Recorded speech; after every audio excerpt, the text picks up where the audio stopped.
Hello students, in our first session we are going to discuss what is ethics, what are its consequences, its determinants, its dimension, how it is applied to the public and private life. Okay, but before coming to that, let's see a case study over here. Okay, understand that there is a trolley driver.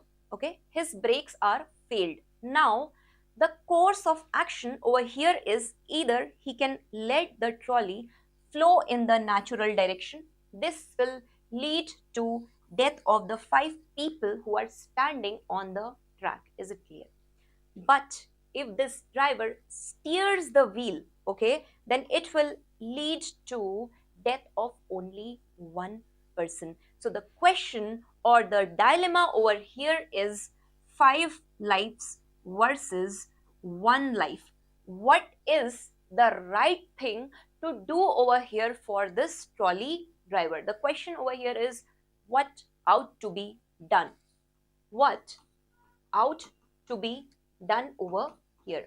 Similarly, such kind of ethical dilemmas you are going to face when you will be a district collector. What should I do? Should I take a decision making where it is considered for 5 people versus where the decision making is just about the minority section? The debate over here, you see, the dilemma is majoritarianism versus the minority rights. Is it clear?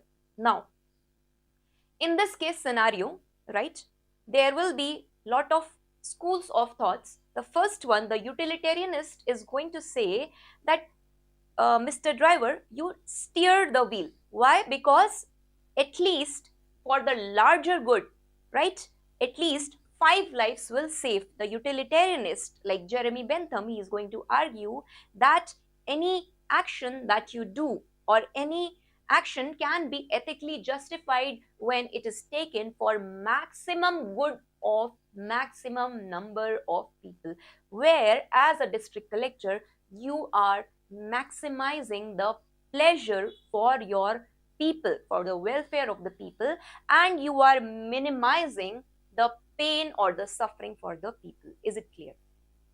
Similarly, in this case scenario, Kant is going to come with his deontological perspective.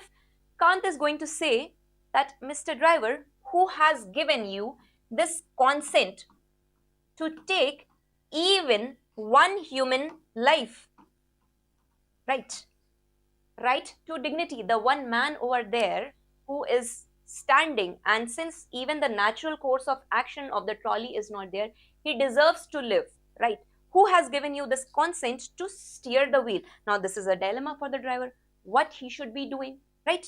Even the virtue ethicist, they are going to argue over here, taking life in any form is wrong. This is the scenario you will face in your real life governance. Now, let me discuss one another case study over here. Suppose there is a doctor, okay, and there are 3 ill patients. First patient needs a kidney transplant. The second patient over here needs a heart transplant.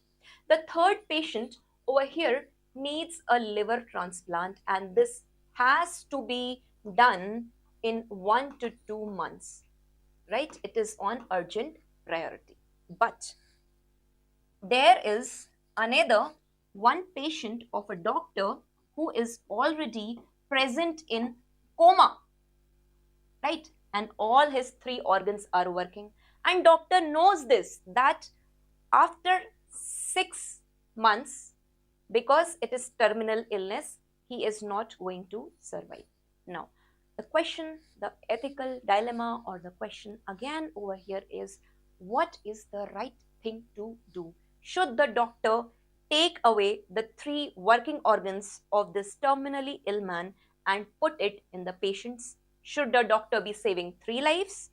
Or if he does not does that, this man has very feeble chances of survival, but after 6 months even they will not be surviving. Now this is the dilemma for the doctor. Similarly, you are the doctor of administration, you are going to face such kind of scenario. What are you going to do? So again, the consequentialist will say to the doctor, why don't you save the life of these 3 people? 3 versus 1, at least 3 people will be surviving. The decision making has to be done that. But again, deontologists will come here.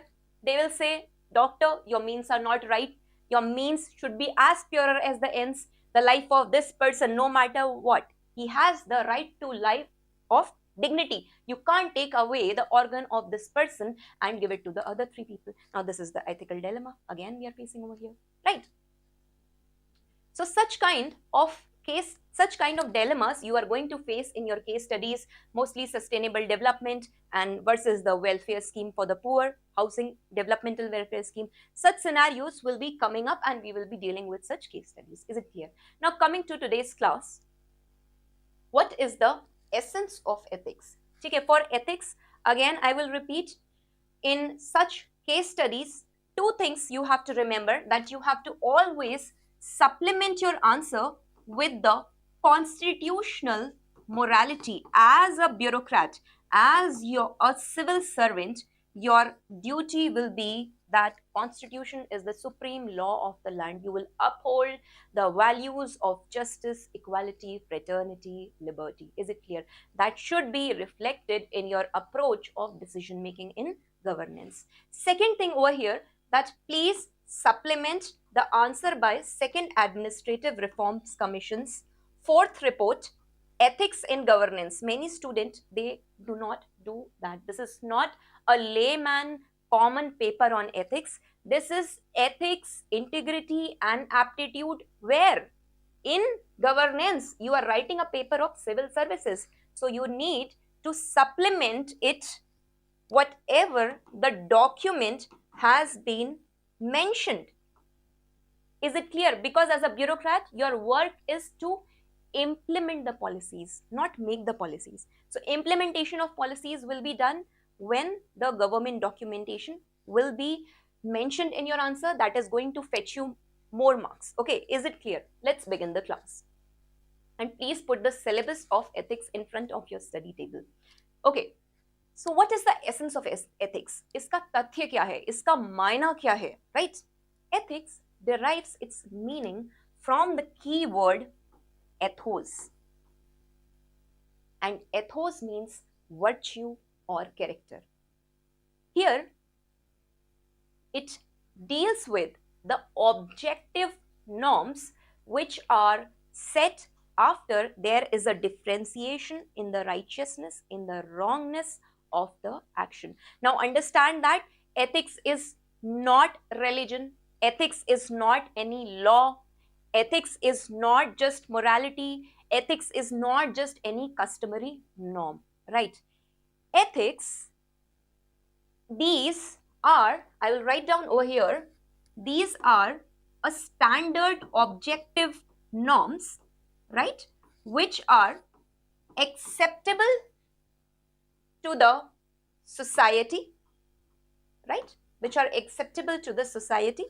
For example, if I say you do not lie, now understand that if everyone starts lying, if everyone is going to do that, what will be the consequence, right? It will lead to chaos in the society. So that is why to be morally uprighteous, you need to be honest, right? Because if you lie, it is going to set a bad precedent in the society. Is it clear? Now, another thing, any ethically done action is good, or you can say it is morally right when there is what, why and how. All these parts have been answered well. For example, there is an old lady and she has to cross the road, right? So what is your objective? What is the nature? You are doing this. How are you doing this? How are you doing this? With a lot of compassion. What are your intentions? And why are you doing this? Right? Again, this is how we justify that any action is ethically good or wrong. Is it clear? The essence of ethics over here. Now, determinants of ethics. What are these determinants? These are the factors which are describing there are certain internal factors, for example, your consciousness, right? Your own value system. There are certain external factors, for example, the family, the school, the friends, the education system, right? We are going to see this. What are the consequences of the ethics? Now, the consequences can be seen as, again, global consequences. You see in international ethics, you see in environmental ethics, right? Consequences in the public life, you see. Consequences in the personal life, you see, right? We are going to discuss in detail after this. Just let me give you a brief. What are the dimensions of the ethics over here? Now, ethics has been divided for our study majorly into 4 dimensions. The first one over here is meta-ethics. In meta-ethics, I will just say, what is truth? सत्य के मायने क्या हैं? सत्य क्या होता है? Right? It is the foundational building block. That's it. I will not be describing or prescribing or applying it anywhere. ठीक है? Second one over here is the descriptive ethics. In the descriptive ethics, I will be dealing with what is acceptable as justice in the society, what is acceptable as truth in the society, right? I will see it, I will describe how a group of people see it together. Is it clear? Now, in the prescriptive ethics, now this is the action-oriented ethics. This is basically important for your exams, and this is the normative part of ethical decision making where you are taking action upon any act, right? For example, again, here we will be discussing various thinkers. The first one over here, we will discuss about Jeremy Bentham when he gives his pleasure calculus, right? We will be discussing about the Immanuel Kant over here. We will be discussing about John Rawls over here, right?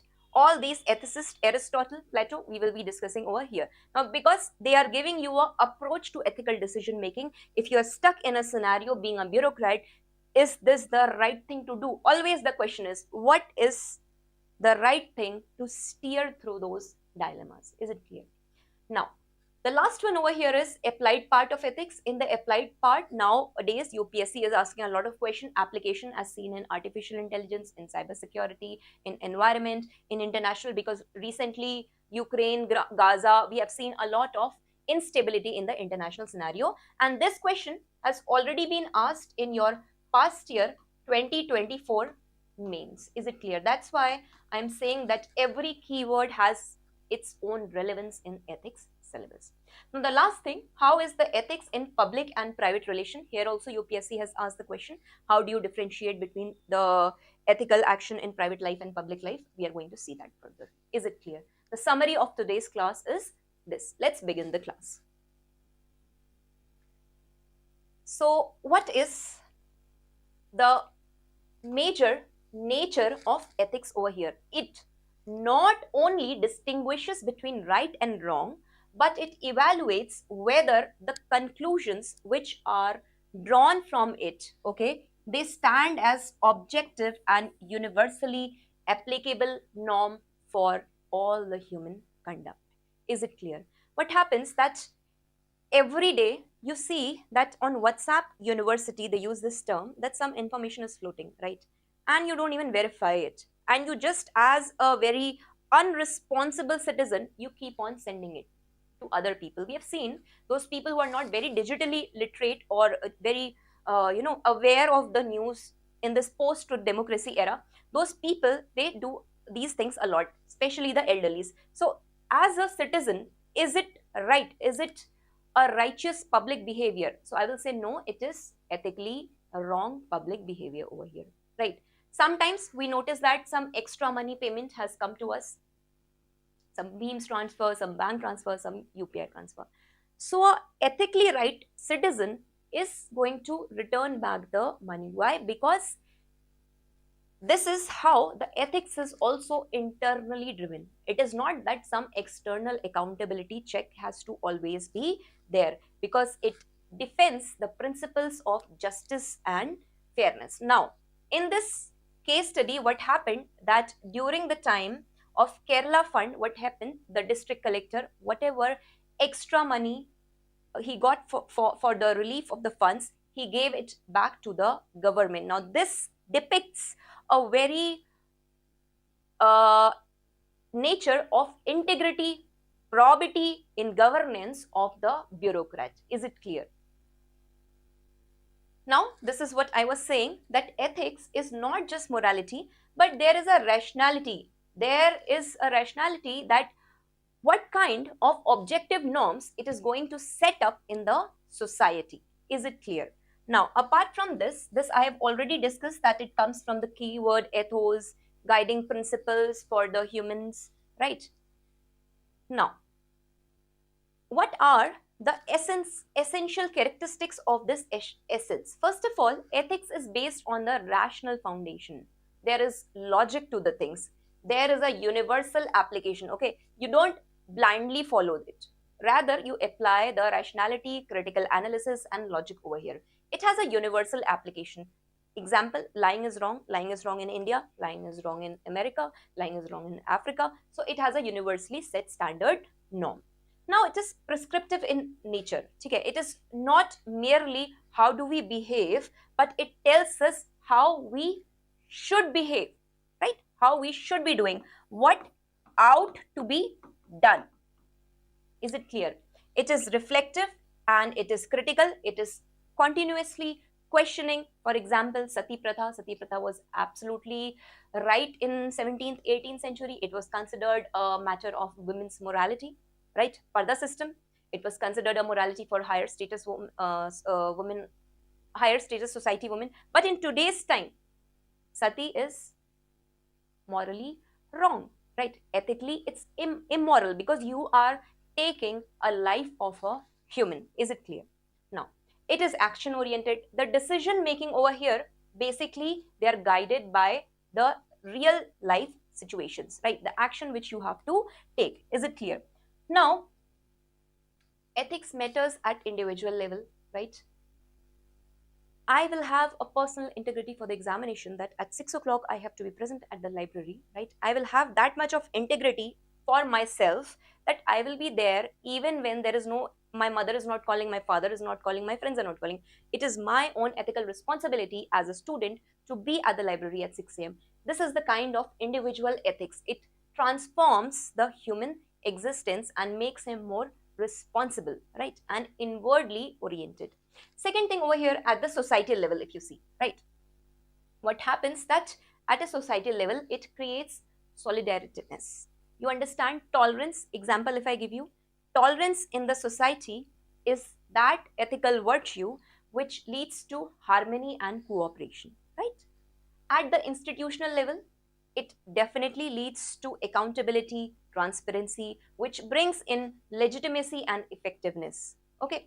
At the global level, we see the kind of justice it brings. For example, Black right movement was there. There was a, you can note down the case studies also over here. Recently, not recently, in 2017-18, Navtej Singh Johar case, okay, decriminalization of homosexuality under section 377 of IPC had been done by Indian Constitution. Now, government said that at the global level, at the global human right level, the Victorian morality which was imposed during the British colonial era itself in the British, England, they had removed this. But why that law is still sustaining in India, right? So these kind of changes are brought. Definitely, it brings, ethics bring uniqueness of human moral agency. How? It brings consciousness. It makes you aware, right?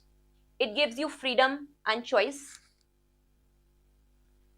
You are responsible ethically for all the choices you make in your life, right? It gives you rationality. Do not accept anything with a blind faith. If somebody has hypothetically said he this so and so is the person and he can cure you just by saying these few words, I'm trying to say that blind faith concept, it gives you a rational mindset. This is right, this is wrong. That kind of human categories of intellect, they start working. There is empathy in the decision making, right? When you are a bureaucrat, you will be in a situation, what should I do, what should I do not? Then you will step into someone's shoes and you will analyze the situation. That is empathy. Samanubhuti in Hindi we call that. Okay. Okay, so first part is clear. What is the essence of ethics? Now, understand the second part over here. What are the determinants of ethics? First of all, it is said that John Locke has said that the human is always born with a blank slate. Okay, it's a tabula rasa.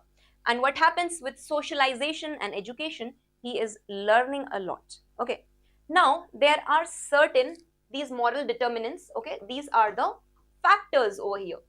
So basically, the internal factors which determine the ethics for a person is his cognitive capacity to think, to analyze the situation. Is smoking right or wrong? You can't impose restrictions, you can't put accountability check. Do not cheat, that can never happen. That has to come with reason, that has to come with internal change.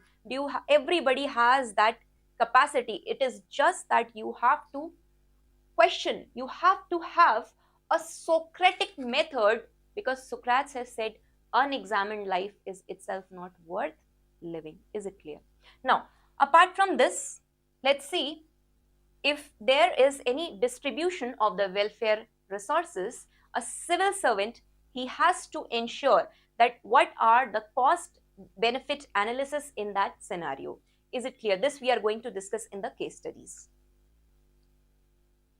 But sometimes if you use too much of mind, if you use too much of pure reason and logic, as we had seen in the case of Nazis bureaucracy, we had seen that it had led to Holocaust. One more thing I would like to say here, in your essay and in your ethics answer writing, you can quote a lot of things from world history, okay, because those are the set standards which have happened, and you can pick up actually a lot of stories, inspirational stories of the leaders from there.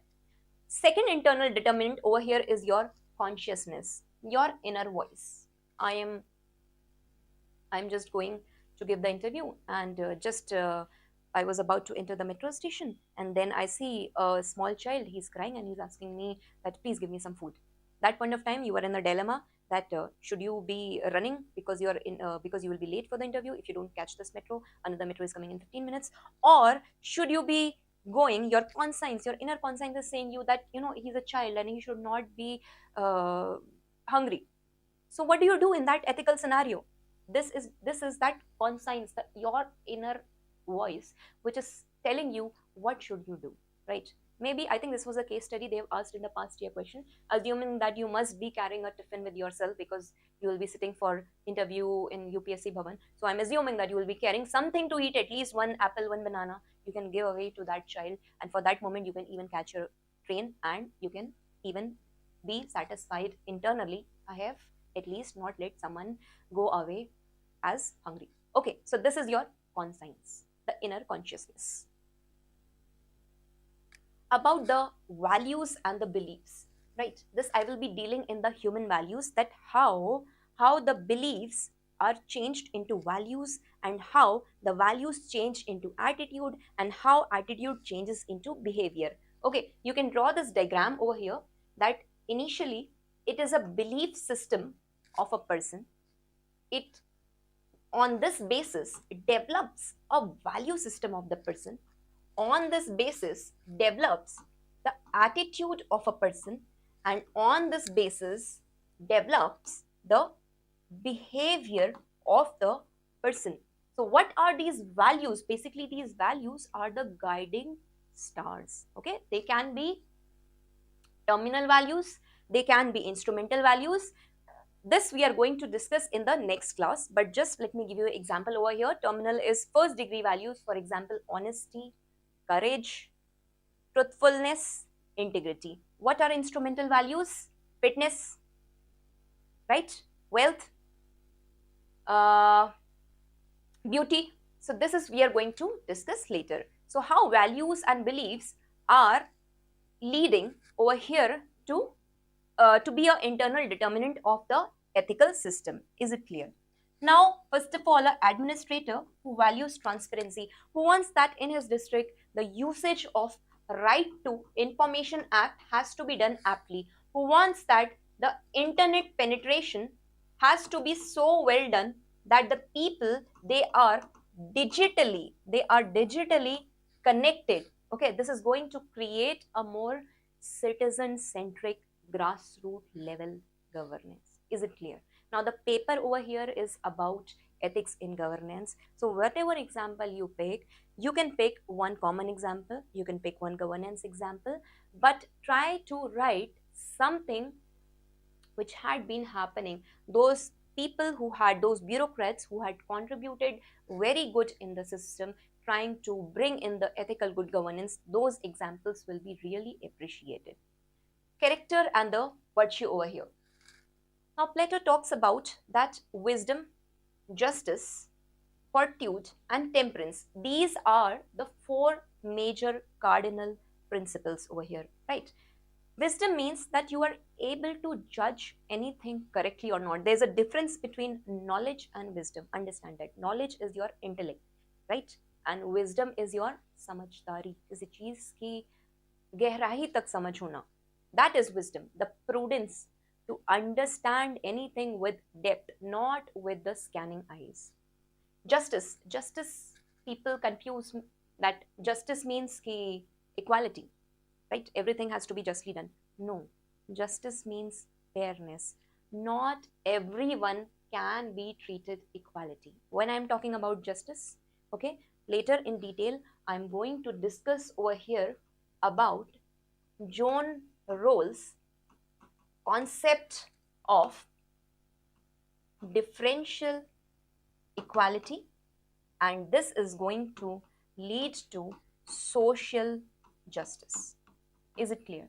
The justice should be about bringing fairness, not equality. Another one over here is fortitude and courage. Despite any kind of difficulties, okay, there has to be the courage of conviction that you do the right thing. Okay. Durga Shakti Nagpal, the IS officer from UP cadre, right? She had been facing a lot of pressure from land mafia. There was an excess that time between some other officials and the land mafia, but it was her courage to stand by in such situations, right? It was her fortitude that she fought again, and she did the right decision making by putting a complaint against the land mafia, sand mining mafia.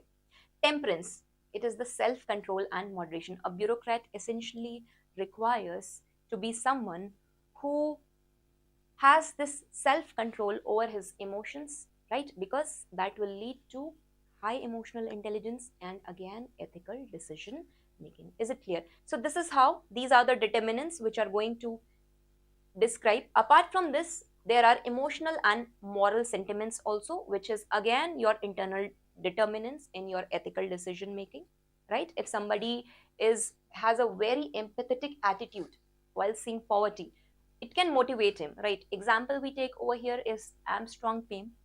He is a IS officer in Manipur cadre, and because of his empathetic attitude, right, he had made 100-kilometer road connecting the tribals to the mainland, right? It was his empathy to do. He understood the situation of the people and he did those things. Is it clear?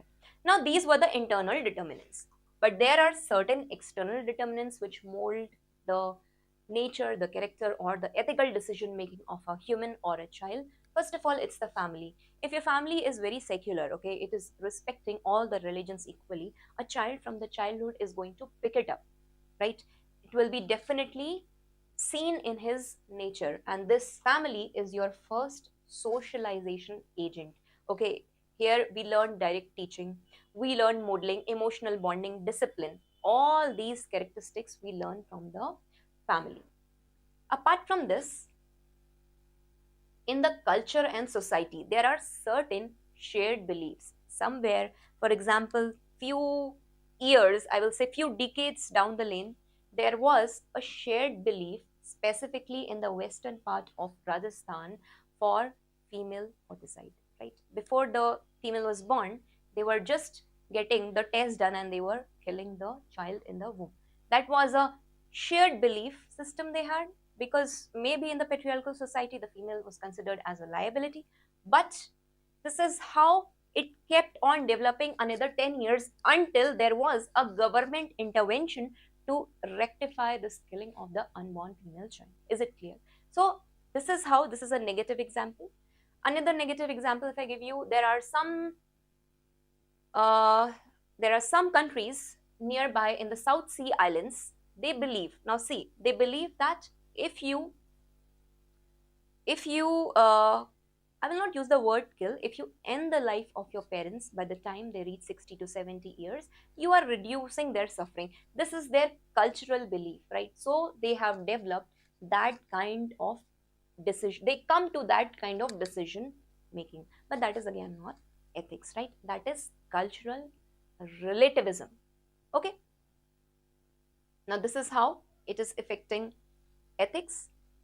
Now, if you see another example over here, Indian culture, we are touching the elderly speech, right? This is showing the respect, and this is what has been a ethical norm in the Indian society, which is less prevalent in the Western society. Is it clear? What about how the religion and spirituality is also one of the determining major factor for your external determinant of the ethical decision making? Because many of the religions, they prescribe the moral code of conduct. There are 10 commandments which are given in Christianity, right? There are a lot of very well things which are mentioned in Bhagavad Gita, the righteousness path, right?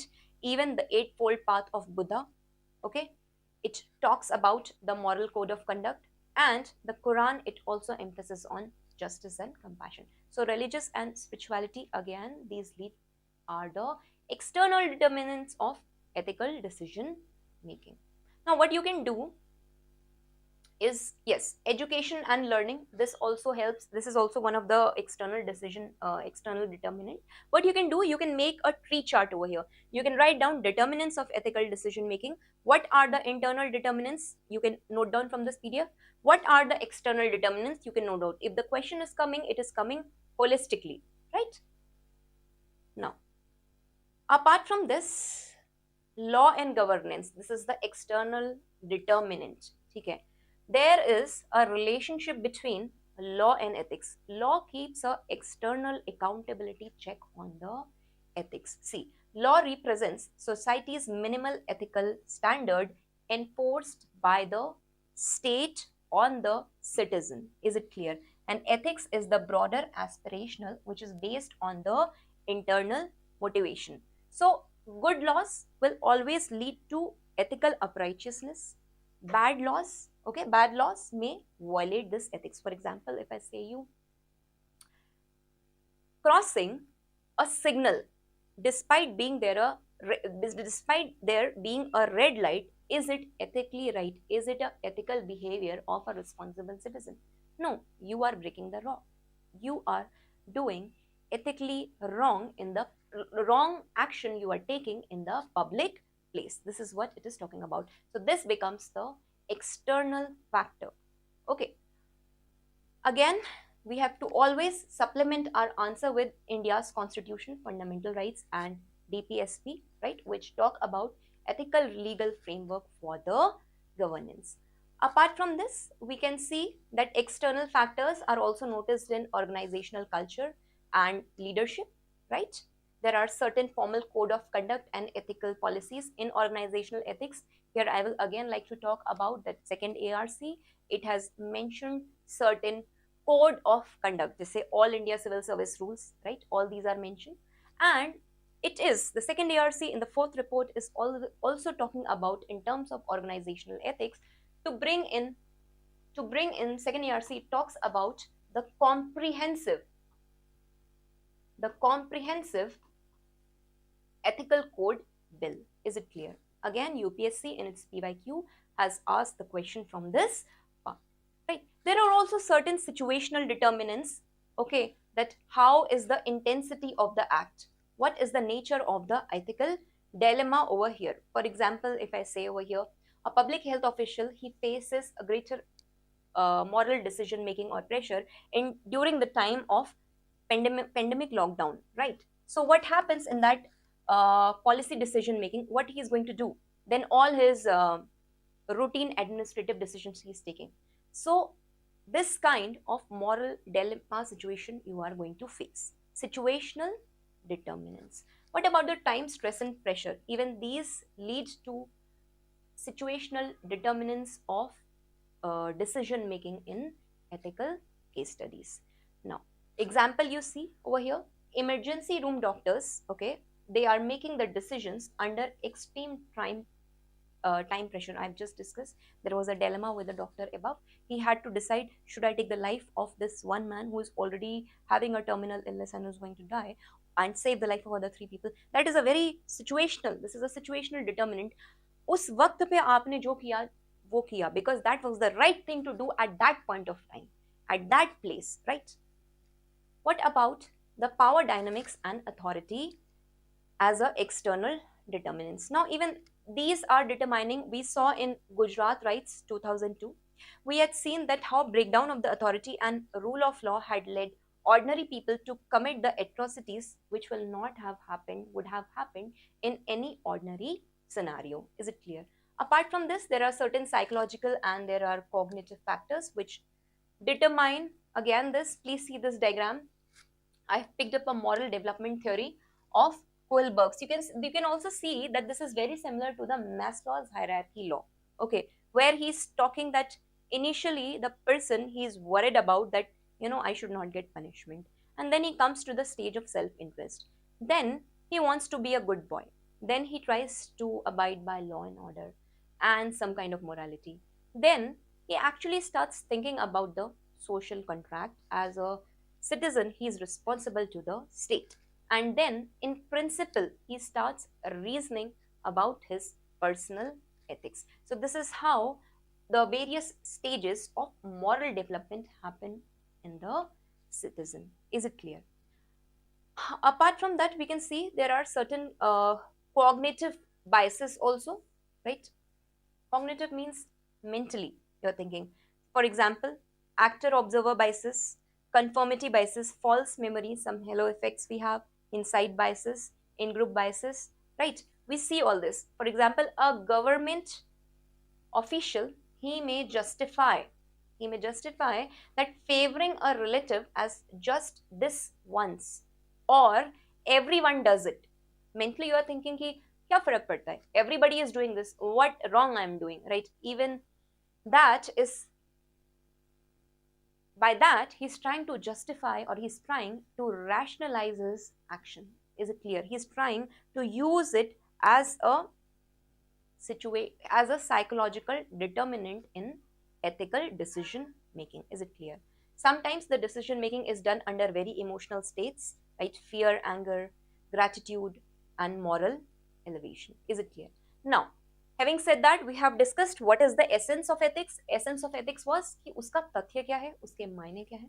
Determinants, that means what are the factors which help in ethical decision making.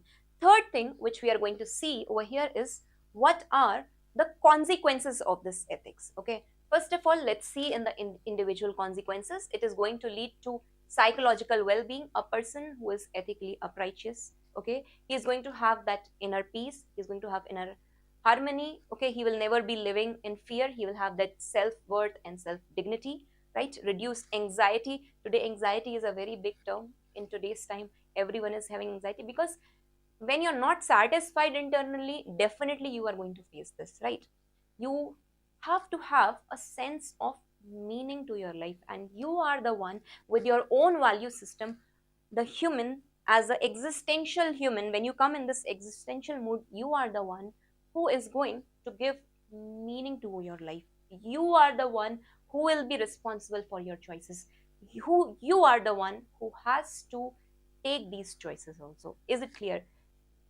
You can't put the blame on someone for the decision making that you had done in terms of your personal and in terms of your professional life. Is it clear? Now, let's see over here one example which I have picked up. These corporate whistleblowers, they often report that despite the career costs, acting on their consciousness provides them psychological relief and restored self-respect. Is it clear? This is another example of ethics in governance. Character development. Over here, we notice that the consequence is that a human is developing that higher sense of purpose in this life. And these habits, today you're honest, tomorrow you're honest, day after tomorrow you're honest, as a bureaucrat, okay, in your office when you're a district collector. So eventually what will happen, that will come in your habit, right? That is going to be habit. Your ethical action is going to solidify in your habit, which will be seen as your characteristic trait. It will become your characteristic trait subconsciously, and you will never know. It is like the virtue of getting up in the morning and hitting the library at 5 a.m. despite the cold winters in Delhi. That initially is hard, right? That kind of decision making you are doing, but then it becomes a habit, and then habit turns into the character of being, of having perseverance. What is the character which develops in this is the perseverance, right? To be consistent. So this will be highlighted in your every aspect of life. This will be seen when you will be bureaucrat and you will be going to the work. You will be the one who has this habit of perseverance and consistency that will be noticed in your work done in the district. Is it clear? Now, consequences, another thing, definitely it leads to reputation and trust over here. It leads to definitely, example you can pick up over here, Warren Buffett, right? The reputation of Warren Buffett, he is exactly known for his integrity and his deals. He allows deals based on handshakes and attracting only ethical partners. Is it clear? Material consequences. Over here, I would like to take the example of Ratan Tata.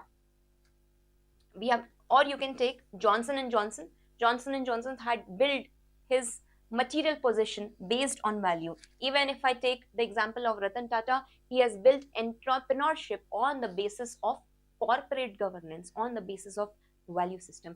Okay. Now, what are the social consequences over here? Now, this leads to trust and social cohesion in the society. There is peace and harmony among the communities if you are ethically uprighteous, right? It leads to development of social capital among the people, definitely leading to national capital, right? We notice this specifically in the Nordic countries of Norway, Sweden, Denmark, Finland, right? We see that there everything, the governance is very, you see corruption free, lot of corruption free governance in the corruption perception index also. These Nordic countries, they are in the top always. Why? Because the governance which is developed over there is based on the social trust. Now, another consequence over here is the justice and fairness. Because of this, what happens that this distributive justice, it leads to development of all the segments of the society, because you can't be treating each one from the similar starting line. You have to make a starting line in the society or in your district. It has to be different for different people, and then you are going to say, now you start running distributive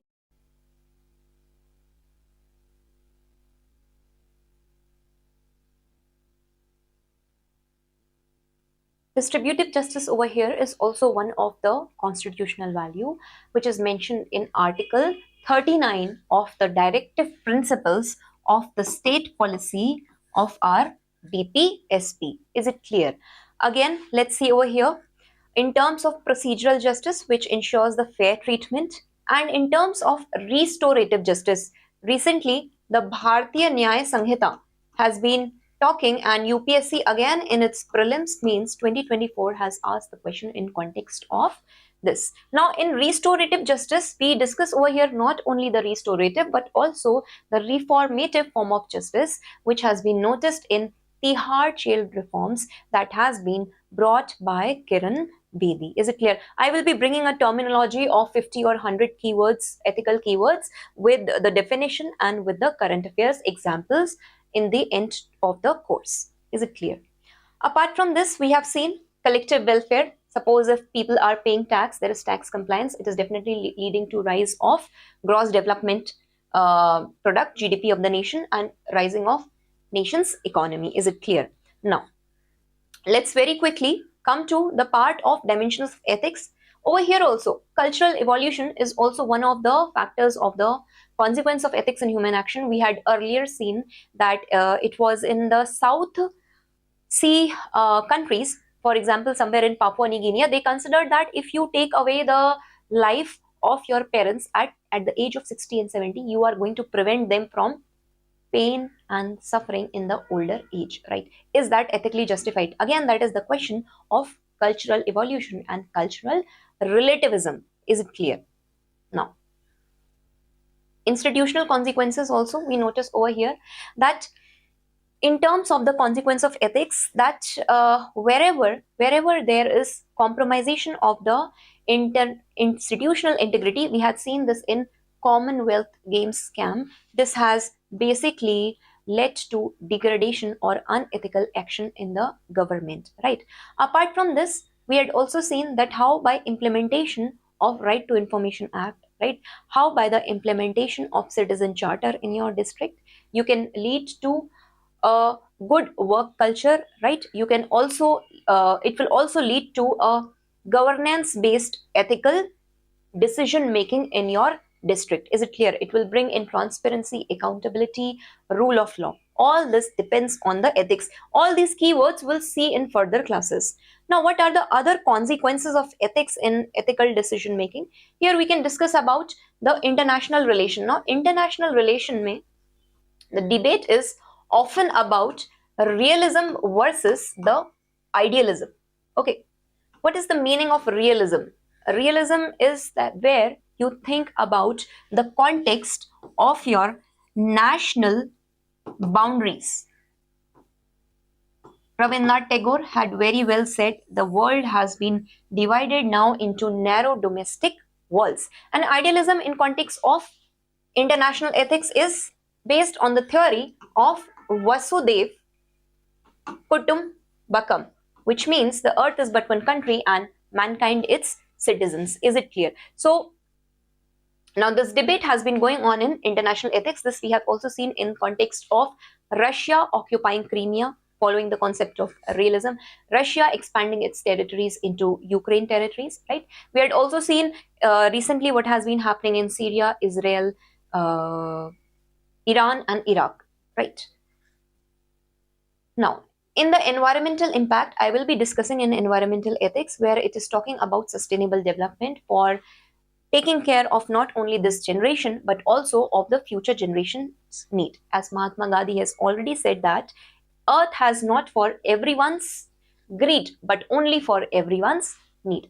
Over here, again, intergenerational justice, we can see in climate justice recently. Please link it to the current affairs. COP30, the road to Belém has been noticed. Before this, there was COP29, which was your Baku Unity Climate Pact. But two significant COPs are very essential.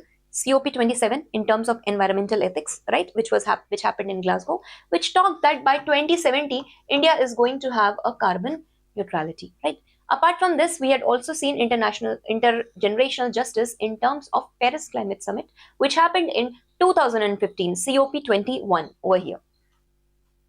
Is it clear? Now, this is all about how are the consequences of ethics. Now, understand, in the dimensions of ethics, UPSC itself has asked the question in 2024 in detail over here, that what are the key dimensions of ethics. So there are 4 key dimensions.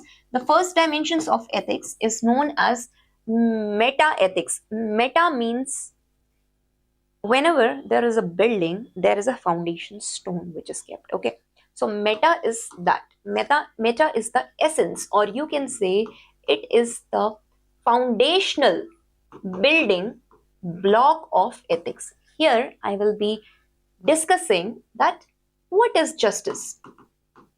What is this truth? I will not be discussing anything else, just that. The meta, the essence of the value or the term or the ethical terminology which has been mentioned. The second thing over here will be descriptive ethics. Now I will discuss over here that what it means, okay, what it means to be just. I'll write it down over here. What it means to be just. What is this just society, right? It will be discussed over here in description, just a description of anything has been given. The empirical study, the observation part is discussed over here. Now, in your normative part of the ethics, this is also known as the prescriptive part. Prescriptive means something which has been prescribed by the doctor. This is known as your normative part of ethics, which is action oriented ethics. Over here we are going to see it talks about majorly what kind of action or ethical decision making you are going to take. The first one over here we will discuss is consequentialists, who locate the morality in the consequence of the act, in the end purpose of the act, in the utility of the act. They don't look for the means, but they look for the ends. The second one over here we will discuss is deontologists. And deontologists, they discuss about the concept of duty, that duty is for duty's sake. It is your duty as a bureaucrat to uphold integrity, right? It is your categorical imperative. And what is this duty? It is a universal commitment. It is a universal obligation. We are going to discuss that also. Apart from this, we can discuss over here teleologists. Again, they will be talking about the end purpose over here of any decision making you take, wherever, whatever you are doing in your district. Are you bringing justice and welfare to each and every section of the society? The end purpose should be that the justice should be served, that the welfare schemes are implemented on the ground level. Is it clear? Now, apart from this, we can also discuss over here Aristotle's virtue ethics, right? So these are the ways how you are going to deal with the ethical decision making whenever you are going to be stuck in the ethical dilemma. Is it clear? Now, the fourth one over here is the applied form of ethics. Now, on this part, now UPSC is asking a lot of questions. It basically deals with your environmental ethics, your international ethics. Okay, last year also question has been asked from both the parts. Ethics related to social media, you can say media ethics, and including the digital media and the normal role of media ethics. It is also dealing with the biomedical ethics, right? Application of ethics in normal real life situations. Is it clear? Now let's begin over here. So this is important. This part which we are dealing is actually important for your exam, and this will be the base for your case study answer writing. Whenever you will be writing the case study, it has to be, these terms has to be used over there. Okay. First one, meta ethics. I have just discussed that these are the foundation building block, right? There you are just describing satya kya hota hai, what is the nature of morality itself. Do objective moral truths exist? Is there any kind of morality which is existing? You are just questioning all this, right?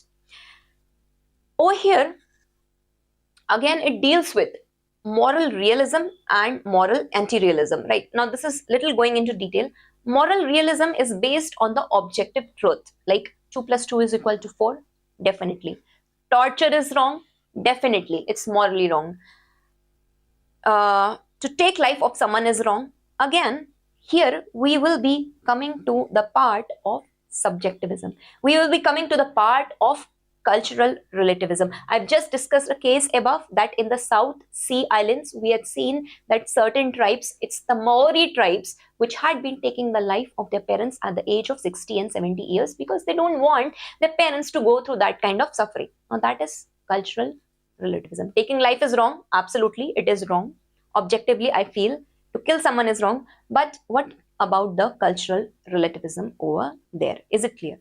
So this is about the meta ethics, where the core question is just about what is right and what is wrong. Nothing much is discussed over here, right? It deals with the nature of the moral judgment. It looks at the origins and the meaning of the ethical principles. Is it clear? Now,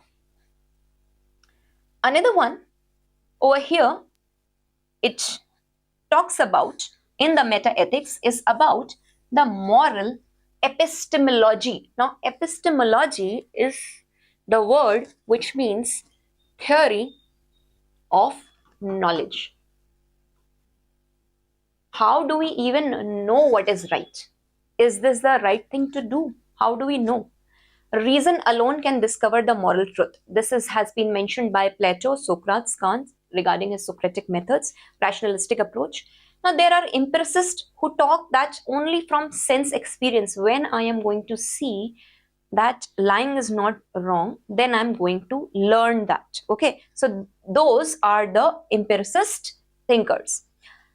Pragmatic are those who are talking about taking a stance which is based on the practice in future. The moral truth is what works in future. In your governance, ethical decision making, when you will be a bureaucrat, it is very essential to have a pragmatic scenario. There will be a situation where it will be very hard to take a decision making, but you have to be that person who has to find a pragmatic solution. Is it clear? That is it about the meta ethics, where it is just talking, yes, slavery is wrong, yes, justice, what does it mean? It means fairness. That's it, you are describing that. The second component of the ethics over here is your descriptive ethics. Now I'm describing this slavery is wrong because it is leading to degradation of human life. It is against the conception of human dignity, right? So apart from this, what people think right is, what people think is justice is, government is providing for the welfare needs of the people. Is this justice? Now, should the equals be treated likely, unequals be treated unlikely? Now here you're just describing, this is based on your observatory methods. Is it clear? How do people live and they behave morally in the real situations over here?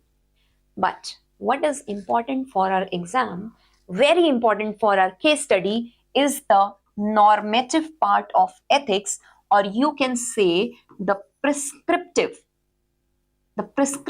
part of the ethics. This is like a prescription of a doctor, right? He is telling you, if you have fever, then you can take paracetamol dolo, you can take combiflam, you can take crocin. This is how these approaches are going to tell you that in your decision making during the time, hypothetically any disaster crisis, how you should be dealing ethically with that situation, right? So basically over here, this discusses basically what ought to be done, what is the right thing that should be done as an administrator. Over here again, we see the three approaches over here. The first one over here is consequentialism. Consequentialism, they will locate, now all these three, they will locate the morality in the utility, in the consequence, in the end purpose of the act which is done by the people. Deontology, it will be dealing again with the duty-based ethics. It will be talking about the deontos, that duty should be done for the duty's sake. You should be having your detached attitude, right? And then you should be taking a decision making, because inherently it is good in itself, right? I'll be discussing in details. Virtue ethics, again, here we will be discussing about Aristotle's mean, right? About the virtues, that there is a golden mean for human livelihood, right? Because Aristotle here talks that the end purpose or the teleological purpose for any human life is eudaimonia, which means flourishing happiness. So a person should be living with a lot of virtues. He should not be a cowardice. He should not be tending towards cowardice. He should not be tending towards foolhardiness. Rather, he should be a courageous person in the golden mean. Is it clear? Let's start the class. This is very important. Consequentialism. What is their core principle? That the morality of the action, it depends on the consequence of the purpose. Now, from here, suppose I have to go here, right? There are multiple means to do that, right? This is the start line and this is the end line. Consequentialism, they do not think about the means. they are saying by hook or by crook, your purpose should be that the end goal should be achieved. For example, Subhash Chandra Bose, he wanted independence by any of the means. He was a consequentialist in his approach, right? After resigning from the Tripuri session, he led to formation of Forward Bloc in 1940. That is consequence-based approach where you're not caring about the means. Is it clear? Similarly, if I tell you entire of this, it is Mahatma Gandhi who does takes care of the means. He says that the means has to be purer as the ends. Is it clear? Now coming back to consequentialist. Now here also in this consequentialist approach, first one we are going to talk about is the utilitarianist. In the utilitarianist, there are two thinkers. One is Jeremy Bentham and one is John Stuart Mill. Now Jeremy Bentham, he gives his pleasure calculus. Okay, and in his pleasure calculus, he is talking about that the common good or the common action should be done in that faith which maximizes the pleasure for the people, right? Maximum good for maximum number of people and which minimizes the pain for the public. For example, COVID-19 vaccine. COVID-19 vaccine had been brought. It had been made mandatory by the government. Certain people, they had been questioning this. Now you are forcing us to take the vaccination. How can you make it mandatory? But government said it is mandatory if you are coming to the public places. Now government had to put that restriction for maximizing the pleasure, for maximizing the good health of the common public, in terms minimizing the pain for the common public, that there should not be spreading of COVID-19 vaccine. Is it clear? The concept is clear. Okay. It is for the greatest good for the greater number of people. Example. Okay. Over here again, this is Jeremy Bentham. John Stuart Mill. John Stuart Mill is giving his harms principle. Okay. And in his harms principle, he is basically talking that there are self-harming actions where I harm myself in my personal capacity, in my personal room. Okay, that is still acceptable in the society because that is something you're doing to yourself to some extent. But there are others harming action. Okay, in his statement of harms principle, he gives others harming action. And here, John Stuart Mill says that this others harming action, for example, hate speech, right? You are talking ill about some community. Is that acceptable? Is that kind of acceptable just on the pretext that you want to get maximum vote? No. Now again, that is ethically wrong over here. Is it clear? Your actions should be such that they reduce the pain and they maximize the welfare, they maximize the good for maximum number of people. Now these consequentialists, I take you back to that trolley scenario, these consequentialists are again going to say to the trolley driver, why don't you steer the wheel? Why the wheel? Yes, steer the wheel, not the wheel. What is called? Why don't you steer the vehicle, or why don't you steer the trolley so that at least only one life goes in compared to 5 life, right? They will be saying that this is a justified act. This is an ethically done act if you steer the wheel to the trolley driver. Is it clear? So these are consequentialists. Jeremy Bentham, please remember the two names, and John Stuart Mill. Now, Sarvodaya philosophy of Mahatma Gandhi, okay, it incorporates the utilitarianist concern for greater spiritual upliftment dimension. We can also discuss about over here about the subsidy which Indian government provides, right, despite of the regulations which WTO puts, the AOA agreement, right, agreements on agriculture, there is a de minimis calculus 5%, and the WTO is putting these restrictions that so much of subsidy you are getting and then you are giving. In terms of National Food Security Act, you are providing so much of food free to your population, 75% in the urban areas and rural areas and 50% in the urban areas. How this is justified? But government is justifying this ethically because it is for the greater good, for the greater number of people. Is it clear? Again, deontological ethics. Now this is a different approach. Now when the trolley driver was steering the wheel, Kant, Immanuel Kant, is going to specifically question him over here that Mr. Driver, how did you steer the wheel? Who gave you that consent to take away even one human life, right? How could you make that conscious decision making over here, right? Now basically it deals with over here the concept of duty which arises from the word deo onto. Is it clear?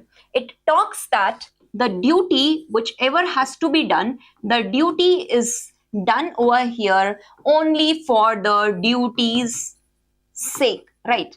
The duty, it is intrinsic value, it is your inner value that you have to abide by your duty. It is against any kind of personal inclination when you will be in the services. Is it clear? Now, as example, let me pick over here that yes, Mahatma Gandhi during the time of non-cooperation movement 1922, right? The Chora Chori incident had happened, and in the Chora Chori incident, why did he stopped immediately the non-cooperation movement? Because the citizens' duty over there was to carry out the movement via following the means of ahimsa, via means of satyagrah, via means of non-violence. But what did they did in Gorakhpur? They had burned the police station, right? And they had killed the British policemen. So it was against the duty being a true patriot citizen. So what he said that the means are not purer as the ends. So that movement had been cancelled. Is it clear? Now, Immanuel Kant, he says that there is a categorical imperative. What is this categorical imperative? Suppose he says lying is wrong. Now, why lying is wrong? Because it is a universally accepted objective norm. It is going to set a bad precedent in the society, right? Over here. So this becomes your universal law. This is your categorical imperative. There are two types of imperative which Immanuel Kant has mentioned in his theory. One are the hypothetical imperative. If I do this, then I get that. This is the kind of imperative which is hypothetical. Categorical is without any kind of there is no if, there is no but, right? It maximizes the universal laws. Honesty, being honest as a bureaucrat is your duty because honesty is intrinsically good in itself, right? It is not something extrinsically which has to be imposed upon you. This is what he is trying to say. It is your duty for the duty's sake, and you can compare it, this Kant's categorical imperative, you can compare it to Bhagavad Gita's, okay, Bhagavad Gita's Nishkam Karma, where you have this duty attitude can only be developed as a bureaucrat when you have a detached attitude, when you are not attached with any kind of objective or the end purpose. Is it clear? So this is how the decision making has to be done as a bureaucrat. For example, a civil servant, he refuses to falsify the records even to expedite a beneficial project. Now, this civil servant is a man of very high integrity, right?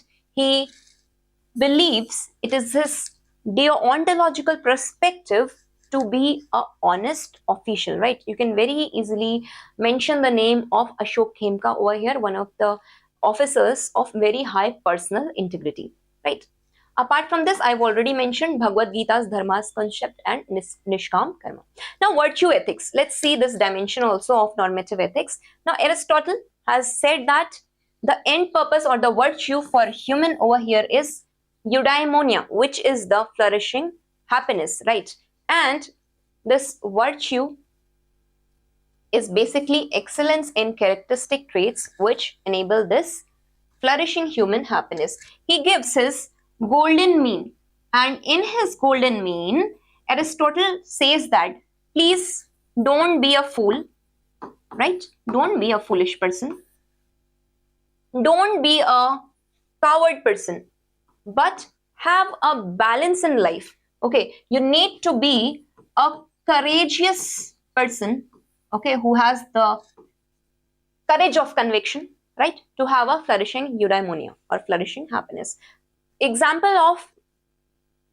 of courage of conviction, it can be seen in Abdul Kalam's and determination after failing multiple times in the project, right? He was the one who had restarted the Indian space program. Again, the courage or the eudaimonia has been seen in Malala Yousafzai's decision making, that after even getting stuck by the Taliban on her by the gun, she was the one who still stepped out and has been working for the welfare of the women education. Is it clear? Flourishing human happiness. You need to have that kind of virtue. You need to have a courage in decision making, a balanced golden mean when you will be a bureaucrat. Is it clear? See, a virtuous administrator, he does not follow the rules mechanically, but he exercises practical wisdom over here, right? Now, care ethics. Now, care ethics will be a part of normative ethics, and somewhere it will also be applied to the, it will be applicable to the applied form of ethics. Now, it depends its morality on the relationships, interdependence, and caring for others, specifically the vulnerable section, right? It talks about, okay, it has been propounded by Carol Gideon, and it has rejected the male biasness in ethics. Okay, this is, you can just read for your relevance. I just want to say that care ethics means that you are taking care of not only your own needs, but with your love, care, and compassion, you are taking care of the other people who are around you. Is it clear?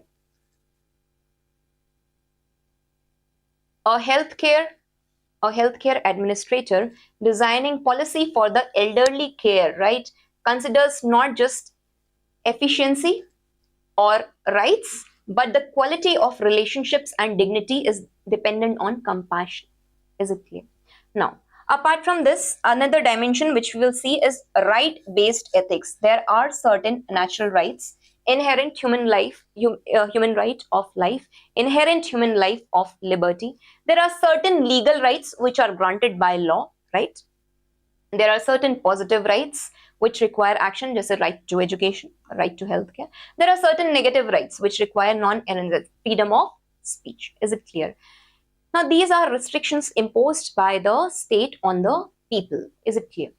Now, I think, again, I will bring you back to the classic trolley problem over here. Now, see over here. Now, see, after studying all these theories, utilitarianist, the Jeremy Bentham and John Stuart Mill, what is he going to say? Utility, right? He is saying, what is the utility of this purpose? What is the utility of this trolley track? What should you do? He will say that always choose to save 5 lives compared to 1 life, and he will ask the trolley driver, you please steer the wheel. No matter whatever means you are taking, that is none of our concern. The end purpose is to save larger number of lives. The end purpose is to bring in maximum good for maximum number of people over here, right? Deontologist over here, Immanuel Kant, he is going to argue that this is wrong because you never had the consent. This was never the natural course of action. And also he says that active killing, this is, you are consciously taking a decision, right? And this conscious decision is not your duty to kill. What is happening was the natural course of action, but now you're consciously taking. So that is wrong. See, another approach after we have discussed. We'll apply this in case study. Virtue ethicist. What would be a wise, courageous person to do in this context? He will be seeing, virtue ethicist will be saying him, right? He will be questioning him. What should you do? What kind of courage you should have? Because the brakes are failed. This is also we are going to see. Care ethicist. He says that who are these people? What relationships exist? Can we talk about them who are either this way or that way, who are going to face the consequences? But for our case study, the first two are going to be very important over here. And even the right-based ethicists are going to say that you can't trade away the right to life, right? Right to life for every person is equal. How much equal it is to these people, it is as equal to do with this one person where you will consciously steer the wheel. Is it clear? Now, the fourth dimension of our ethics over here is the applied form of ethics. And this applied form of ethics is seen in the bioethics. For example, euthanasia. Is it right? There was a Supreme Court judgment in Aruna Shaba case, right? What about the end of life decisions? Is it the right thing to do to take away the life? Suppose your animal is terminally ill and he is going through a lot of suffering, right? Your dog or your pet cat or whatever. So is it right to take away the life, right? So again, this is the issue of bioethics. About the designer babies in today's times, the more issue is about the designer baby. In China, there was a case study where one of the doctor, he had been picking up all the better genes and creating. Oh, can you be the God? Can you be that moral agency? Not God is not very apt word over here. Are you that moral agency to interfere in the act of nature, to interfere in the human evolution? The whole part is this, right? What about genetic engineering? What about the human experimentation which has been going all across? Is it clear? So this is concerned about the bioethics which has been happening in the current scenario. Now, in Indian context, we have seen about the surrogacy regulation. Now you have to basically connect this with the whatever in last 2 years scenario or the cases which had been going on regarding the surrogacy regulation. We had seen that commercial surrogacy has been completely banned. There are certain surrogacy rules, right, which had come up, which will be discussed in the socio-political parts. So if such a question comes from here, right, you have to identify basically from which dimension the question has been asked. You have to supplement it by the legal, procedural rights, institutional rights which has been method, and then you have to supplement it with the ethical theories also. Okay. Apart from this, medical negligence law. Recently, what happened few years back, there was a case in Gorakhpur where there were very less oxygen cylinders, and this led to death of a lot of children. Now, who is responsible over here? The administration, right? The doctors, the person who has been given the responsibility, the contractual worker.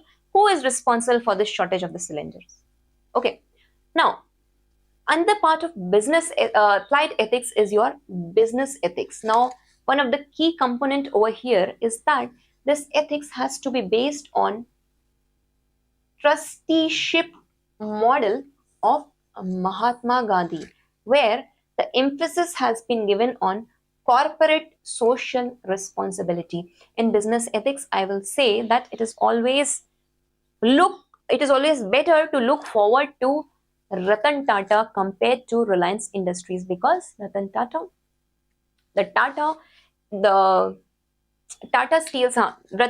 he has been an entrepreneur. His focus has been on corporate social responsibility, working for the welfare of the education sector and other. He has been bringing up the hospitals and all, right? Compared to merely just being a businessman. So if you are a businessman, it should be ethically done. Is it clear? You can see over here, fair wages and working conditions for the people. The advertisement which you do has to be for the consumer. It has to be true, and it has to be not any kind of false news, right? The product you're selling and what you are saying and what you are promising is very different. That should not be done. There should be environmental responsibility if there is any kind of hypothetically some plastic product, right?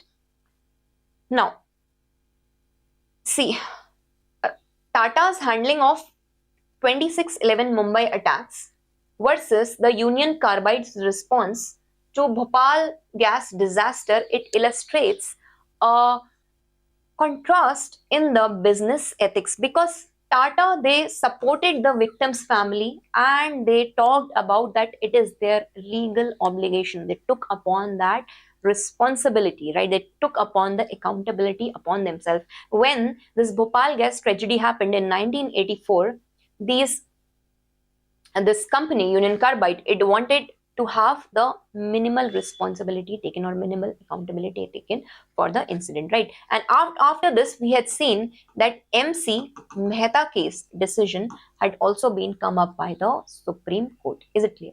Now, another dimension over here is environmental ethics. Okay, in the environmental ethics, here, please always remember that you are going to discuss about sustainable development, and you are also going to discuss about Aldo Leopold. Aldo Leopold, in his land ethics, okay, in his land ethics, he talks that the land is a entity, right? As an entity, as a living entity, in this whole biotic diversity, okay, it's not that human, you can go and exploit the land over here, right? So the living has to be sustainable not only for this generation, but for the future generations to come. Is it clear? Now, from environmental ethics, a lot of questions have been asked. Anthropocentrism, right? Why only humans have intrinsic value? What about nature? Is it secondary? Is it instrumental value? This is one scenario. Biocentrism, all living beings, they are having intrinsic value. Ecocentrism, entire ecosystem, they have value beyond the individual organisms. Deep ecology, right? There's a fundamental equality of all the beings. Humans are not superior over here. Now, there is always a debate in environmental scenario. We have seen in, I think, Kasturi Ranjan, yes, Kasturi Ranjan sir committee had been settled up for evaluation of the Western Ghat lines, okay, Western Ghat ecological lines. So there is a debate on Western Ghats ecology versus the development which has been happening. So environmental debate is that you have the right of development, but to what extent you are hampering the environment, now that is also ethically questioned, right? Now, 2025, there was a case study that there was a ecologically sensitive zone area, and the government has to make, it is the DPSP of the government to make welfare, to make houses for the poor people, for the welfare of the poor people. But the question is, why in that ecologically sensitive area? Why you want to allocate the land in that ecologically sensitive area? So you have to resolve that case study. Question number 8 in 2025 past year UPSC Mains of the ethics paper. Also in environment, you see that recently there were Dharali floods. If you remember, Dharali floods, they happened in August 2025. What was happening over here? Government has very specifically told the people over here that it is environmentally sensitive area, and it is a since it is a special environmentally sensitive area, and under Environmental Protection Act 1986, government has already told these people that please do not have any kind of construction activity. But despite this, because this was in Uttarkashi, there were a lot of vehicles which were standing, right? Lot of construction work was done, lot of hotel tourism activity has started. And what happened when the flash floods came? Ultimately, this was one of the natural calamity, but this was the anthropocentric activity. Because of this, further subsidence of land had happened. Similarly, it had happened earlier in Joshimath also. Is it clear? Okay, so professional ethics, another applied form of ethics we see. Okay, you should have competency, confidentiality. There should be no conflict of interest between your personal and professional ethics, right? There should be honesty and there should be accountability. Civil Service Code of Conduct emphasizes professional integrity, impartiality, objectivity, political neutrality, accountability, dedication to public service. All these key terms I'm going to discuss in the class Aptitude and Foundational Values in Civil Services. Okay, wait till then. Now, what about the media and the information ethics? Now, it is said that information is the new data in this democracy, right?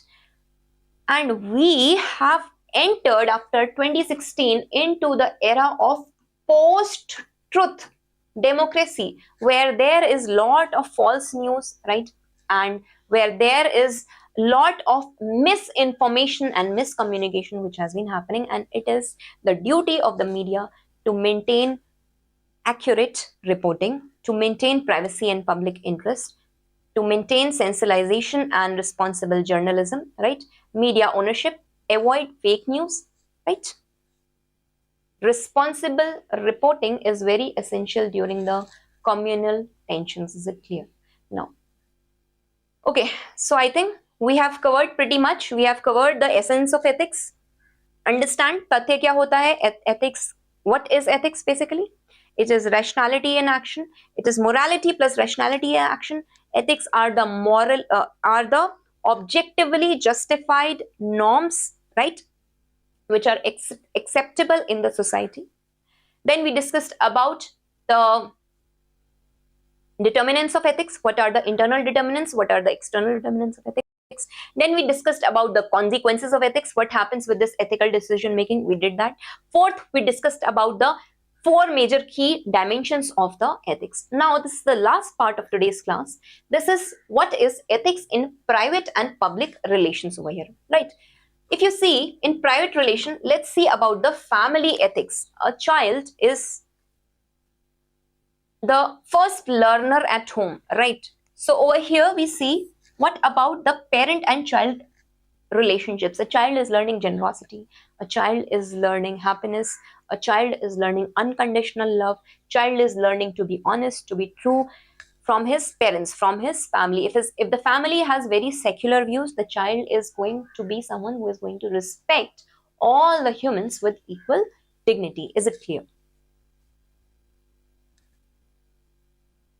See over here, adult children caring for the parents with dementia, they face these ethical questions about the autonomy, letting them make possibly harmful decisions, versus the beneficence, making decisions for their welfare, right? So these are the kind of dilemmas which are faced in the scenario of personal ethics. Strong emphasis on parental respect has been given in our Indian scenario.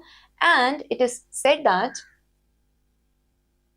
in terms of sibling ethics, what do you learn from your siblings? My brother has been like fighting with me since childhood. So, but there is a bond as we grow up. There's a bond which converts into love, right? So we learn the sharing. There's a mutual trust. When he was a child, he had been complaining always to my mother. But as we grow, we learn that loyalty. We stand for each other. There is a brotherhood, right? This is you learn from your siblings.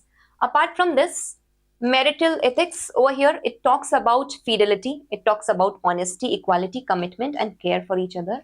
Okay, this is personal ethics. I don't think that much has to be explained over here. What was essential was that key dimensions of ethics that I had to tell you. Those key dimensions, right? And yes, this I will leave for you to see. Neighbor ethics, love thy neighbor, which is specifically mentioned in the 10 commandments of Bible, right? What are the ethics in public relationship? Now this is important, right? Because now you are a bureaucrat. For public relationships, first of all, for the citizen, it is very essential to obey the law. It is very essential to pay the taxes honestly. It is very essential to participate in the democratic decision making. Please go and vote. Okay. It is very essential to be a good Samaritan, right? Contribute to national defense, right? And constructive engagement. What is the state's duty over here? Protect the freedom, Okay, provide for the public good, ensure justice and rule of law, equal treatment, transparency, accountability, and promote the general welfare. Now, there is a social contract theory. In political science, it is said that there are three people. Okay, there is John Locke. He talks about that a human is born with a blank slate, but it is state's legitimacy to protect the natural rights of land and life of the man. Okay, Hobbes, he talks about that citizens are surrendering their duty. In the Indian Constitution, we see in the context of Article 19, right to expression, there are certain restrictions, right? We gave away certain rights to the government, but government in turn protects us. It is a two-way scenario over here, right? Similarly, Rousseau, he talks about the general will. Again, here he's talking about the conception of the ethical democratic form of government, which is going to guide the governance system. Is it clear? Now, okay, these are the various scenarios which you guys can see through. Okay, nothing much has to be explained over here. One thing I would like to draw is, yes, but before this, please draw this diagram over here, which is very important. Okay, write down various ethical theories for solving the ethical dilemma. This is the major crux of today's class. The first one, please write down over here. You can draw a diagram like this instead, so that you can remember.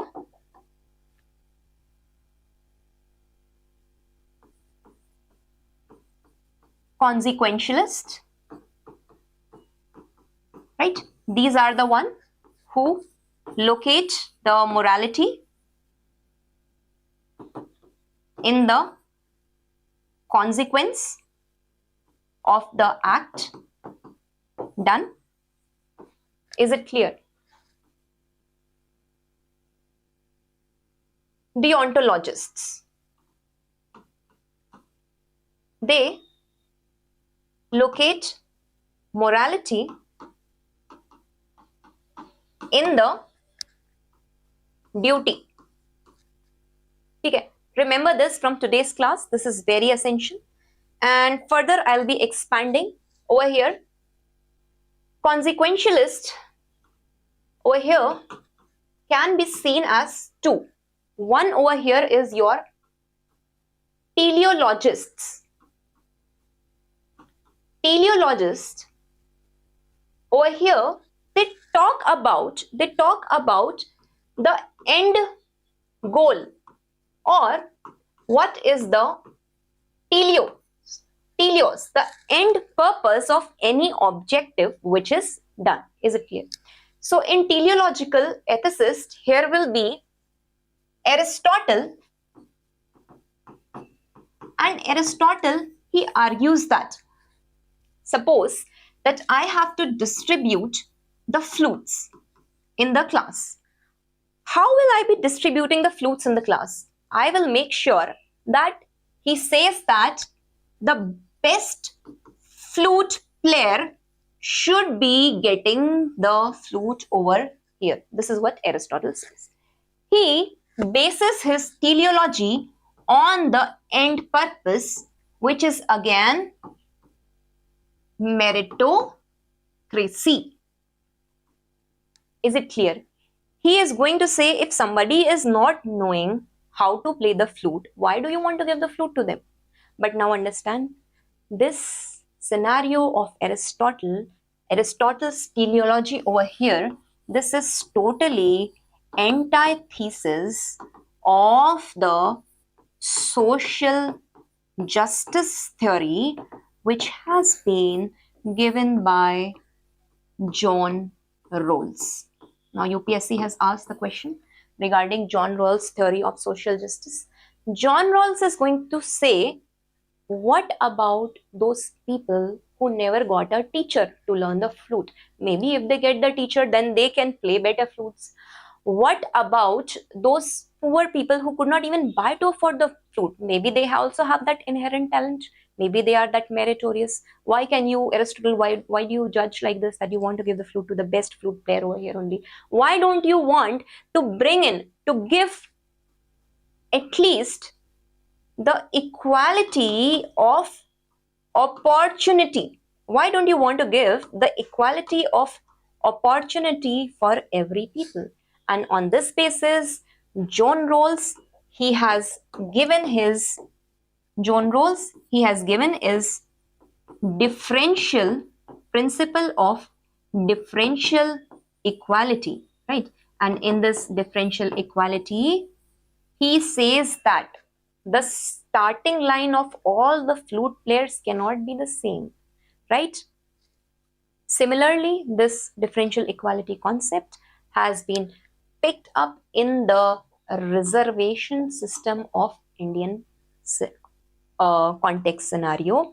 The reservation system which the government provides, or the affirmative quota system which is given in the public services and for the educational purposes, is because the government, it wants to bring in the starting line equal. Okay, it wants to bring in the level playing field for everyone equal instead of this. Understand?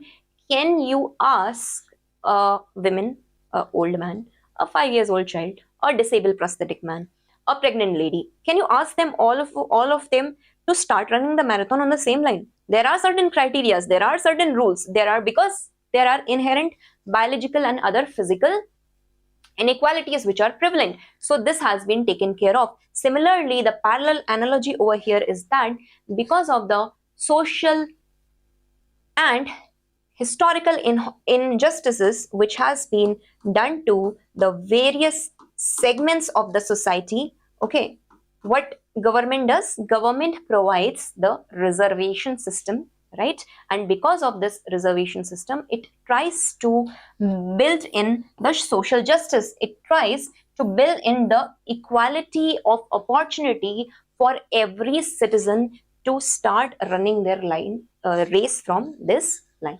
Is it clear? Whenever the question is coming, so John Rawls, you are going to answer that there is equality.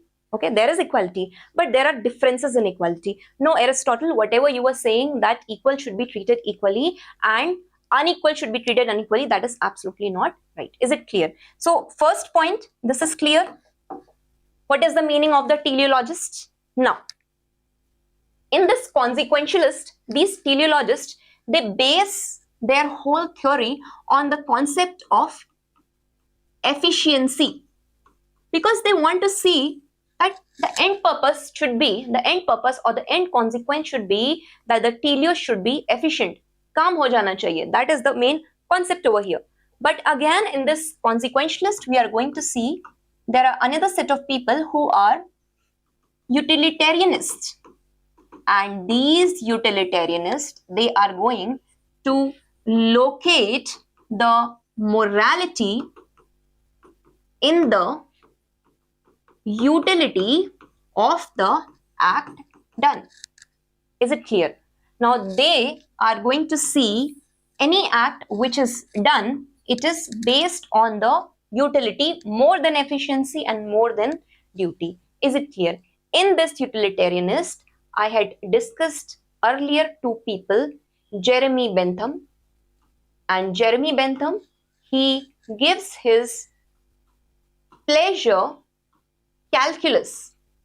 He says that for the welfare of the maximum good, you need to maximize the pleasure and you need to minimize the pain. So whatever decision making as a bureaucrat you do, it has to be for maximum good, for the maximum number of people. This is the kind of decision making. What is the utility of that decision making? Is it clear? Another one which we study here is John Stuart Mill. And John Stuart Mill, he specifically tells that in the others harming action, right, this whole concept of hate speech, hate crime, cow vigilantism, mob lynching, Dalit lynching, whatever has been done is absolutely wrong. Is it clear? So this is how we are going to take the utilitarianist theory. The another point which I want you to note down is regarding the deontologists. Now, deontologists are those who base their theory on deontos, and the meaning of deontos over here is duty. The duty which is done in form of the detached attitude. The duty is inherently good in itself, and this duty over here is basically, you can quote it as duties for the duty's sake. You have no other personal inclination or objective over here. Is it clear? So over here, the thinker again in deontologist which we discuss over here is Immanuel Kant, and he says that as a bureaucrat, it is your categorical imperative to bring in transparency and accountability leading to ethical good governance in your administration. Why don't you use RTI? Why don't you use citizen charter? Why don't you use e-governance? Why don't you use Sevota model? This is what he's trying to say over here. And these categorical imperatives over here, these are without any ifs and buts, okay, we have just discussed. These are based on the concept of universality. Any ethical action which you are doing is judged on the basis of universality. To kill is morally unethical, universally unethical. To lie is unethical, right? It is setting a bad precedent in the society. Is it clear? For a bureaucrat, it is your professional duty, right, to be impartial and keep this approach in mind. Is it clear? So here I will wind up the class for today. In tomorrow's class, we are going to discuss about the human values in the personal life, and we will see it through the eyes of reformers, through the administrators, through the moral thinkers. Now, this will be very essential to quote in your case studies, in your answers, and also in your essay. Hello students, in my last session, I had discussed about what is the essence of ethics, what is ethics, which mean what ought to be done and what ought not to be done, right? I had discussed about what are the various determinants of ethics. There were certain internal determinants, there were certain external determinants in the ethical decision making.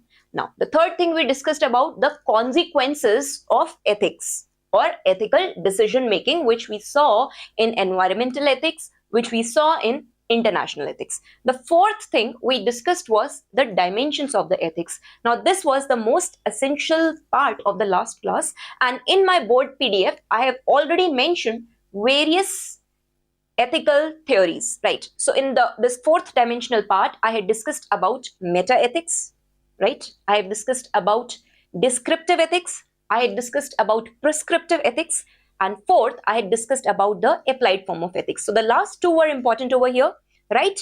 In the prescriptive or the normative part of ethics, you are going to pick up those theory and learn to apply those theory while answer writing. We had discussed the consequentialist approach, we had discussed the deontologist approach, we had discussed virtue ethics, right? We had discussed teleology, right? We also discussed about the utilitarianists, okay?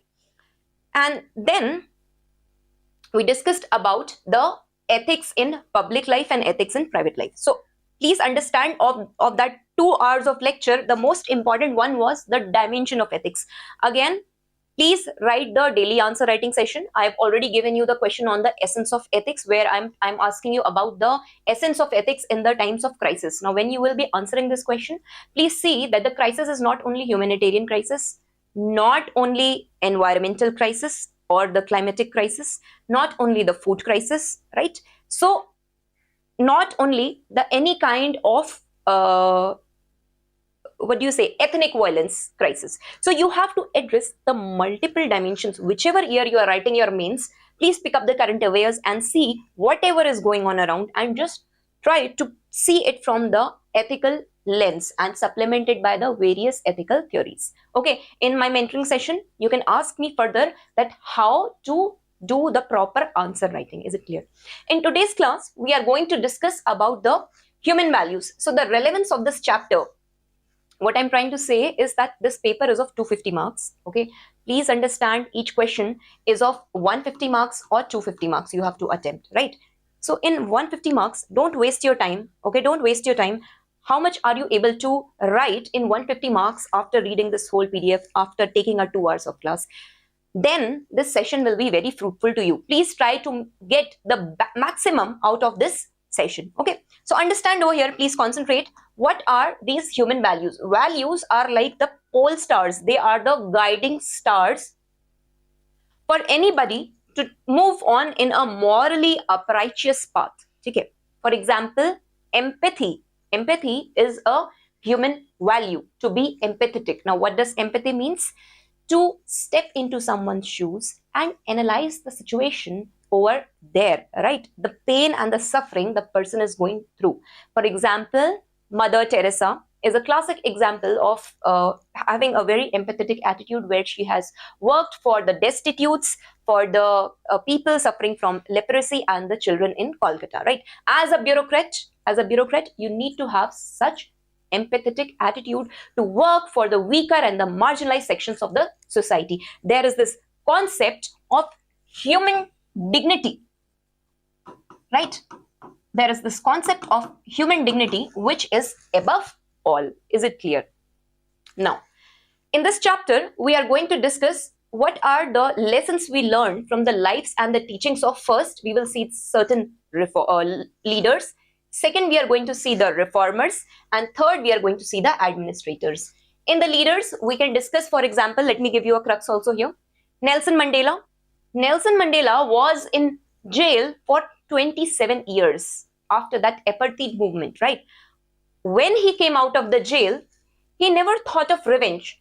His value system was based on reformation, courage, and he wanted to bring in the change in the society. So he brought the Truth and Reconciliation Commission in South Africa, and he worked for the education of the youth in South Africa. That's why in Africa it is today one of the most developed nations. So that's a visionary leader.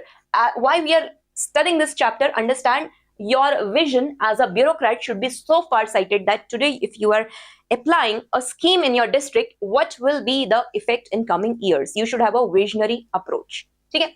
आज मैंने नल लगा दिया है, आज मैंने water harvesting system लगा दिया है. Today I have done this plantation drive. It may not give me immediate results today, but what about the 5 years? What about the 10 years? What about the 20 years? In the long run, it's going to always work. Okay. Second, reformers such as, you can write about Raja Ram Mohan Roy, 18th century reformer. He had led to abolition of sati, right? And working for the women remarriage act, working for the widow remarriage and women education. Administrators, over here this is very important. In administrator, you can take the example of T.N. Seshan.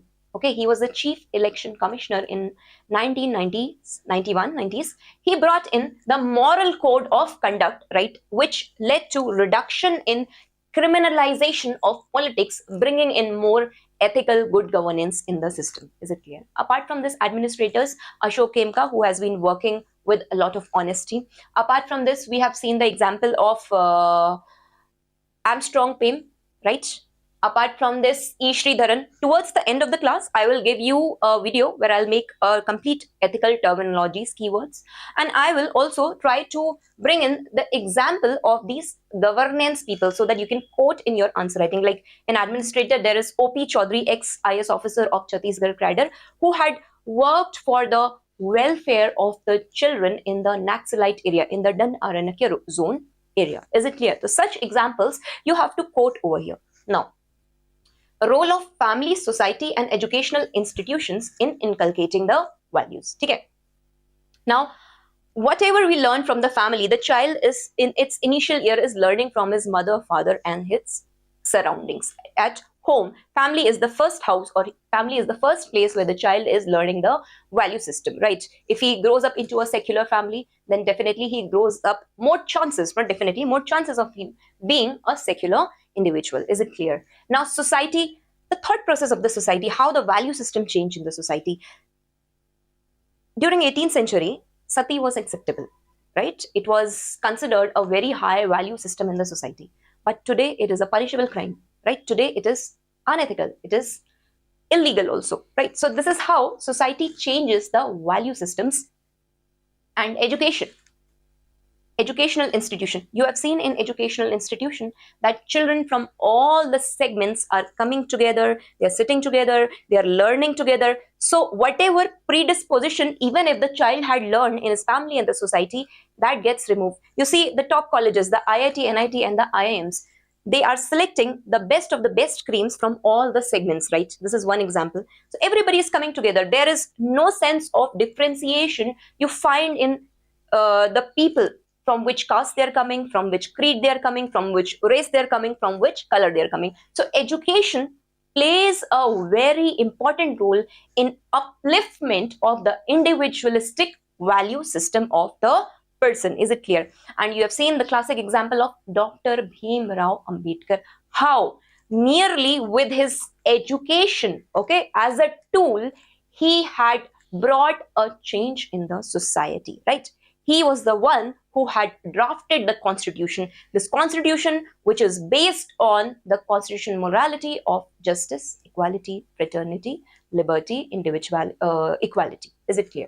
Now, this is clear.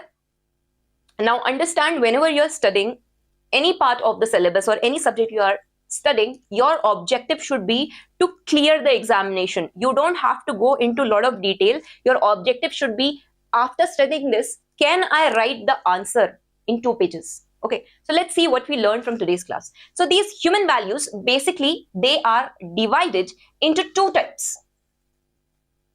Okay, these human values, they are divided into 2 types. The first one over here is known as, we have already discussed what are these values. Being courageous, courage.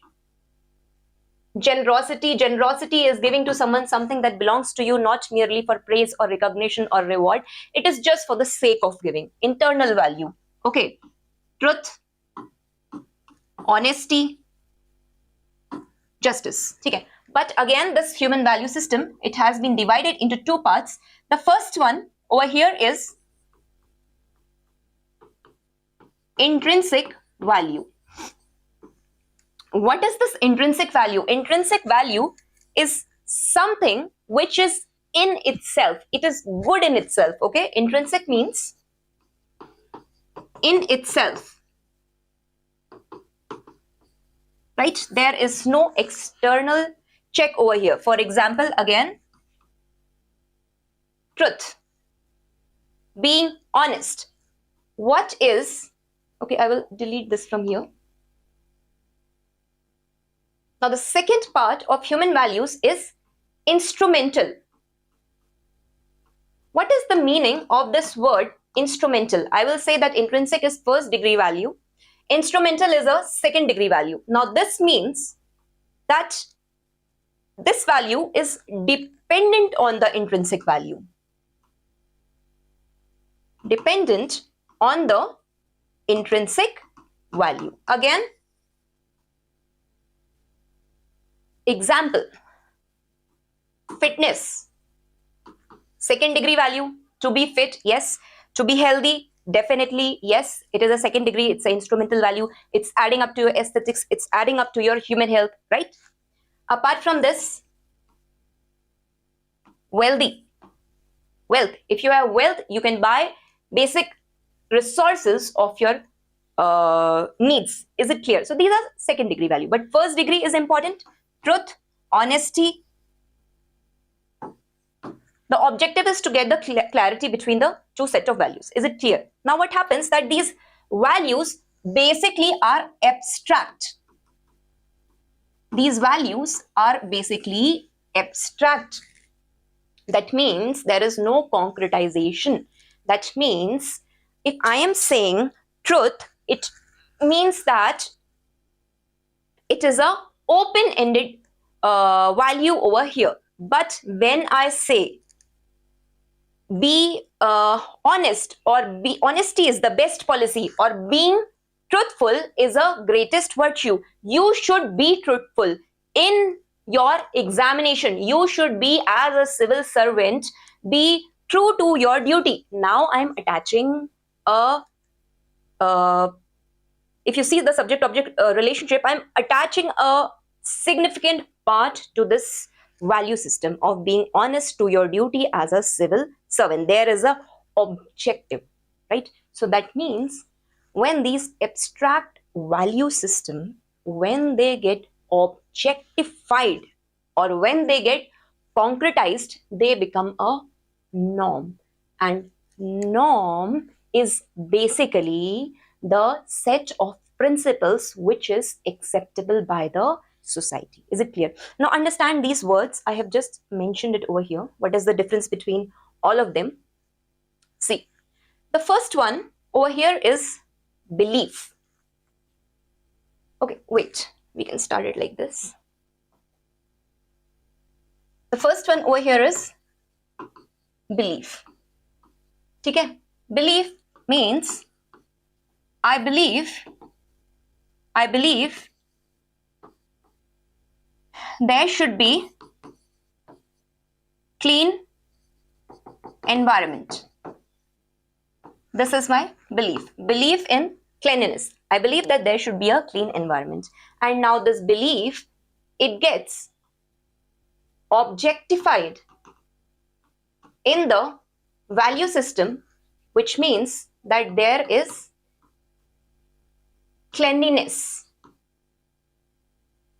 When the beliefs get objectified, they become values. This objectified value, what happens, that this cleanliness ultimately, again, being objectified over here, it is abstract. Cleanliness of what? Now this becomes objectified and it becomes the norms. And norm is basically your socially accepted behavior in the society. Yes, behavior or the principles in the society. My belief, it is my internal conviction that I believe that corruption is wrong. It is my internal conviction. Value system over here, to remove corruption is integrity, to bring probity in governance, to bring transparency, to bring accountability. That is the value system. To bring just integrity, that's a value. Okay. Norm, what is the ethical norm over here? That the civil servant should have a value of high integrity. They should be a man of high integrity. They should be a man of high probity. Is it clear? So over here again, taking the environment, taking the example of environment, clean environment, cleanliness, and norms are over here. Norms we see when the people give acceptance to Clean India campaign. Is it clear? When I will be discussing attitude in my next class, I will describe that how these further come together and they become the attitude of the person. That's the matter of another class. Is this concept clear? That values are abstract, but when these values, they ultimately get objectified, they become the norms in the society. Now, see over here. Again, I have picked up this example. Do not lie. Okay, what is that I have in the belief system? That lying harms the relationship. This is my belief that if you lie, it is going to lead to internal conflicts and disturbance of the relationship between the people. So this is the belief. This is my internal conviction. This belief system, right? Value, what is the value attached to this belief? When this belief, again I have mentioned you, when this belief, it gets objectified,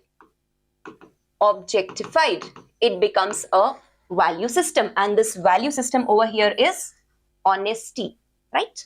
Now again, what are the morals? Okay, morals is, again, these are the socially acceptable principles over here, where I'm saying that lying is cheating, which is again wrong. Morals will be your guide towards righteousness or the wrongness over here. Okay. And when again these value system, they get objectified, I've just discussed in the previous PPT, they become the norms in the society. Example, truthfulness is expected in the society. This is acceptable standard in the society. Is it clear? Now what happens? Again, these norms, right? Again, these norms, they will get objectified and they will become the ethics or the principal code of conduct. For example, if I take a governance example and if I say that there should be no, I believe that there should be corruption-free government, or there should be no corruption in the society. That is my internal conviction, that there should be honesty, there should be transparency, right? Value system over here is integrity. And how? It will be a foundational value of civil services. The objectified norm would be over here that integrity must be upheld by the bureaucrat, and that will be seen in the ethical decision. And to bring in that integrity, or to reduce that corruption, what government is trying to do, it will try to bring in the law, which is Prevention of Corruption Act. Is it clear? I've mixed two examples over here, right? So over here, if we see in this context, fraud is legally punishable. So is it clear what is a belief? Okay? What is a value? Belief पे value system बनता है, ठीक है? And it is also supplemented by the morals in the society. ये सही है, ये गलत है. Okay, society is deciding on that. Norms, again, when your value system completely becomes objectified, it becomes the norms. And then when the norms are objectified, they become your ethics, right? Now, see this diagram also over here. This is your value system, okay? Now, in terms of society, okay?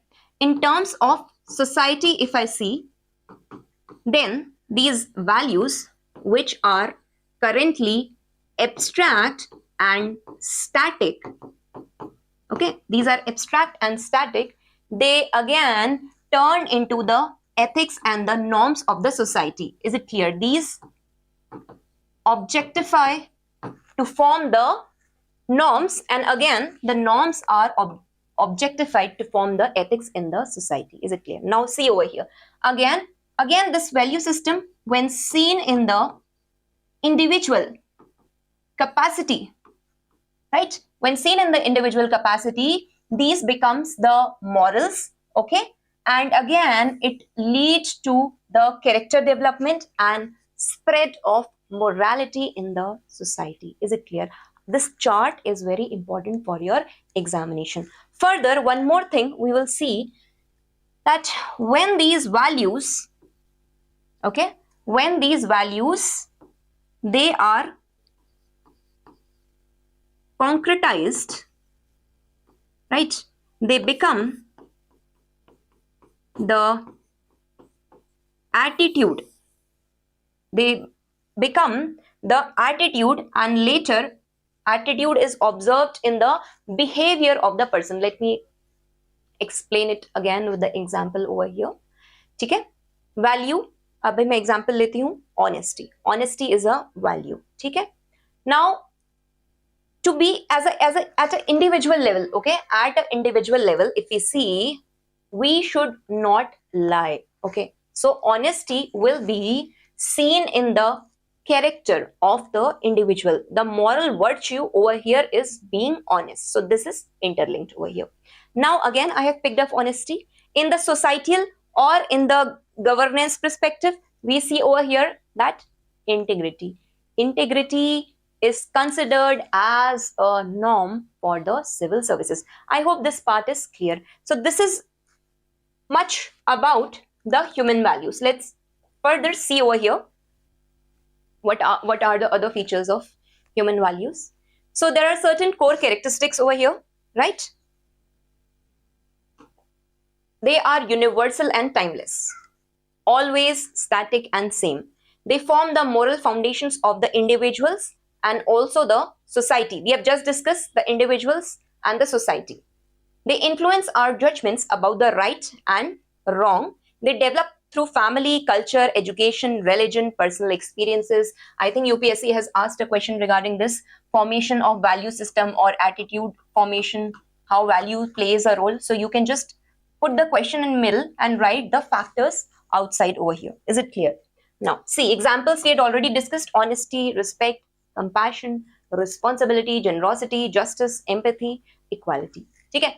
They are acquired through, first of all, primary socialization in your family, religious and cultural transmission. Achha, what do you learn from primary socialization in your family? You learn the values of helping others. You learn the values of respecting your elders, right? Religious and cultural transmission, it is concept of plurality. In cultures, in various cultures, there are various good practices which we learn. For example, in the Sikhs, we see the langar system, which is providing food for so many people for free, right?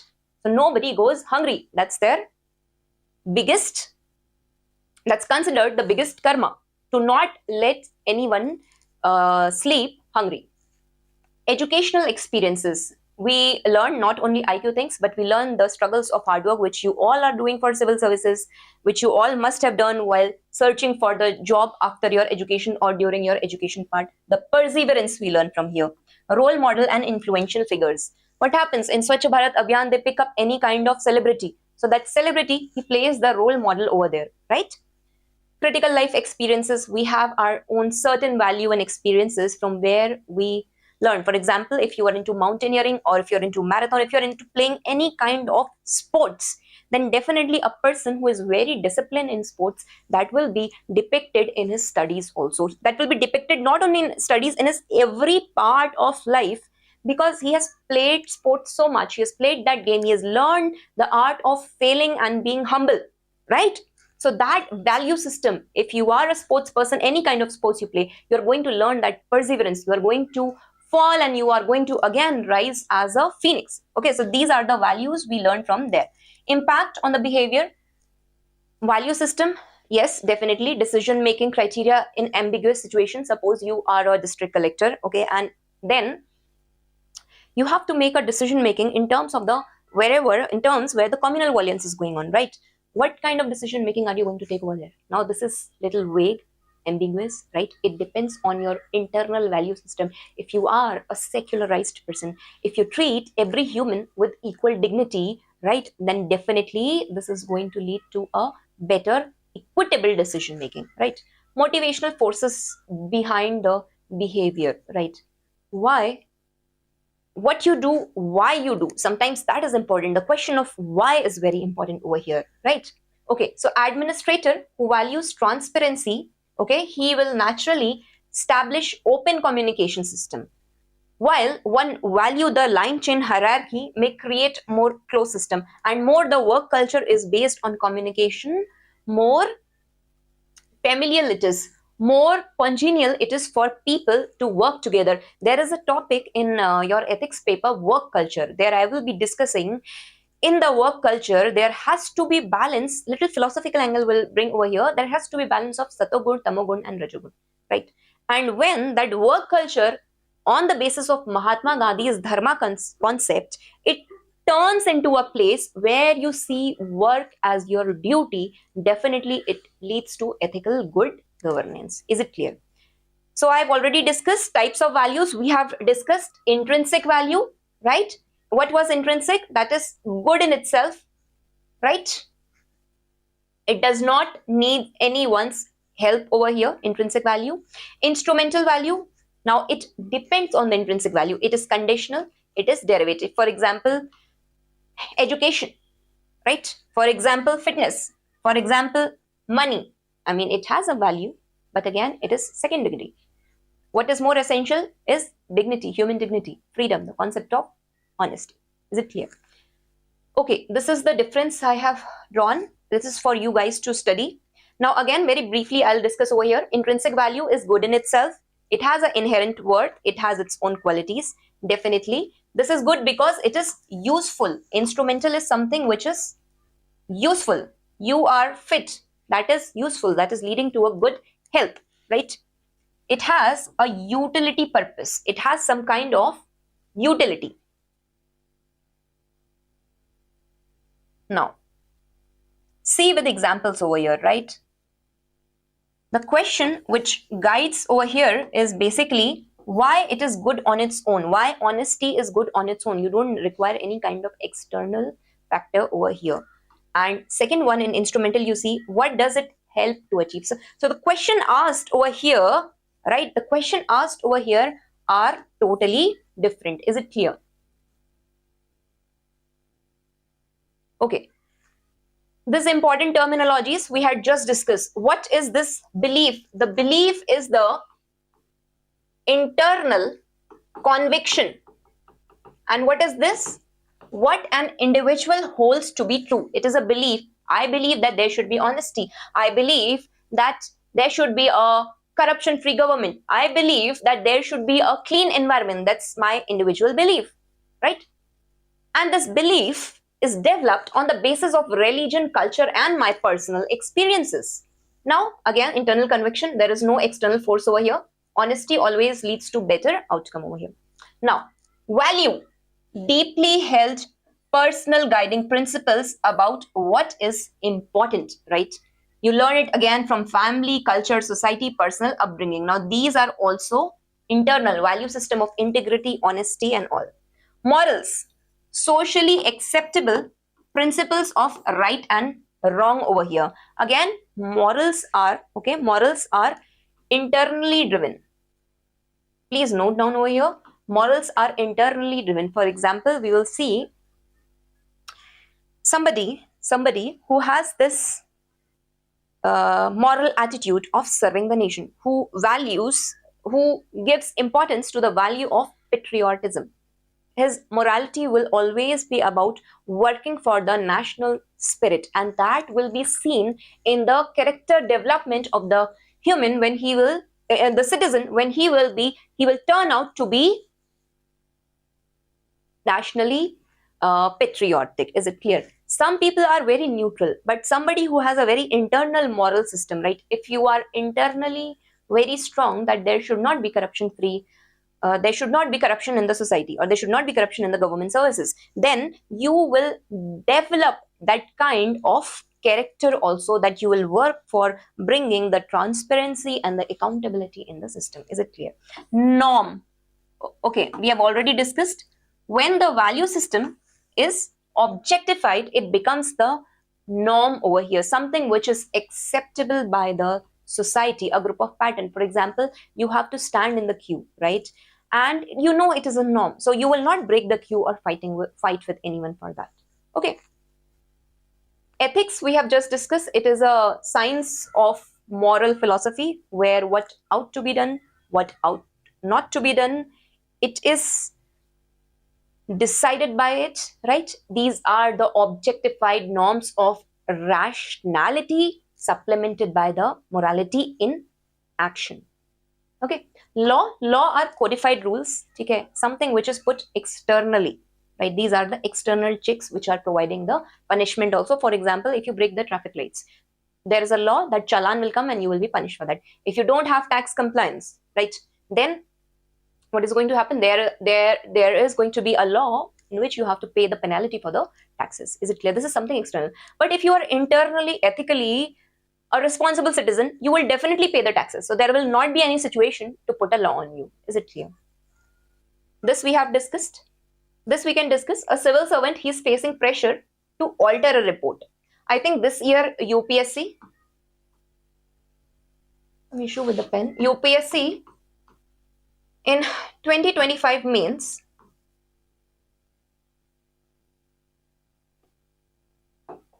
okay, in the 2025 mains case study has already asked this question over here. A civil servant who was facing a pressure, not exactly to alter two questions were there. One was regarding, there was a officer in PSU who was, I think, question number 9. Please go and check question number 9 and 10.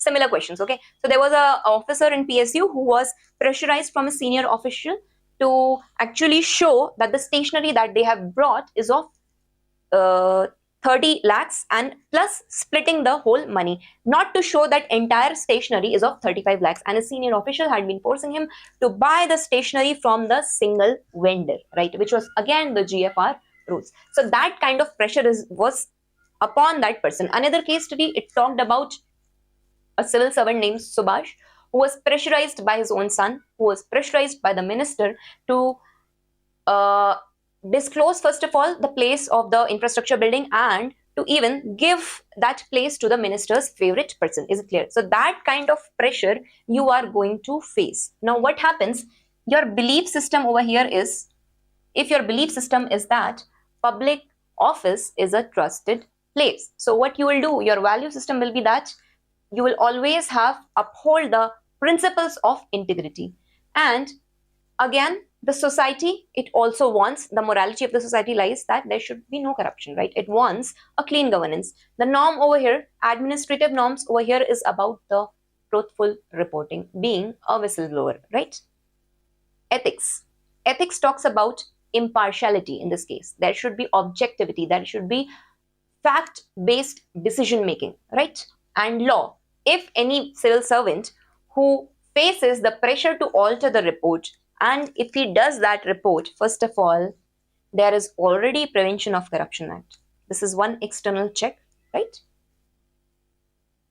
So ethical actions, they occur when the value system aligns with the law, even if the consequences are risky for the officer.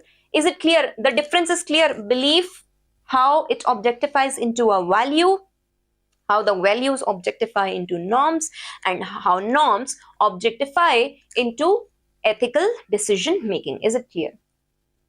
Now, let's pick up the second topic over here. We will do it very quickly. Rather, this topic is for you guys. Conceptual part I have taught you, right? In today's class, what was important? This is something that you are going to see and practice in your answer writing. Let's see over here. First one, we will be dealing with the leaders. Mahatma Gandhi. What are the core values we have learned from him? Very quickly, you can make in your notes a tabular format. Satyagraha, Satya.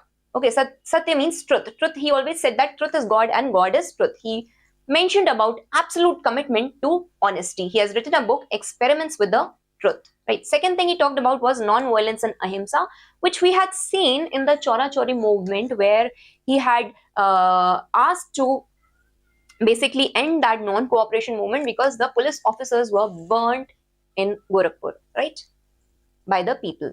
So he says that this principle of ahimsa extends to all, that is non-killing, right, and it is a weapon of the weak. No, it's not the weapon of the weak, it's a weapon of the strong rather than the weak. Satyagraha. Satyagraha means that it is not a passive resistance, it is a sole force leading to truth and love. It means that whatever you do, your means have to be purer as the ends. It is not that by hook or by crook you get independence. The means you go through, they have to be justified. The means have to be justified as the ends. Is it clear? Sarvodaya. Mahatma Gandhi, he had talked for welfare of all. Welfare of all, basically, it is inclusion of everyone together, okay, and this is based on again the model of trusteeship. Swaraj, which means self-rule. Swadeshi, Swaraj, self-rule, means he wanted the political independence from colonization, but he wanted village self-sufficiency and decentralization in the nation. And this we have seen in Article 40, where it talks about the panchayats of DPSP. Swadeshi, we had seen in economic self-reliance. Is it clear? What are the lessons we are learning over here? First of all, the moral courage. He had a solitary salt march, right, which was initially mocked, but it has mobilized. What happened in the Dandi Yatra or the salt march?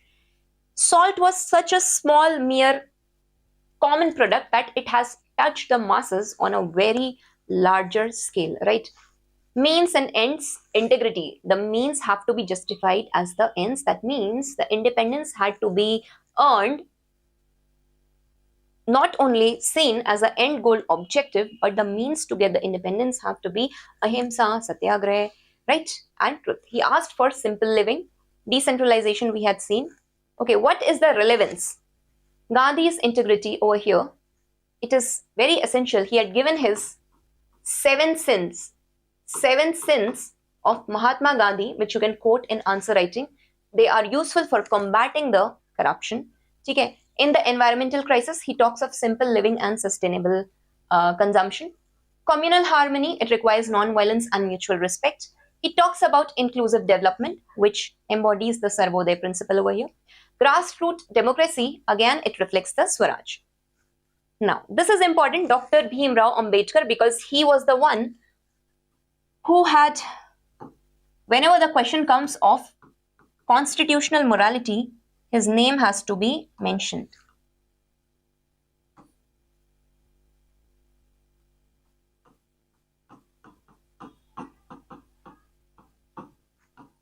Right?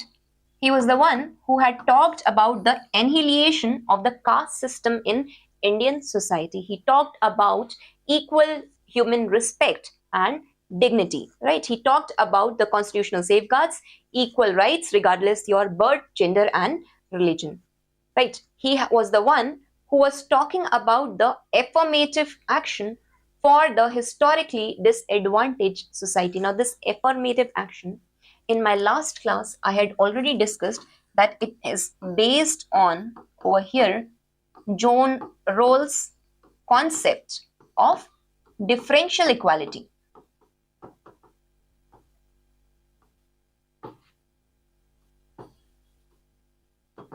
Two minutes I will take over here. John Rawls says to all the bureaucrats and the people, he says that have a veil of ignorance. Right? What does this word means? Veil of ignorance. Ek parda. Okay. He says that whenever you are a bureaucrat, okay, anybody is coming to you in your office, old man, old lady, knowable, friends, family, you should be keeping your predispositions at the back and you should be looking them with a very transparent lens, with a very objectified, rational attitude, detached attitude. This veil of ignorance is very essential for the bureaucrat. And here he gives this concept that now you see, now you try to provide the social justice to them. Keep your predispositions at the back. On this basis of John Rawls' affirmative action, bringing social justice into our constitution has been provided. Again, we had seen the three pillars Ambedkar ji has talked about is liberty, equality and fraternity, leading to justice. Education, he always talked about educate, agitate and organize.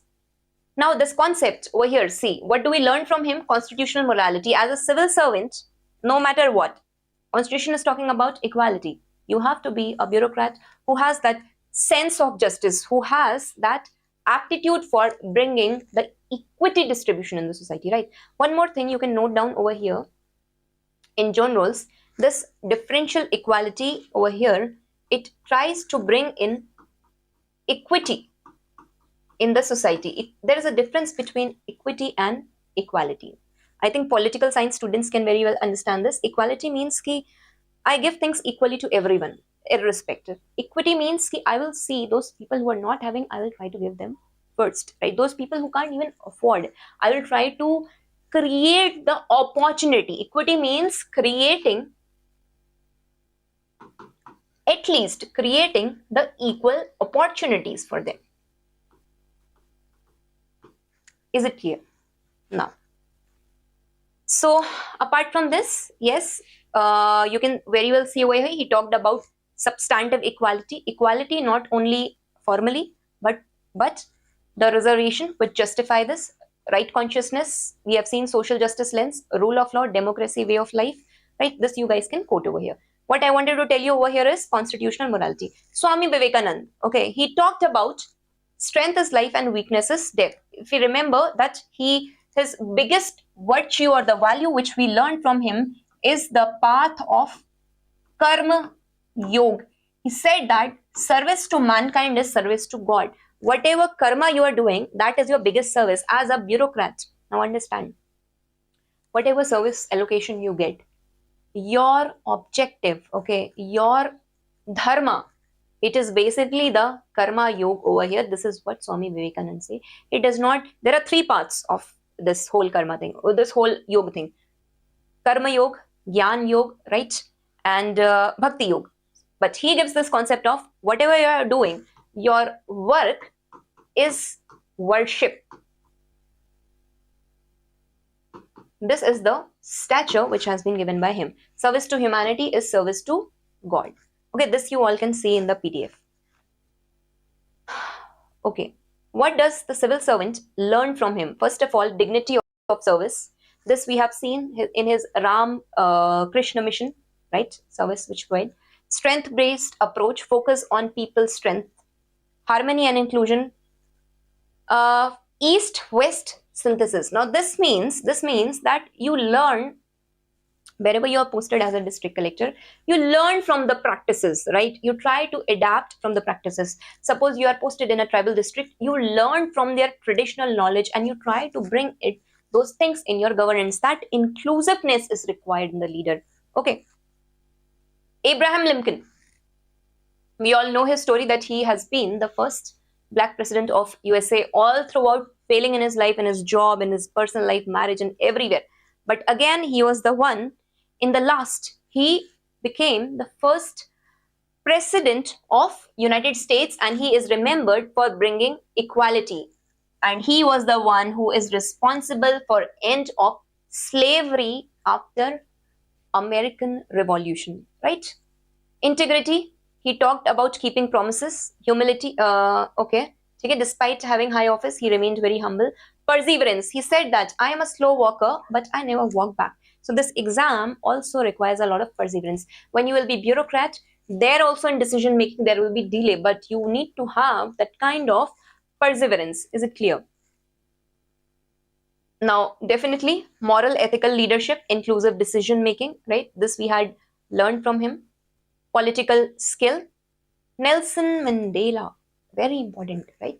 All these you can quote in your essays also. These and how examples from world history are very important. You can write those in your essay and ethics.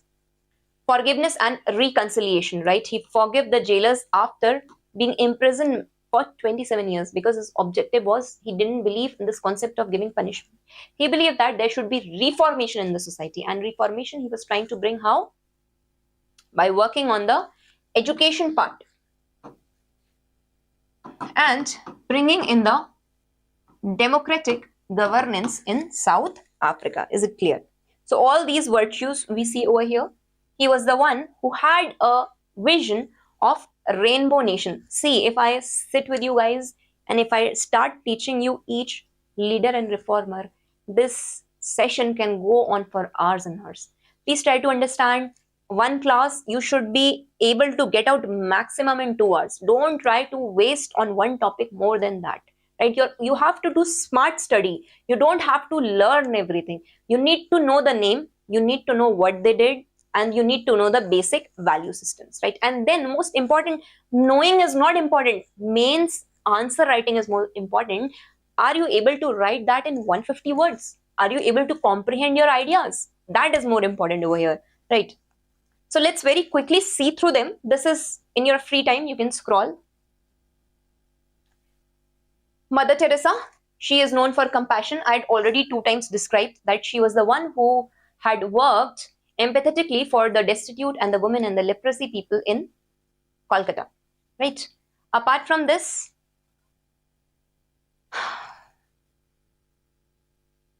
Martin Luther King. Now this is very important again because again we see that how he and prior to him it was Rosa Parks incident which has ignited this incident in America that there should be justice and there should be dignity for even the black people. They should be considered equal, right? So basically he was bringing in, he brought in the racial justice. He said injustice anywhere, okay, injustice anywhere is a threat to justice everywhere, right? He adopted Gandhian Satyagraha. Apart from this, Sardar Vallabhbhai Patel, he also known as the Iron Man of India. He had worked for the integration of 562 princely states over here. He believed in the concept of unity above regional or princely interests, right? Practical. Now, what do we learn from him? Most important over here is practical, pragmatic problem solving approach. This you are going to face in the decision making as a civil servant. Is it clear? You have to, as a bureaucrat or implementator of the policies, you have to be one person who is trying to make those policies work at a very grassroots level. Is it clear?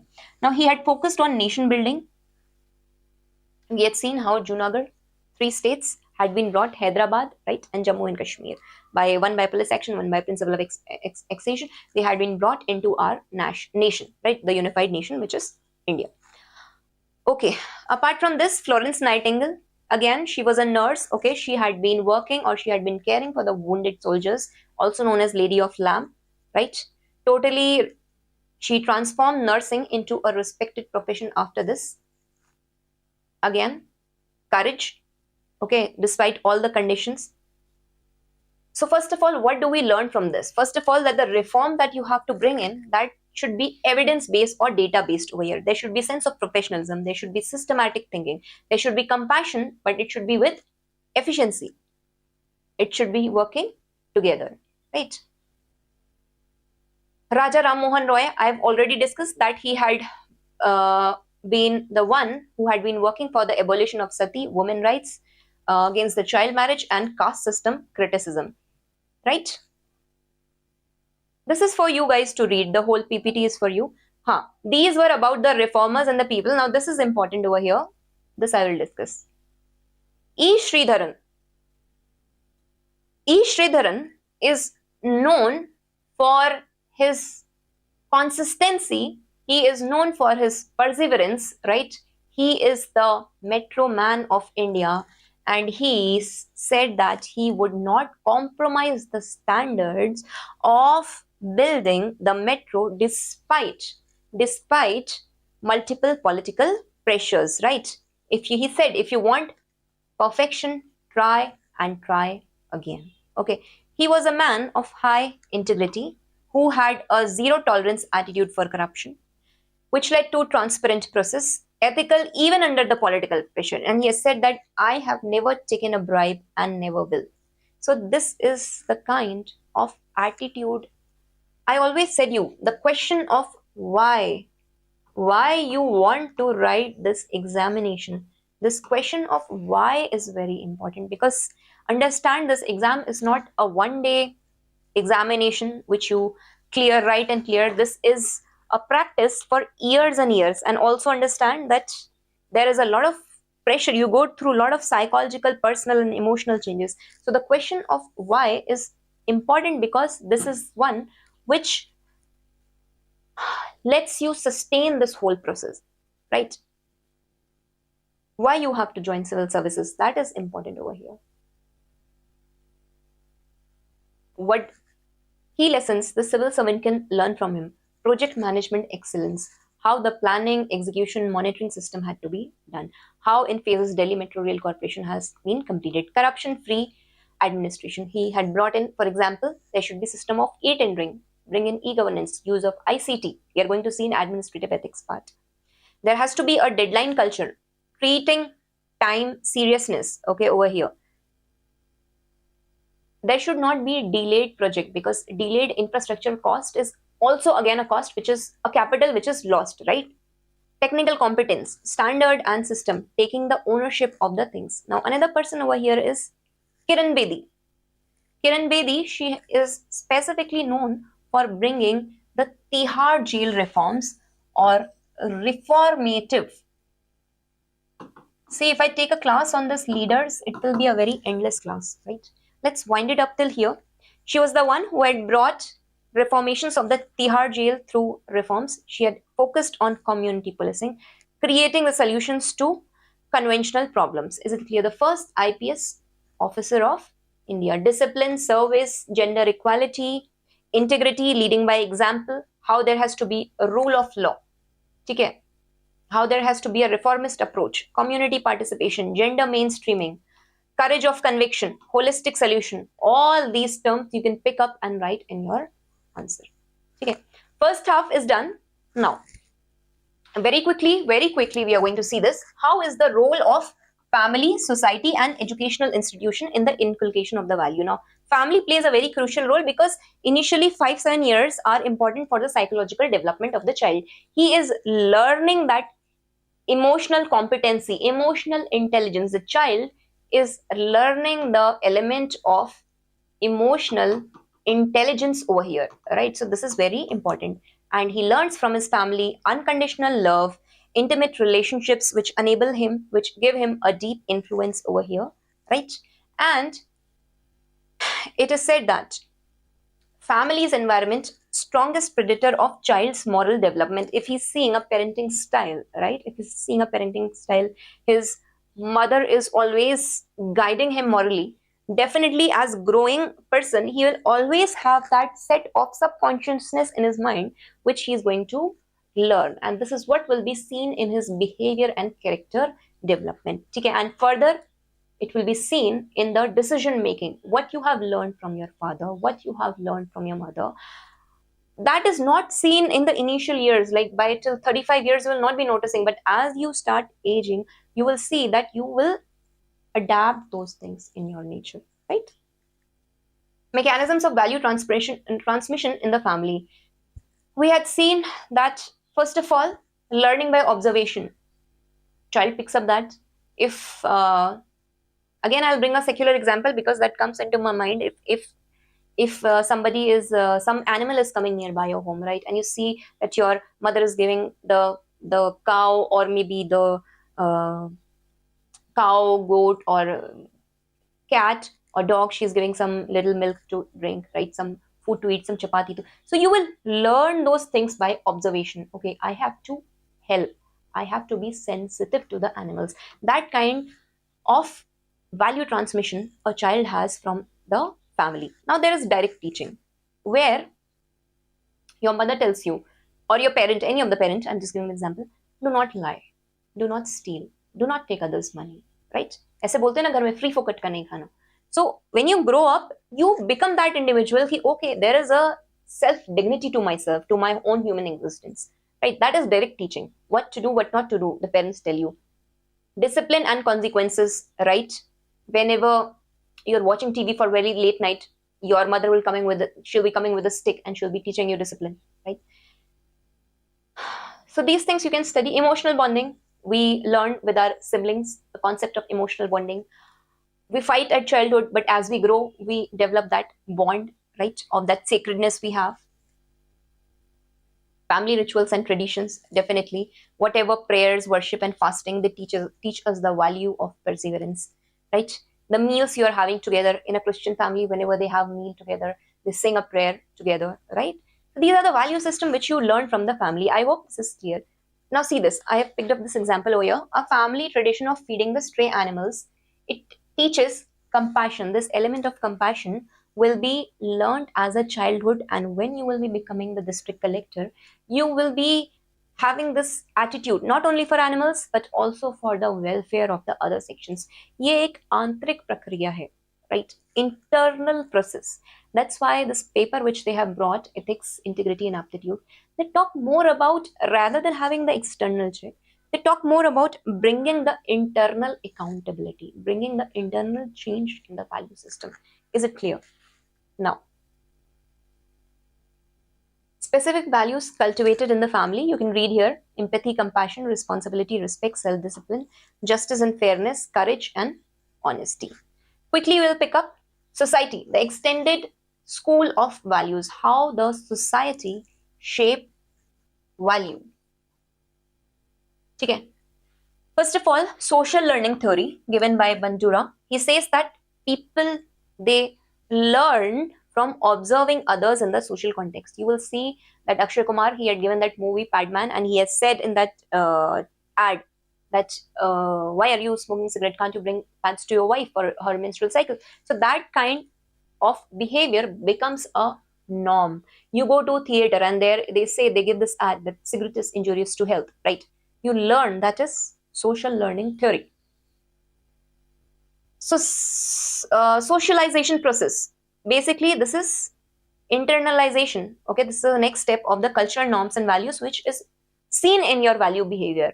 Next time, okay, and this comes through informal education or social interactions over here, right?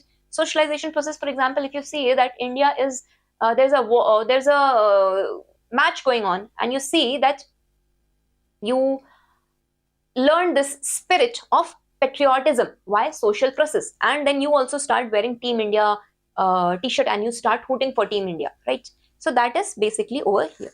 Social capital, networks of relationship, they create the shared values. Okay, so what happens that ultimately all this leads to a social capital, and understand that this social capital is basically leading to a humanistic national capital. And this national capital, basically, if the right ethics is fed over here, this is definitely going to lead to ethical good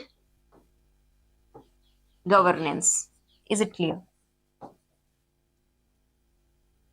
Now, what are the agents of socialization in the society? Peer pressure, you learn. If your friend is going to the gym and if he's running marathons, definitely you're going to pick up that. Oh, he's my friend, he's doing that, let me do that. If you see him smoking cigarette, he'll be like, oh, you also try, and you will also pick up that, right? So you learn it from there. Religious institutions, right? You learn community support and accountability. I've just discussed about the langar practice in the Sikh. So one more thing, temples annadan, right? Free food distribution, which you see, it teaches charity and service. It is generosity, right? You see that there are soup models, basically a church soup models kitchen. They models the compassion way. I've given this example of Gurudwara's langar. Community organization, you learn this value system from youth groups, from NCC. You learn this whole process of patriotism, right? The people of NCC, they want to join Indian Army, they want to serve the nation. Cultural associations, let's have a cultural group of bringing Clean India campaign, create awareness about corruption free India, bring in your digital India campaign, promote that, right? There are sports club, there are neighborhood associations, self-help group, Kudum Shri, which is working for the upliftment of the women in the Kerala, Lijat Papad, again. So basically, apart from this, one more factor over here, it is media and the popular culture. Suppose there is this film, okay, Three Idiots. It promotes that education, it has to be not merely rote learning, it has to be something which has to be implemented in your real life, right? So that also plays an important role. Public spaces and civil societies. So how the public spaces, they teach values, behavior in cues, it teaches turns taking and fairness. For example, public park teach environmental care, right? There was a small forest area destruction which was happening in Delhi. I'm not able to exactly recollect the name, but what happened, a lot of NGOs and societies, the people, they came together in the public spaces and they defied it, right? You can say, give the example of Chipko movement over here. In the public spaces, when the trees were being cut down, then Amrita Devi, she held the tree and she was like, this is our public space, this is our environment, and we will not let it destroy. Is it clear? I think that is it. Let's take some past year question. Yesterday, I just missed the question by, societal changes in value education. Okay, 5 more minutes and then we'll wind this up. So in education, what are you learning? You're learning the value of pluralism. Okay, diverse community has different value system and you are coming together in a close school setup, right? And there are dialogues, there is tolerance, and there is finding of the common ground over here. Apart from this, social movements and the value change. Social reform movements, this we have discussed, not very important exam, this you guys can see, right? How independence movement had brought in the democratic participation, how civil rights movement had led to racial equality in USA, environmental movement, Chipko movement, Narmada Bachao movement, women's right movement bringing in gender equality. Current movement over here is regarding the LGBT plus rights. Now this is talking, okay, this was seen in the criminalization of homosexuality in section 377 of IPC in Navtej Singh Johar case. Okay. So this is bringing openness in the society, the acceptance of various views in the society. Educational institution, the formal school of values beyond the family, schools where children are learning, they are learning this in this critical period. They are learning the method of character formation, right? I think that is it.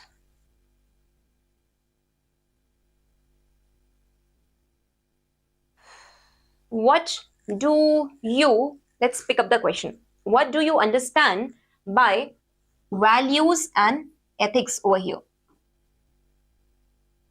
In what way is it important to be ethically along with being professionally competent? Now understand, we have just discussed that values are like the pole stars. They are the guiding stars which are abstract, which are static, and they tell you what is the right path. Example over here, what do you understand by values? Very, very simple, you have to answer it, okay? What are these values? Honesty.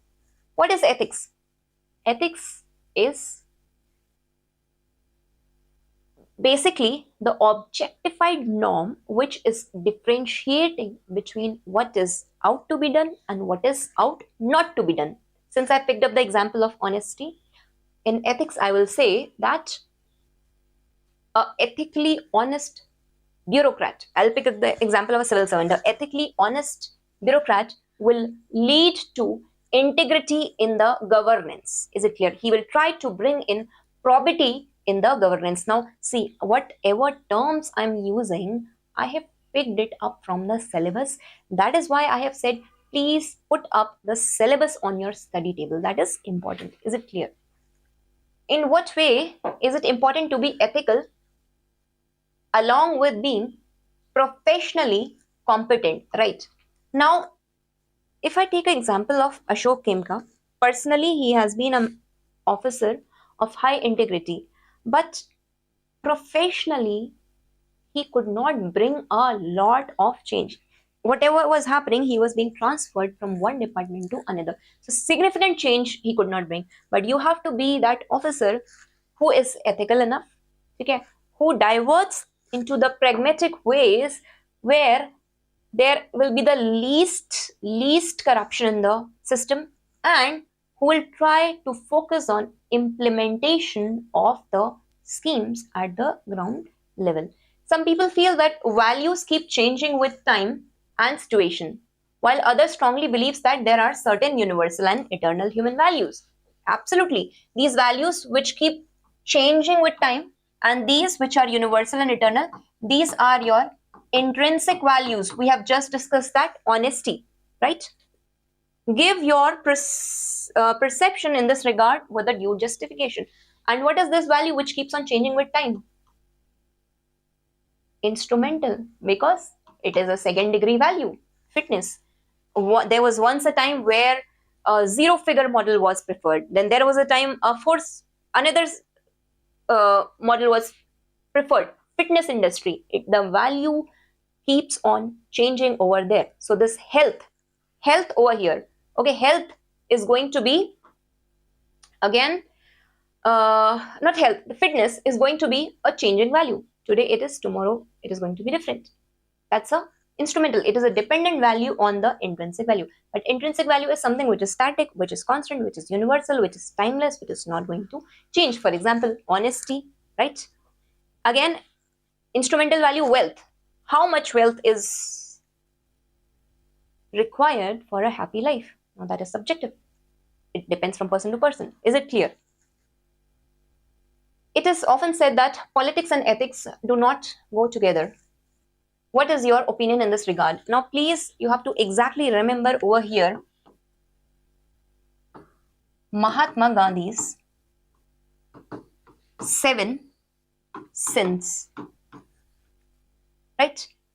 Where he says that politics and ethics should go together. So you have to justify it like that. The good of an individual is contained in the good of all. So you should be a bureaucrat who is the one who is having a utilitarian perspective, who is talking that there should be maximum good for the maximum number of people. Is it clear? How can this principle be implemented in the public life? Definitely, you are a bureaucrat, you are a district collector. You have to make sure if there is Ayushman Bharat scheme coming, you have to make sure that each and every, the last mile person who is standing in your district has to get his Abha ID done. Is it clear? I'm just giving you the idea to write it. Which eminent personality has inspired you the most? Whatever has inspired you, you can mention about him, give the gist. Very simple example they've asked you. You can write about Rabindranath Tagore, Mahatma Gandhi, whatever you feel like, right? But justify it with the ethical arguments that why and how it had brought change in your society. Current society is plagued with widespread trust deficit. What are the consequences of this situation for personal well-being and for the societal well-being? What can you do at the personal level to make yourself trustworthy? Okay, this is a question. What are the consequences of this? So 1, 2, and 3. You have to attempt it at 3 levels. The current society is plagued with widespread trust deficit. Yes. First of all, address this part of the question when they are asking you. In 20 words, you have to write over here. Because in the current society, if you see various dimensions, if you see how there is a trust deficit, not only emotional, not only people are having political trust deficit also, people are having emotional trust deficit in the personal relationships also. People are having a trust deficit because of the presence of social media and AI technology, right? We have entered into the post-truth era of democracy. So you have to keep in mind those, whatever, if you pick up 4 dimensions, then supplement it. What are the consequences of this in the personal situation? Personal well-being and for the societal well-being. For example, if I pick up the technological dimension over here, right, is played by trust deficit. Technology is leading to spread of the false news. If I say this, there's a trust deficit between what the media is projecting and what the citizen is learning. This trust deficit. Personal well-being, how news is going to affect me. If you hear any news for a long time, you keep thinking about it, right? And then you invest so much of energy thinking about it that then you later decide that this was a false news. The trust deficit which the media had created, right? So personally, it is killing your time, which efficiently you could have used in other ways, right? And it leads you to develop later stages discomfort, or it leads you to loss of trust on media after that. And for the personal well-being, definitely it is leading to hate speech, it is leading to xenophobia, it is leading to this false news, mob lynching and all. You've seen what happens in society. I think that is it pretty much. There are lots of questions.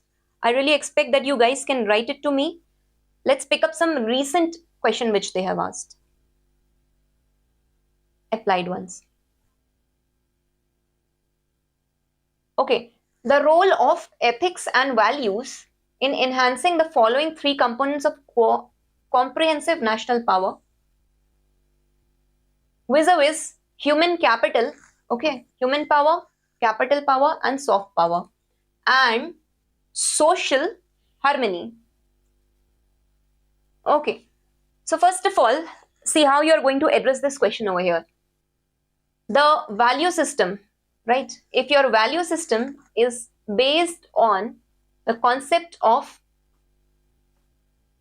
honesty, if your value system is based on the concept of patriotism, that will be definitely seen, this value system will be definitely become a objectified norm, which will be again seen in your ethical decision making, first of all, right? The 3 components. Okay. So over here, how this patriotism is reflected as the human capital. First of all, you can take example of Jay Shankar, right? How he has been the one, initial, previously the ex-IFS officer, how as a human capital he has served the nation. Okay. Second, how as soft power in today's context he has been leading to interconnectivity, right, between the various nations, right, and how ultimately it has led to the concept of social harmony, presenting India at a global stage on its principles of Vasudhaiv Kutumbakam, right, comprehensive national power. Is it clear? Another example you can pick up over here is International Solar Alliance of India. You have to think in multiple dimensions, right? How International Solar Alliance is like human capital, first of all, because a lot of, because the headquarters is in Gurgaon, right? Lot of employment is generated, human capital resource is being used over, in India, right? First of all, this human capital is used from India. Second, soft power. It is now, I think currently, last I read was 123 members we had in International Solar, and Angola was the 123rd member. Last time the current affairs I was reading. So soft power, it is leading to connectivity in the climate sense between the various developed and developing nation. India is being shown as a leader, promising its commitment or INDCs that it did in Paris Climate Summit. Is it clear? And how it is leading to social harmony? It is leading to climate justice, right? Education is not, similarly, various such examples you can pick over here, right? You can think in multiple dimensions. Education is not injunction. It is not something which is taught.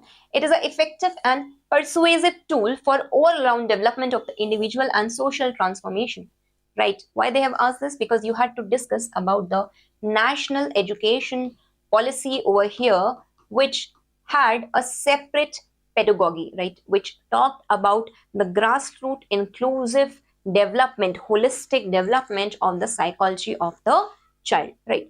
In light of the above statement. Now see, this is 150 marker. So in 20 markers, first you have to introduce the real objective of national education policy, and then you have to tell it otherwise. The current internet expansion has instilled a different set of cultural values. What are these cultural values? Which are often in conflict with the traditional values. Discuss that.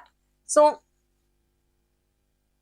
what are the traditional values and what are the cultural values? Why is this important over here? Because first of all, there has been lot of movements. There has been lot of, on one dimension, there has been lot of LGBTQ plus movements which have been across the worlds, right? We have seen that with internet explosion. Recently, my friend, she was in Canada, she was telling that a lady, she moves into the office and she says, where is my cat litter? So basically, there was a situation in the world where people identified themselves as animals, right? And with this internet explosion, with the social media reels, and with everything, this had been going on across the places, mostly in USA and Canada. So this, she identified her as a cat. Now this is basically the kind of new generation rights, right? Now how it is different from the traditional value system where we had only female, male, and one transgender. Is it clear? Now we are having multiple identity people over here. So again, internet expansion has led to this. Second, first thing we can discuss on this dimension, which immediately comes to mind, cultural values specifically. Second thing we can discuss in the cultural values is cross-cultural. This is one negative example, because again, this is of 10 marker, right? So what you can do is, after giving a brief, one negative example and one positive example over here. Yes, with cultural values, we had also seen that initially that at many places, basically in Maori tribes, it was considered that killing of the parents at the age of 60 or 70 was considered a cultural value. But with internet expansion, right, there is spreading of conception of human dignity, and there is change in the traditional value of life system, right? Such examples you can take and you can supplement. In tomorrow's class, I'm going to pick up the attitude. I hope the crux of the class is clear. From today's class, you must know what you have to pick and what you don't have to pick. In tomorrow's class, I will be discussing on the basis of this value how attitude is formed. Okay, how this whole belief, it leads to change. Okay, we have discussed over here.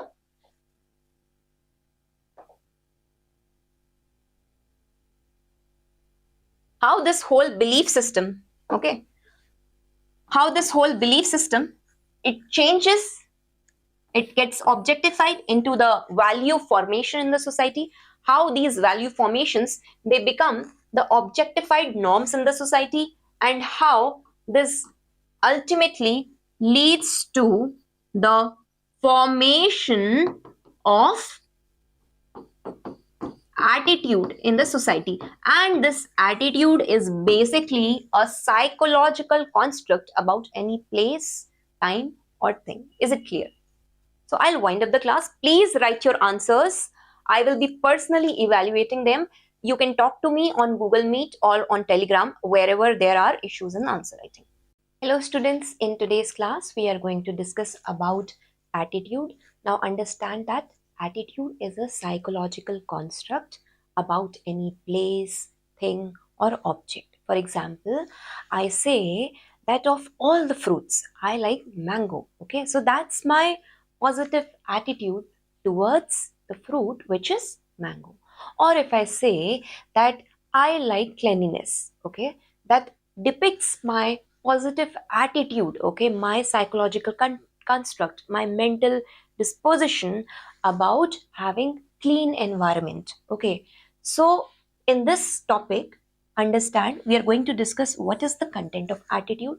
Okay, in the structure of attitude, we are going to discuss the famous ABC model, the affective, the behavioral, and the cognitive component of attitude. In the functional part, we are going to discuss about the Daniel Katz theory, how various functions, okay, they have their own utility. Okay, then we are going to discuss how attitude is related to thought and process. Not only change in attitude is essential, but that change in attitude has to be depicted in the behavior. For example, the government has brought in Swachh Bharat Abhiyan, but are the people using the toilets?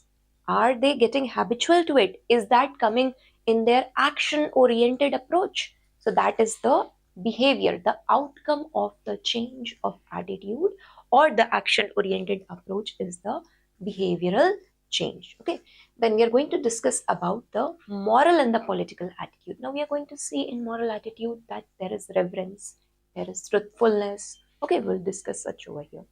In the political attitudes, we are again going to discuss that the spirit of patriotism, right? The spirit of democratic value inculcation in the people. In social influence and persuasion, we are going to see that how social influence in its 3 degrees, okay, it affects the people, and how persuasion by its 2 major theories we are going to discuss over here, central root and the peripheral root. Okay, we see that, for example, if there is a give it up campaign, we have seen in Pradhan Mantri Ujjwala Yojana. So we had seen that how government tried to persuade the people to give up the LPG subsidy, right, for all those people who are above the BPL line. So by this topic of attitude, this is basically your psychological ethics part. You are going to use this in your case studies, that what kind of attitude is required in a bureaucrat. Okay, and you will supplement it with aptitude and emotional intelligence, and then you will write it in your answers that how the bureaucrat is bringing the implementation of the government scheme at the very grassroots level for the welfare of all the sections of the society. Is it clear? Let's proceed over here.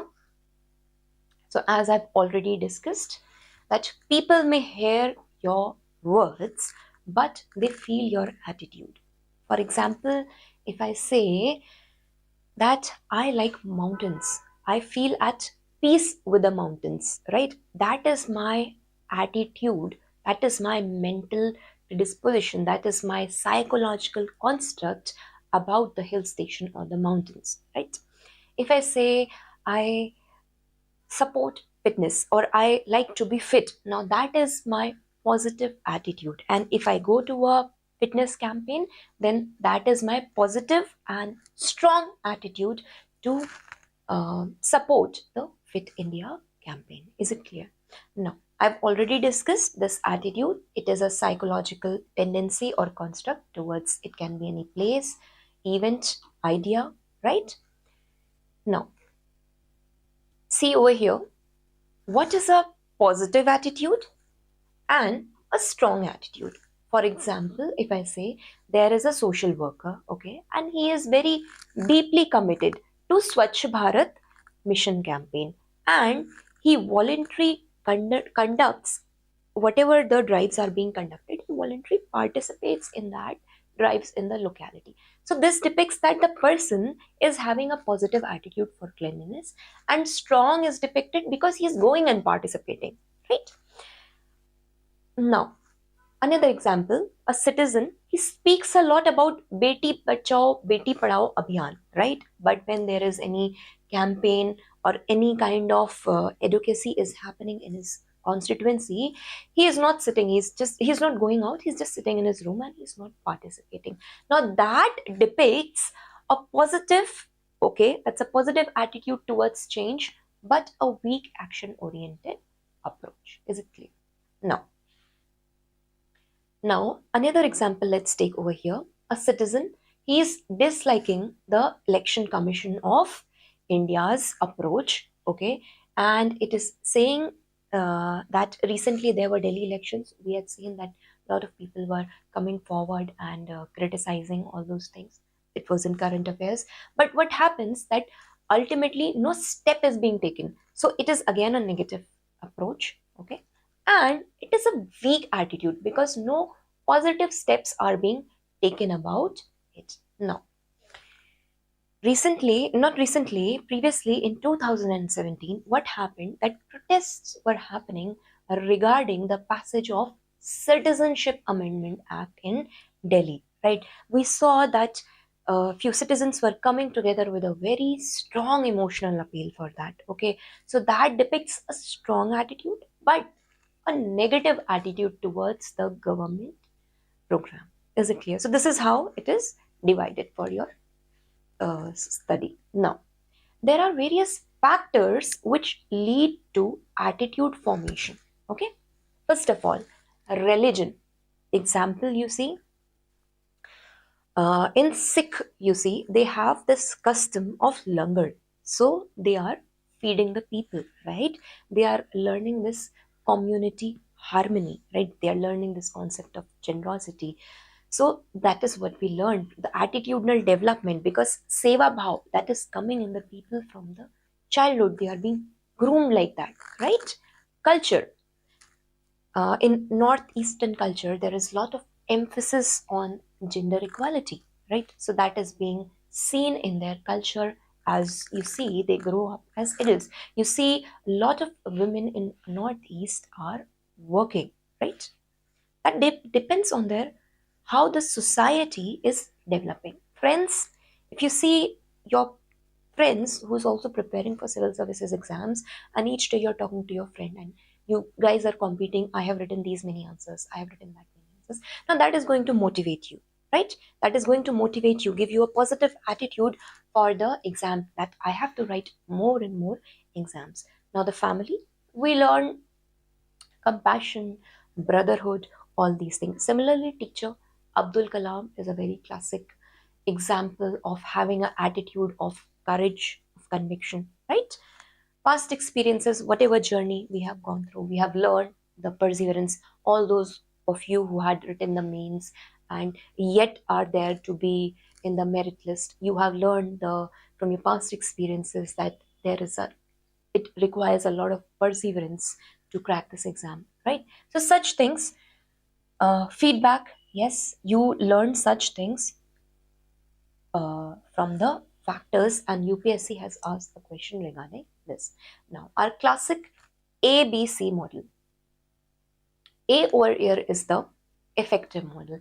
Now this effective is basically the emotional component. Okay, this is the emotional component of attitude.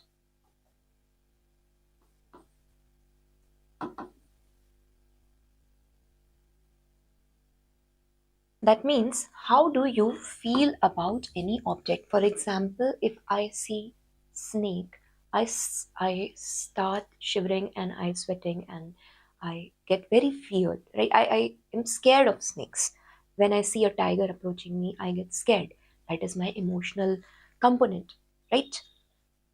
Second over here is your uh, cognitive component. Now, cognitive is basically your mental component. Whenever I think about the snakes, I start trembling in fear, right? That is merely by the act of thinking, right? That is your cognitive component, how you think about any object. Now, behavior is when I see the snake next to me, I start running. Okay, so behavior over here is basically your action oriented approach. Is it clear? It is the action oriented approach. Now, let me explain this with another example over here. Effective model is like emotional component. I like greenery. I feel at very, my emotional segment is that I feel at very peace when I'm around the green environment, right? Cognitive component. When I think about the mountains in Himachal Pradesh, the mountains in Kasol, whenever I had a trip, I feel at peace just merely sitting here and thinking, oh, so such greenery, such fresh air and all. I feel very good about it, right? Merely by thinking. And action oriented approach is that I not only think about clean and green environment, I go and I participate and I support over here Green India campaign. I go in the plantation drive, Ek Ped Maa Ke Naam. I go and participate over there. Now that is the behavior which is being depicted in my attitudinal change. Is it clear? Or in my attitude. Let's take it from let me explain you it from a governance perspective, right? Now, many a times, let's take an example over here. Let's take an example of Digital India campaign. Understand this. Many a times, uh, government has been trying a lot since after 2016 to bring in or to implement the Digital India campaign. Emotionally, it has been trying to uh, affect the people that why not go cashless. That is the emotional appeal or the emotional component of Digital India campaign. Cognitively, when you go to a shopkeeper's shop, okay, when you go to a shopkeeper's shop and not cognitively, when you go to the shopkeeper's shop and you start using the UPI, okay, you are having the transaction which is done cashless. So that is the correct application of Digital India campaign, where the emotional appeal has been converted into the action oriented approach. Okay, cognitively it is you are sitting at home, okay, and you're thinking that I will go to so and so place and I will go and have the payments done automatically. Like your thought process is always ki, I will go cashless. Okay, I will do the beam transfer. I will start using this. You develop that positive attitude for for Digital India campaign. Is it clear? Another example you can take over here, which UPSC has asked in past year question regarding the Swachh Bharat Abhiyan. Okay, if we discuss about Swachh Bharat Abhiyan. Now understand over here, in Swachh Bharat Abhiyan, emotionally, government has been trying to tell people about this. Please use toilets, right? lot of schemes and lot of influential personalities have also come up to make the emotional appeal, to make this cleanliness drive possible, right? And after that, what happens that it has affected the mental component of the people also, that yes, you should be using the toilets even in the rural areas where they considered this concept that going on in the agricultural field is considered as a good fertilizer, right? But was it possible, despite the affective and the cognitive uh, attitudinal change, was it possible to bring in the behavioral change in the people? It was little hard, but what government did over here, government, it tried to nudge the behavior of the people. First, we have seen in Swachh Bharat Abhiyan that there had been Vanar Senas, right? There had been, you have seen in that ads in Doordarshan that somebody who is coming with a lota, all the students of the school, they are running after him, they are teasing. Darwaza Band Karo campaign, right? All these things are creating this awareness generation, and these are trying to persuade the people or develop that sensitization drive towards the Clean India campaign. Is it clear? So this is how slowly behavioral change or the action oriented change is coming in the people, and we have reached, the government has reached the a good number of target of open defecation free villages in India. ABC model theory is clear. Now this you can apply in your corruption part also, that how it is very much essential to nudge the behavior of the bureaucrat by internal measures, by external measures, to bring in the complete behavioral change leading to transparency and accountability in the government. Is it clear? Now let me again discuss with you over here. This effective over here, it is the emotional component. Okay, it is what we feel. It is the feeling which is linked to the attitude object. I feel happy when I see greenery. This is what I was trying to say. I feel at peace. Negative example, Dave feels fear when he sees a snake. His emotional component is over here fear. Here emotional component is happy. Okay. Cognitive, okay, let's take behavioral. Behavioral is what is the action you take, what you do after that. You start running, or Dave starts screaming, right? You plant the trees regularly, you go and participate in the plantation, right? Cognitive over here is your mental component, basically what you are thinking, right? Snakes are dangerous. I have developed that mental construct that snakes are dangerous, or greenery is good for environment. Is it clear?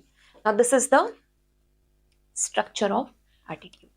This is how the factors and the structures of attitude. Now, there in 1960s, there was a psychologist. His name was Daniel Kurtz, and he had given his functional theory of attitudes, and he says that the attitudes, they are determined by the functions by which they serve us. Okay, and he says that the first function by which the attitudes serve us is the knowledge function. Okay,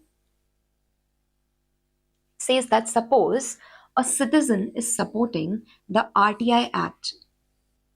This is the knowledge component, that a citizen is aware of his rights, right? Where as a very enlightened citizen, you know about the Citizen Charter Bill. You know that you can go to a PIO and raise a grievance against your uh, any kind of complaint, right? So that is the knowledge function, right? Where he knows that via RTI you can get to know the information. This classic example we have seen in Jan Sunwai.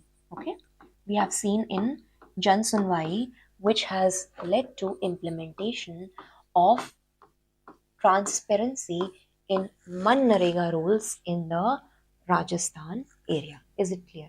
Exact implementation and strong implementation of RTI has led to the transparency and accountability in the governance change, a positive attitudinal change. That was the utility of this function. Second function over here is basically of utilitarian approach. Okay, here attitudes, they help us to gain the rewards or avoid the punishment, right? There is an employee who is working in the department, okay, and he supports the workplace safety policies in order to avoid the penalties, right? Now again, you see, this lies now, this development of attitude, okay, an employee is in an organization, he is adapting to that attitude, right, via the perspective of reward and punishment theory. This change or this function lies in the utility of the act done. Okay, third factor which Daniel Kutz has given, he says that ego defensive, right? First of all, the attitude that protect our self-esteem or justify our action. You will see many of the senior players in your preparation, they will say you कि अब तुमसे नहीं हो पाएगा, हमसे नहीं हुआ तो तुमसे कैसे होगा, right? You will find such people in your journey. There will be some people, mentors, who will be motivating you. Yes, you can do it. But there will be some who will always demotivate you. So that demotivating part, okay, that student who is downplaying that UPSC exam is biased, and then many seniors, they start saying, the veterans, I use the word, they start saying, oh, you know, there was a Pooja Khedkar case, right? So such things are happening in the system, and ye and wo. So they are trying to have that ego defensive. We could not do this, right, because of this thing. They try to put the blame shift. So this is also one of the function how the attitude is depicted. Now, another part which Daniel Kutz has given is the value expressive component. Here basically you can say, suppose there's a match going on between India and some country X, you can say Pakistan or Bangladesh, and you wear a jersey which is representing Team India, and you are hooting for Team India. So that is your value expression. You are showing it via that, right? So over here, it is said that an individual supporting a campaign for gender equality, or you are running the marathons for awareness of regarding cancer patients, right? That is your value expression. That is your attitude towards it. These are the four theories which Daniel Kutz has given, okay?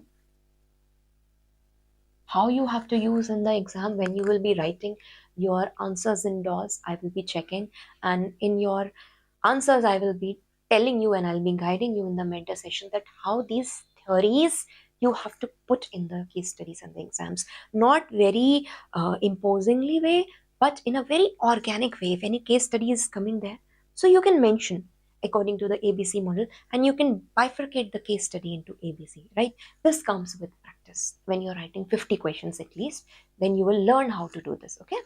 Now let's very quickly see, we have discussed so much that attitude is this, attitude is that. Now let's understand that what are the other psychological constructs which are associated with the attitude.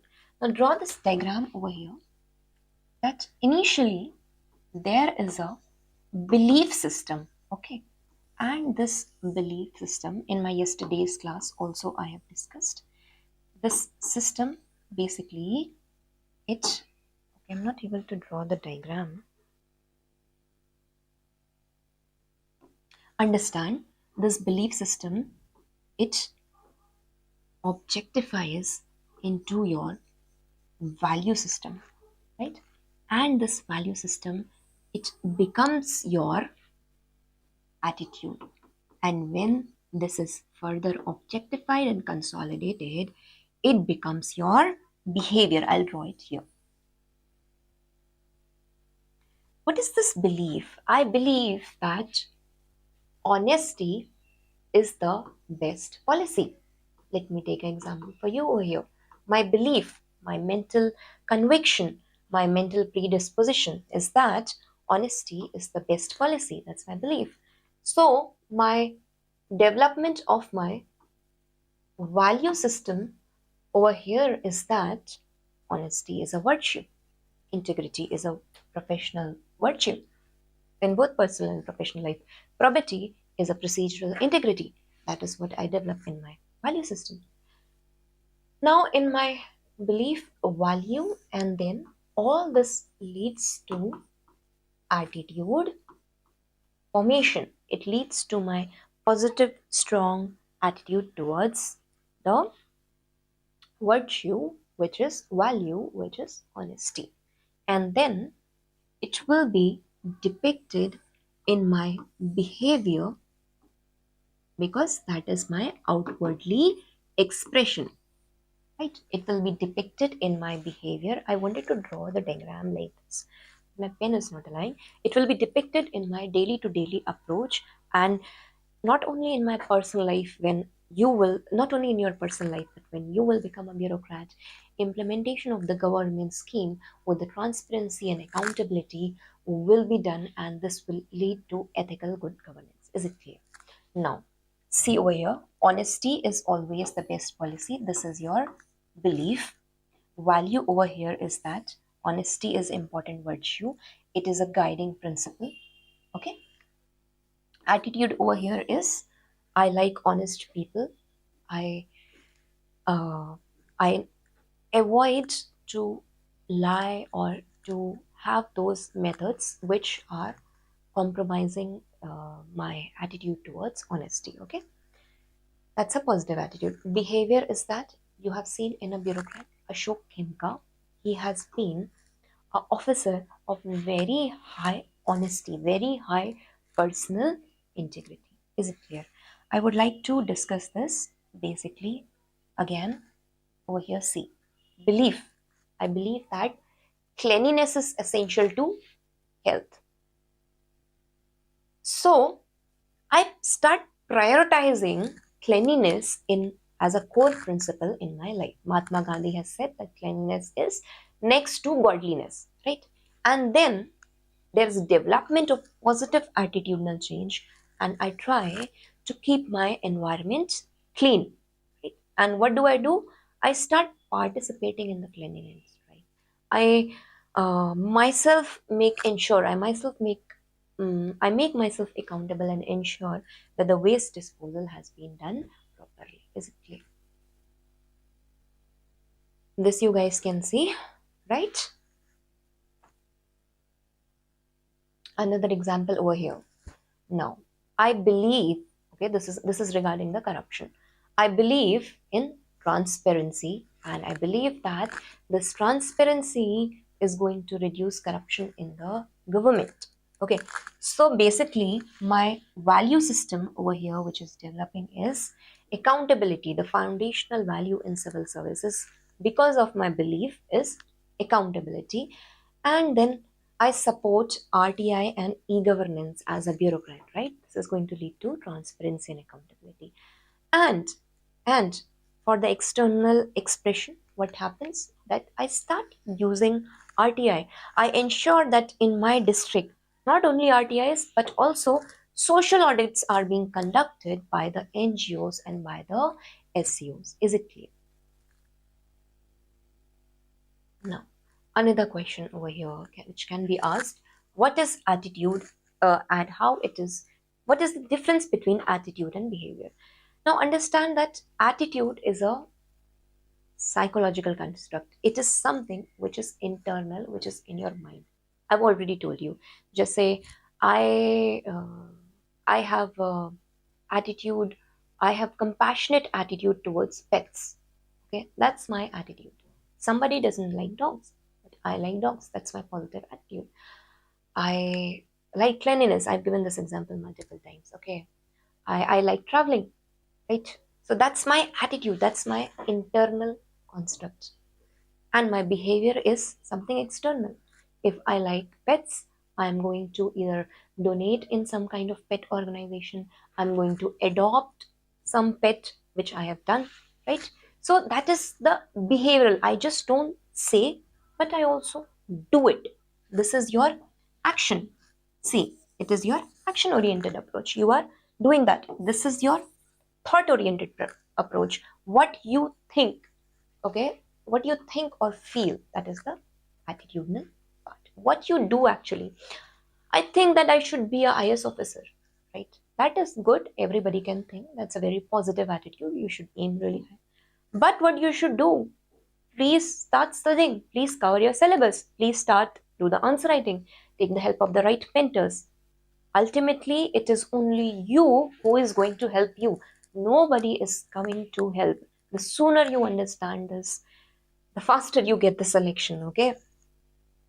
You just need the right guidance, but it is you who have to do. Your behavior should be aligned to your examination. Is it clear? Uh, okay. So inside the core over here is belief. Then on the belief, we develop the value. I believe in honesty, or that honesty is the best policy. So I develop the value of honesty and integrity. And this value, honesty in personal life, integrity and probity in professional life, this is seen in my attitude in the government services, right? Probity in governance, accountability in governance, ushering over there, and in my behavior also. When I am implementing the schemes at a ground level, then the welfare distribution of the scheme is implemented in a very fair and just manner, because my belief is honesty, my belief is justice. Is it clear? I think I have explained a lot with a lot of examples over here. Okay. Again, I have a belief that all the humans are equal. Okay. I believe that everybody is equal. So for me, again, equality becomes a value over here.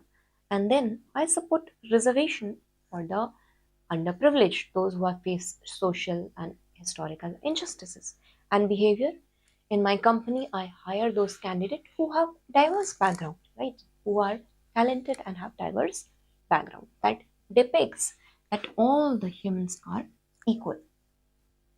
I'm providing justice to all in my company.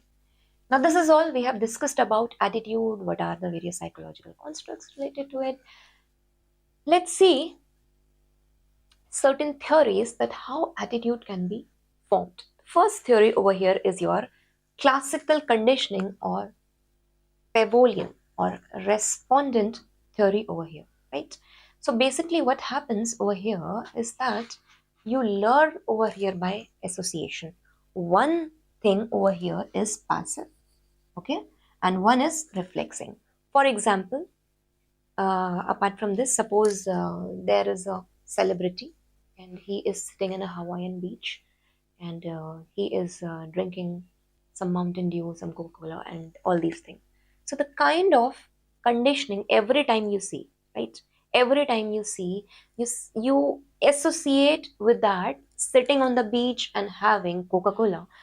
It gives you that attitudinal formation that this is a, you develop that attitudinal formation for that drink, that this is very eventful, or this is very enjoyable, right? This is how you are adapting to that attitude. The drink is there and the advertiser is over there, right? So basically it is appealing to you emotionally over here, right? For example, if I talk about flag hosting, okay, what happens, this is emotionally appealing the people for the spirit of patriotism. Is it clear? Another theory over here is, okay, so understand that classical conditioning over here is basically the emotional component. Now, in the operant conditioning, we see that there is a process of reward and punishment. If one of your friends, okay, he is smoking cigarettes and he is shamed in the public, oh, why are you smoking cigarette over here? Now that is going to again give him this negative feedback that public is saying me, it's shaming me. So definitely he is going to develop that attitude, at least in public places. I don't have to smoke openly, right? So, and if you are doing good work, it is rewarding you. So this method is known as operant conditioning. I've already discussed above in Swachh Bharat Abhiyan. We have seen the Darwaza Band Karo campaign, right? We have seen Vanar Senas, those people who had been moving in lotus, they had been followed up by the people, they have been shamed up by the children, right? So that again brings in the attitudinal change. Observational learning, observational learning or modeling. So this is basically learned by watching the role models over here. The citizens, like we have seen, we have observed that many of the IS officers who have been working for the disaster management activities, or you can say over here, example of Armstrong Pym, right, which has been inspiring other officers, right, who had built 100 kilometers road in Manipur. Is it clear? So this is by observation you learn. Then you learn or you built in attitudinal change by group or cultural norms, right? So when you are at a polling booth, you are standing in a line, you are queuing, right? So it becomes a norm. It's a respectable attitude towards the democratic process of election. That's the democratic participation of the citizen. Is it clear? In the election, that's a group activity, that's a cultural norm. So by social conformity, you are learning this. Now also you learn, you develop the attitudinal change by media. If media is propagating, that's why it is said that media should be propagating right information. Okay, education, books, digital content, right? Without the direct experience, you are learning about the things over here. So basically just by merely reading about corruption, right, merely hearing the stories, you adapt to this, right, that you adapt to this transparent, pro positive attitude that there should be ethical governance. Is it clear? So these are basically the theories of attitudinal formation. Of these, the first two are very important, which you are going to use in your for your examination purposes. Okay, because they ask you this question, then how are you going to bring in the change in the behavior of the people? Then you are going to use those theories and you're going to say that we are by operant theory we can do this, by conditioning theory we can do this, by informational theory we can do this. This is how you have to use it in answer writing. Now this is very interesting. Now everything has been done, but this attitudinal change which you are asking people to have, you're asking to bring in the cleanliness drive, you're asking them to use the toilet. Is it, now the question over here is always, this is important, is it always leading to the behavioral change? The question is this. Understand this by example, that I have a friend, okay, first day we go to a fitness drive. We have this attitude that we have to be fit all throughout our life, right? Both of us, X and Y and Z, we all go to this fitness drive. But all of a sudden, next day, and that was a free fitness drive, so we are going there. Okay, 2 days we are going, 3 days. For a week, it's a free fitness drive, so we are going. Then all of a sudden, uh, let's say X, she has a positive attitude, but then she does not go and joins the gym or the Zumba class or the fitness drive, which we're trying to convert the people into some fitness activity. Now, did she adapt that in her behavior?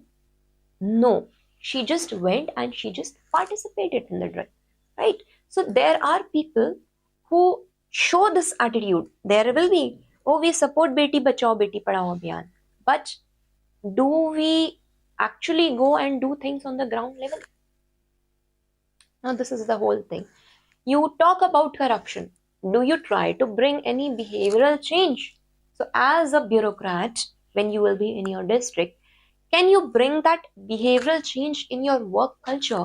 Can you bring that behavioral change in the people around you? Can you bring the behavioral change in the welfare schemes of the people around you? Right?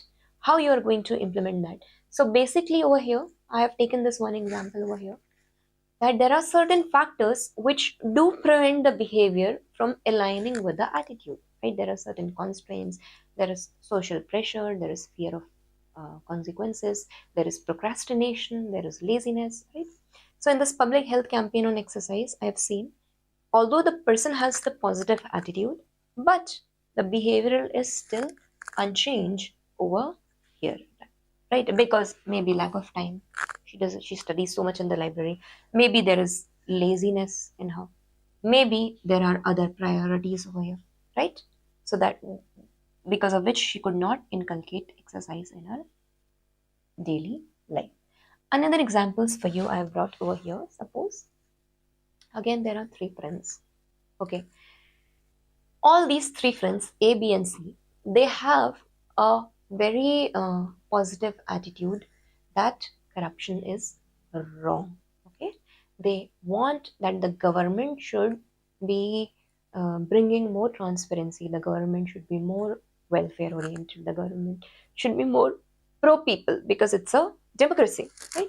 So in this, what happens that the first friend A over here, okay, he feels very motivated, okay, and what happens, he believes in civic activism and he goes to Jantar Mantar and he participates in the drive. Okay, so this is depicting a strong attitude and some attitude which has converted into the action oriented behavior. Is it clear? Now, there is a friend B, okay, he also disapproves of this corruption, okay, but he is not inclined to take any physical such action. Rather, he something types on the social media and Twitter and he says that corruption is wrong. That is what he does. It's a very limited behavior, right? See, it is not turning into behavioral change everywhere. Now there is C, he is talking. There are a lot of talks, but he is not doing anything. He just goes out outing with the friends and watches a movie, right? So you see that attitude, the question over here is not always leads to behavioral change. What is required to bring this or to convert this attitudinal change into the behavioral change? There are certain methods, right, by which we do that. First of all, it is cognitive restructuring, right? Second of all, it is social facilitating. Third of all, it is pro-social behavior. These are certain methods. How can you link the attitude to the behavioral change over here? What is cognitive restructuring? Okay, basically it is changing of the negative beliefs by re-evaluating or reiterating them. Cognitive means mentally deep down the bureaucrat has to be filled mentally that internally that corruption is wrong. Internally he has to be always be motivated, the why of the purpose. The bureaucrat has to know that why I am in the services. This why is going to change or to bring in the cognitive restructuring, and he is going to develop that attitude of bringing in change in the system or bringing in transparency and accountability in system, and that is going to be reflected in his behavior. Is it clear? Okay, another thing, again and again when we reiterate, so a health conscious person, he quits the smoking and he reduces this mental dissonance, because there are certain people who go to the gym and I've seen while coming from the gym they will be smoking cigarettes. What happens? That's just one cigarette only, but now is it aligning with their attitude and the behavior? You are health conscious person and then again you are taking this free radicals, right? So this cognitive dissonance can be resolved by a restructuring of the mind. I was reading a book on ethics and governance only. There was a book of NBT and it talked a little bit about the SRM model, that how by visualization and meditation techniques there can be a stress reducer for the bureaucrats, because there is a lot of stress on the bureaucrats, and how by cognitive restructuring you can change those who are highly corrupt in the system. Because you cannot change someone by just putting Prevention of Corruption Act. You require that internal motivation, that internal change, right? That question of why are you doing this, that should be very clear. In fact, for all those students who are not absolutely writing my answers in DAWs, that has to be seen. Again, I'll explain you with this. Attitude, yes, you are saying you are taking the classes, but your behavior will be seen when you will be writing my daily answer writing. You will be posting and you will be asking me what improvements I have to make, right? That will be noticed in your behavioral change. So I want you to also develop this. I want you to develop this habit cognitively that I have to write the answers, because if you're not writing today, imagine after prelims you're not going to get time. This is a very good time before uh, your prelims that you write the answers. As much as you write over here, you will develop that thing subconsciously, and then you're going to feed that in the examination. Is it clear? Now, social facilitation. That is why students join library. That he is studying, she is studying, let me also study. Right? You have seen that people perform the task better when they are in a group. There has to be a drive in the office, okay, in the government office, then in the work culture where people are working together, and there is an awareness drive going on that there should be corruption-free campaign. Right? So even in the cyclist, you see, if there is one person who is cycling, he's slow. There are 2%, there are 10%, there are 50%. There's spirit of competitiveness, right? This is observed in social facilitation. Pro-social behavior. Now, this is pro-social behavior is totally based on the adaptation of the practice, which is known as altruism.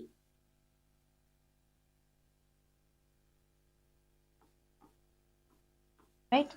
It means that you are donating something out of just donating. You don't want anything in return because of that. That kind of social behavior. That is, an officer delivers the flood relief after hours without expecting any credit. He is doing because it is his duty. It is his duty. He is doing duty for his duty's sake. The deontological perspective, right? Over here. So yes, you can say that attitudinal change, it does lead to behavioral change, right? When what happens that the attitude is internally consistent, every day you start writing answers, right? First day does, you will face the issue. Second day, third day, 10th day, you will be so good. And by 30th day, internally you are consistent, that motivation has to be done. And this will be seen in your answer writing examination. You will see a spike in marks over there if you are very consistent and honest with your studies over here, irrespective of this subject and other subjects also. Repeat it through the action, just not talking. Okay, I have joined this course, but I'm not participating there. Action is required. I support Beti Bachao, but I'm not actually going there, and I'm not actually participating in that. I have a daughter, sister in her also, but I'm like, oh, what I'll do, I have to give her dowry also, what I'll spend in her, what should I? People have this mindset. Coming from the patriarchal family, they have this mindset, right? Now, is it clear? We have discussed the ABC model you have to use in case studies.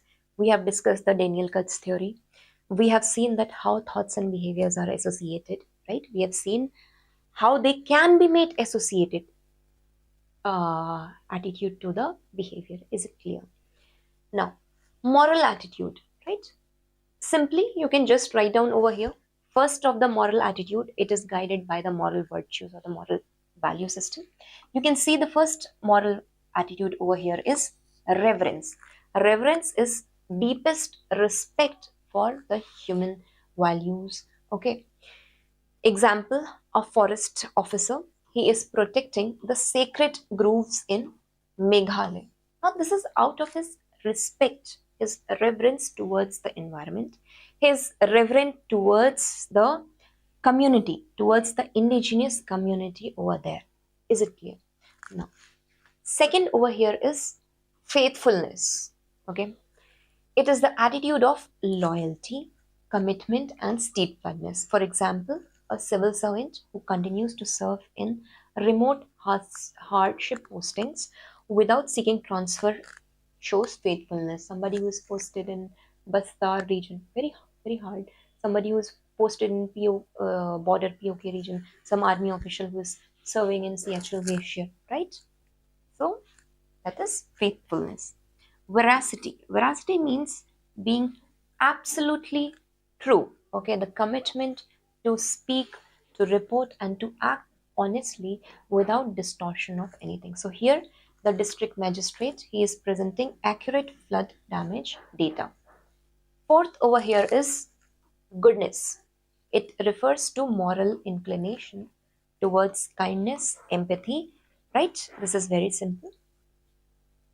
Now, what are the political attitudes? They can ask you a question over here. Now, this is when the people, they support nationalism, right? Or they support political liberalism, and they are critical of political conservatism, and they are critical of political radicalism. So as a democratic government, participatory democratic government, understand over here that dissent is a essential component of democracy.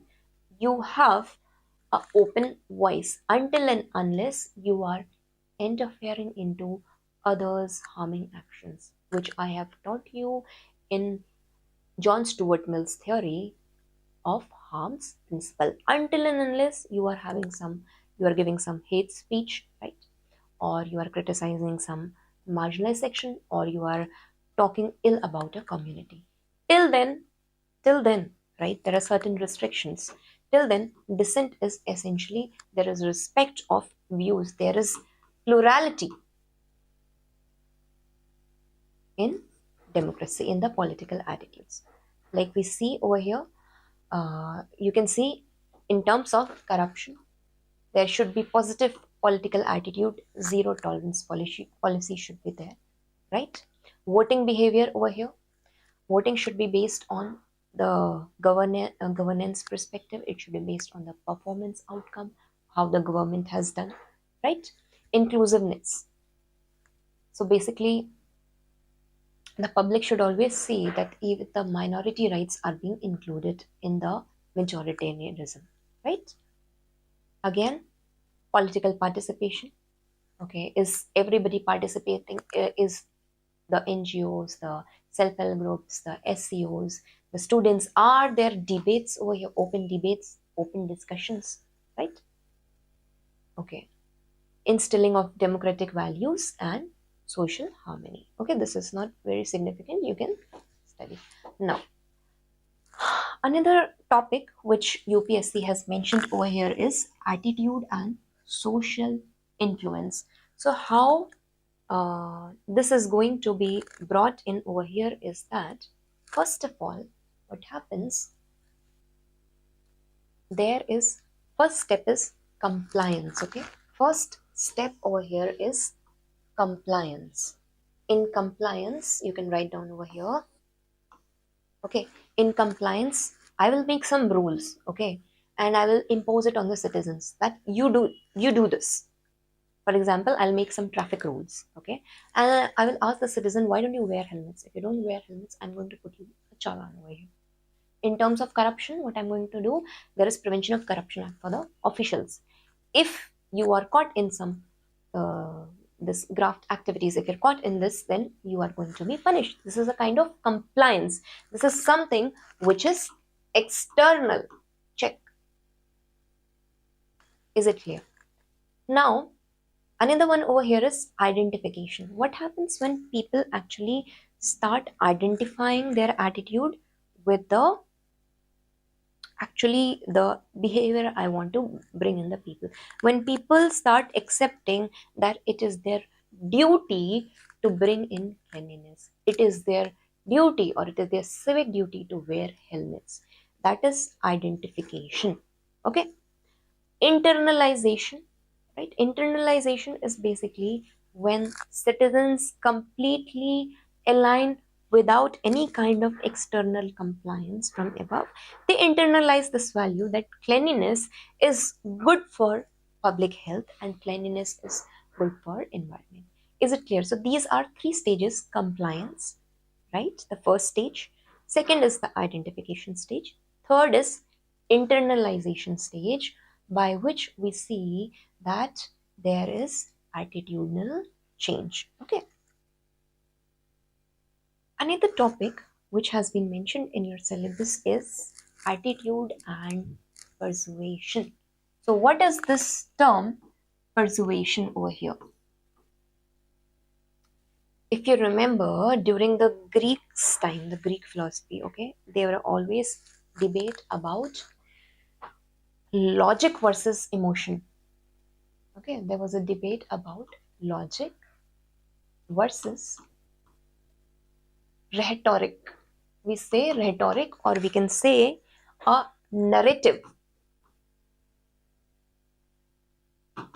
And this logic during that time was the critical method or critical analysis. Socratic method, you can say over here, right? So, persuasion is basically a way of communication with the people. Now, this persuasion or this appeal can be via logic over here, via facts and debates over here, via Socratic method, via the critical analysis over here. This persuasion or communicating with the people can be via appeal to the emotions over here, right? This appeal is rhetoric or the narrative which is created in the society, right? Taking dowry is wrong. And ethos is over here via credibility or trust. Is it clear? It is via internalization of the values or via the ethical development of the society. Is it clear? This is external, and this is internal. But in India, the general masses or the public is influenced more by the pathos rather than the logic. You see, matlab, in Indian, in all around the world, not only Indians, the people always they're attracted to the emotional appeal of anything. If some celebrity is endorsing something, they'll be like, oh, let's go and buy that. Because that is the classical conditioning theory which we have studied above. If some celebrity is sitting in a Hawaiian beach and he's endorsing some drink, then what is going to happen? All of a sudden, automatically, they are going to adapt that behavior. Is it clear? But now again, there is a difference. Okay, this is also one term. There's a difference between persuasion and coercion. One more thing, by this persuasion, government is trying to bring change in the system, right? For example, let us talk about Swachh Bharat Abhiyan. Again and again I'm talking because the past year question has been asked about this. In the Swachh Bharat Abhiyan, I have seen that there has been a appeal, okay? There has been a appeal emotionally to the people.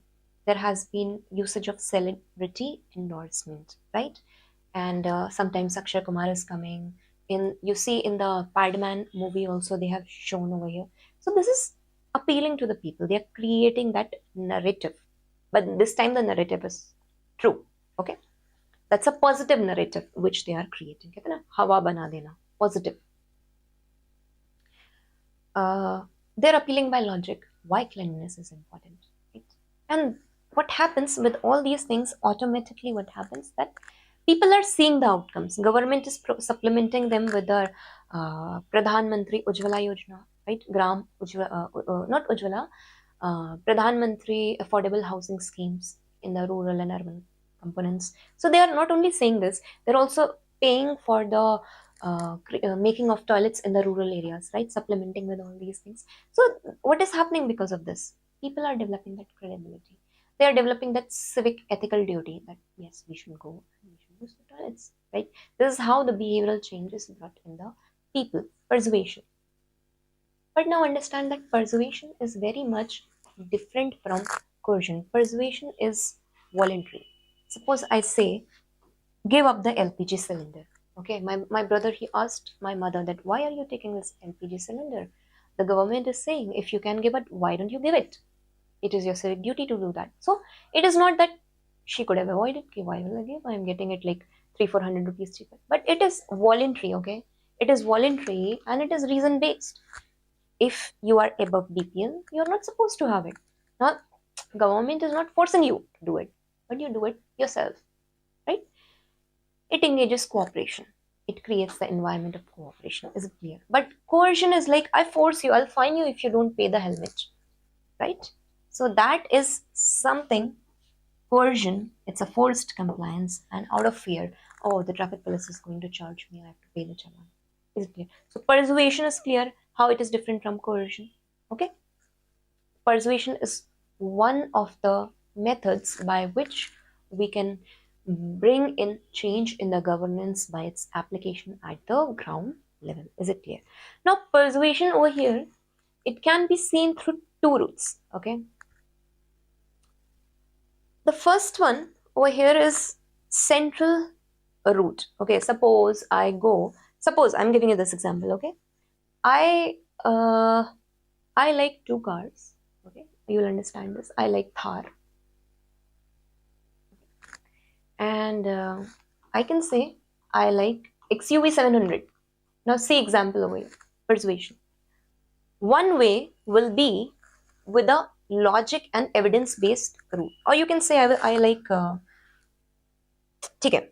One can be evidence or logic based over here, that whenever you are buying the car, you should see the safety features first. You should see its utility. If you are a family of 7, then you can buy XC700, right?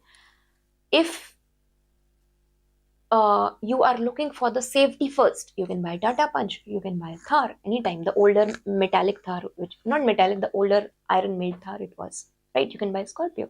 So it depends. Now the argument over here is logic. Now if I go to a showroom, okay, and if I go to a showroom and I want to buy Audi or I want to buy Mercedes, assuming that we have that much of money, you and me, we have that much of money, given a choice, okay. So if I'm getting appeal, oh, the features are really good, right? Utility, जितनी चादर है उससे ज्यादा पैर फैला रहे हैं, मतलब you don't require Audi, you don't require Mercedes. Your work can be done over here with a Thar. Safety features, yes. Utility, yes. 4x4 wheels, yes.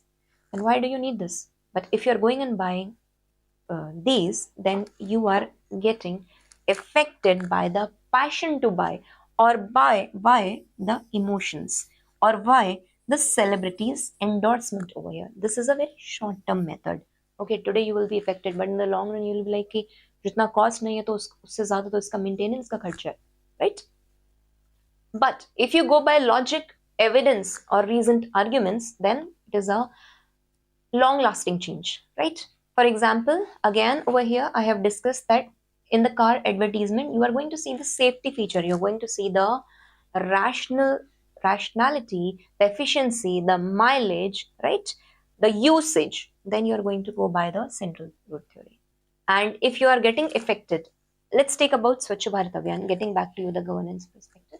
If you are getting affected that Swachh Bharat Abhiyan is going to lead to cleanliness, then it is central root theory. If you're getting affected in long term, it is going to bring in good health. It is going to lead to clean environment. If you're getting motivated by that and you are following that, it is a central root theory of persuasion. If you are following Swachh Bharat Abhiyan based on the celebrity endorsement, right? Some celebrity has done, and you're just saying, oh, he's doing, so I have to do. So that is a shortcut method. That's a peripheral route of getting influenced or getting persuaded, right? So government should always, they do try to influence by central route, but our major part of the society is such which gets appealed by the emotions.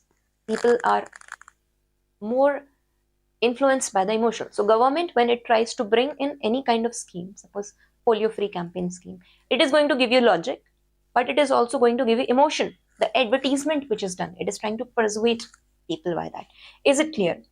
So definitely it leads to ethical good governance over here. Let's see 1-2 questions, right?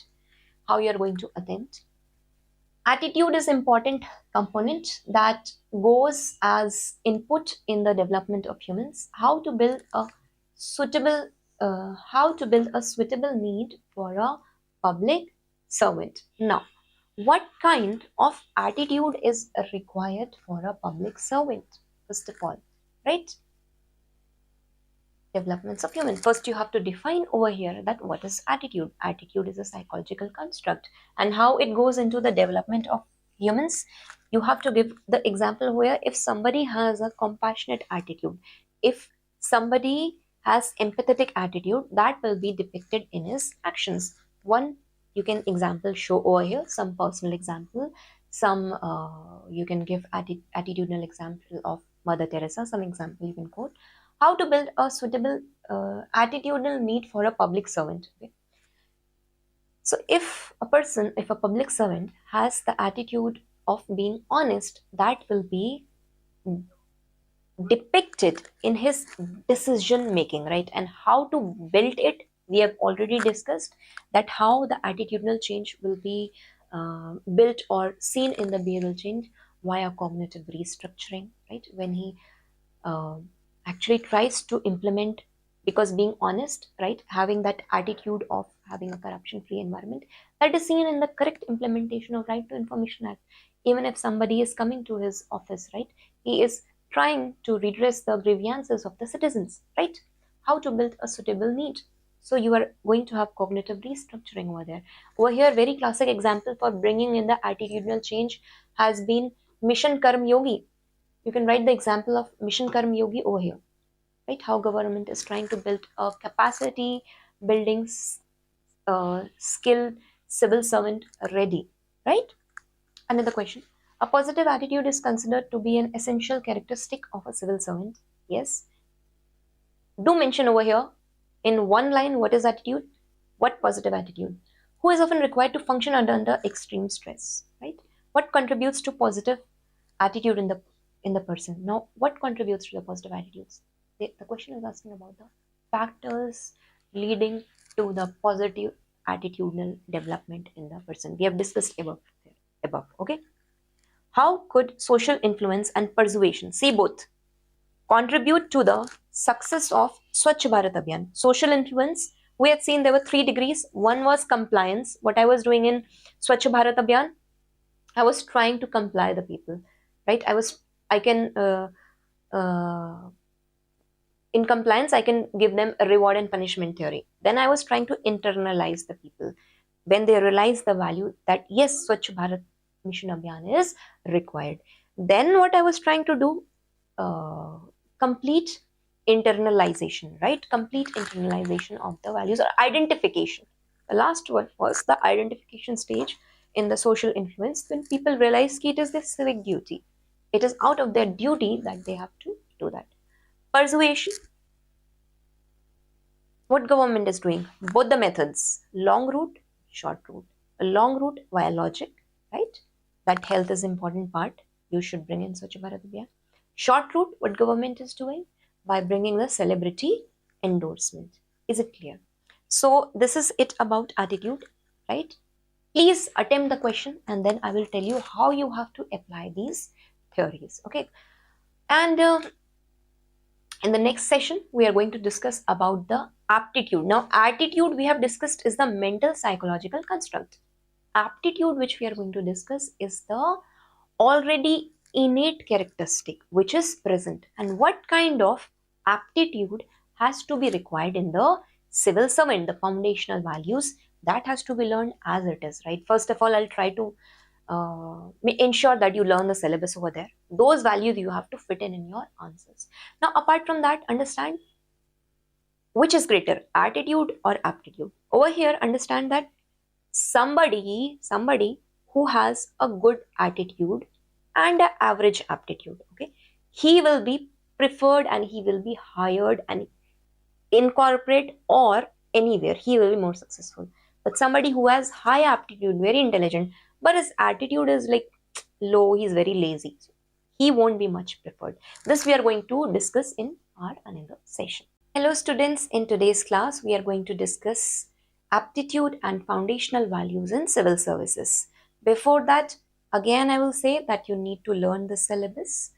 Okay, so the first keyword over here is aptitude. Understand that a fish cannot be judged by its ability to climb a tree, because the natural or innate aptitude of the fish or its ability or capability naturally is to swim. Is it clear? We are going to see this in detail.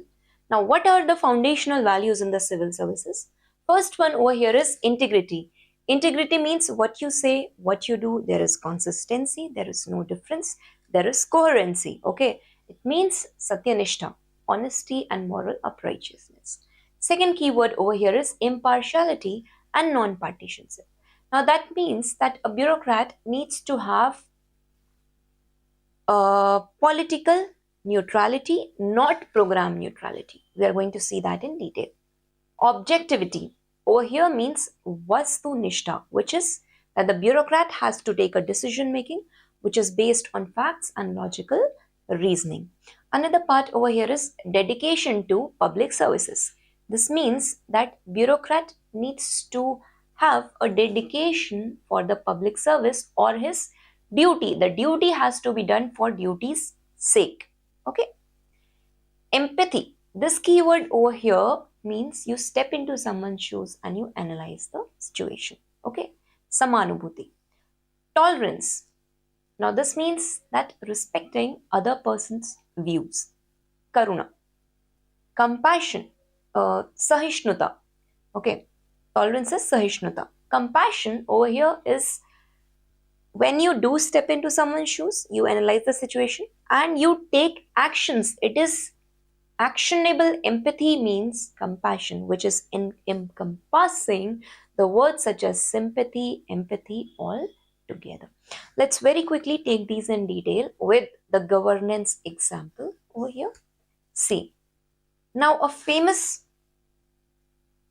thinker over here mentions that it is your aptitude, not just your attitude, which ultimately determines your altitude in life, whatever success you will attain in life.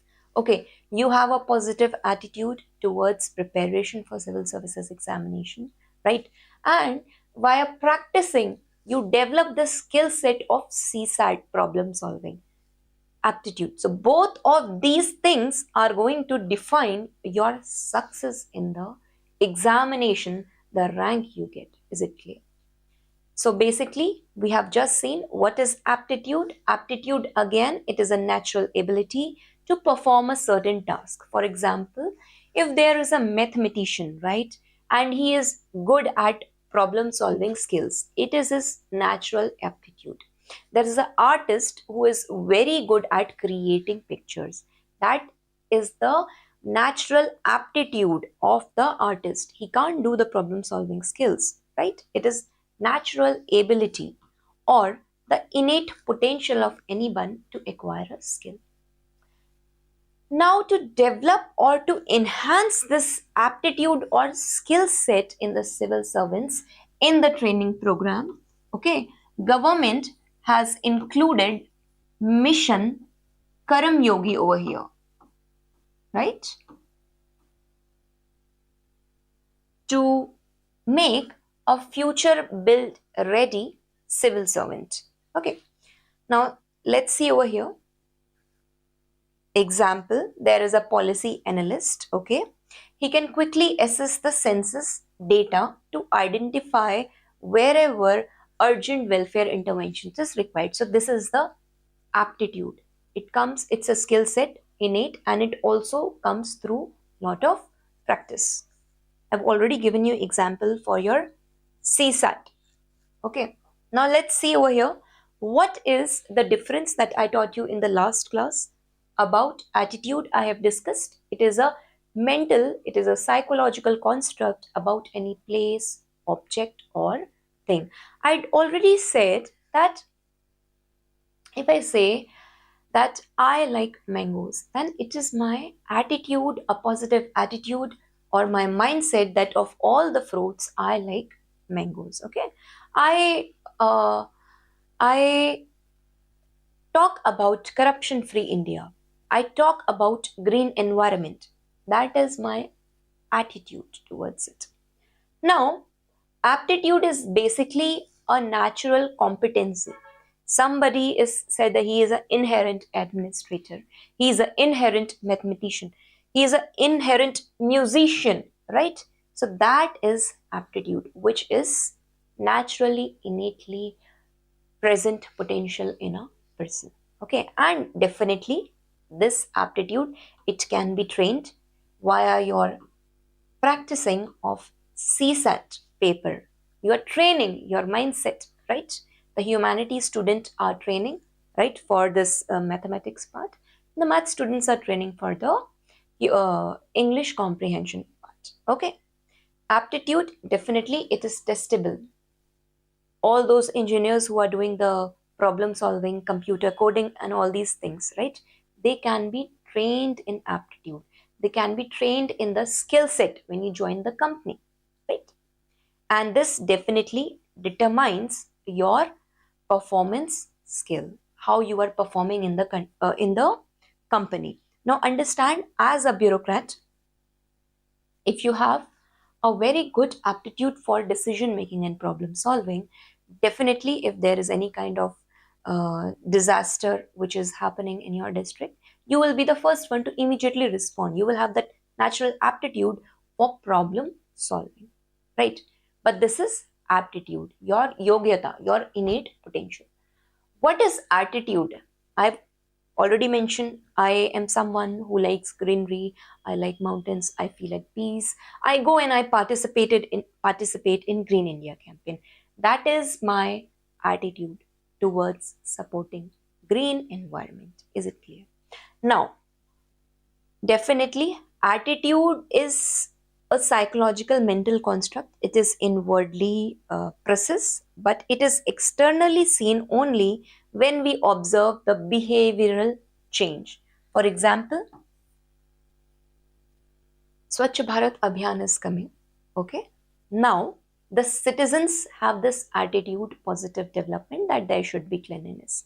And this will be observed only if they have a behavioral change over here when they actually start using the toilets. Is it clear? Now, this attitude, it can be modeled via the value system, right? You try to bring in the attitudinal change, for example, developing the patriotic spirit in the people, right? It determines the ethical stance over here, right? This determines the efficiency. This determines the efficiency in the organization, public or private. This determines the internalization of the values if you can bring in the uh, attitudinal change. Now, example over here is a bureaucrat who has very empathetic attitude for the victims. For example, I am strong pain, right? Mother Teresa, again somebody of having very empathetic attitude over here. Now, another topic, which is it clear the difference between attitude and aptitude? One more diagram which you can draw over here is, just a minute, right? You can draw this chart.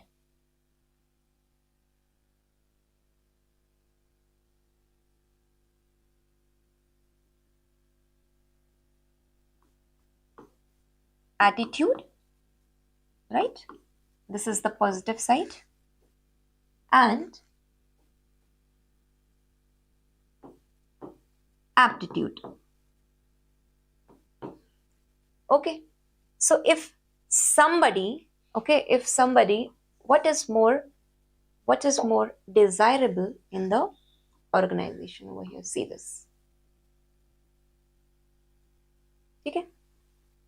Now, somebody is having a high attitude, so you can write down, or good attitude over here. Here it comes lower attitude.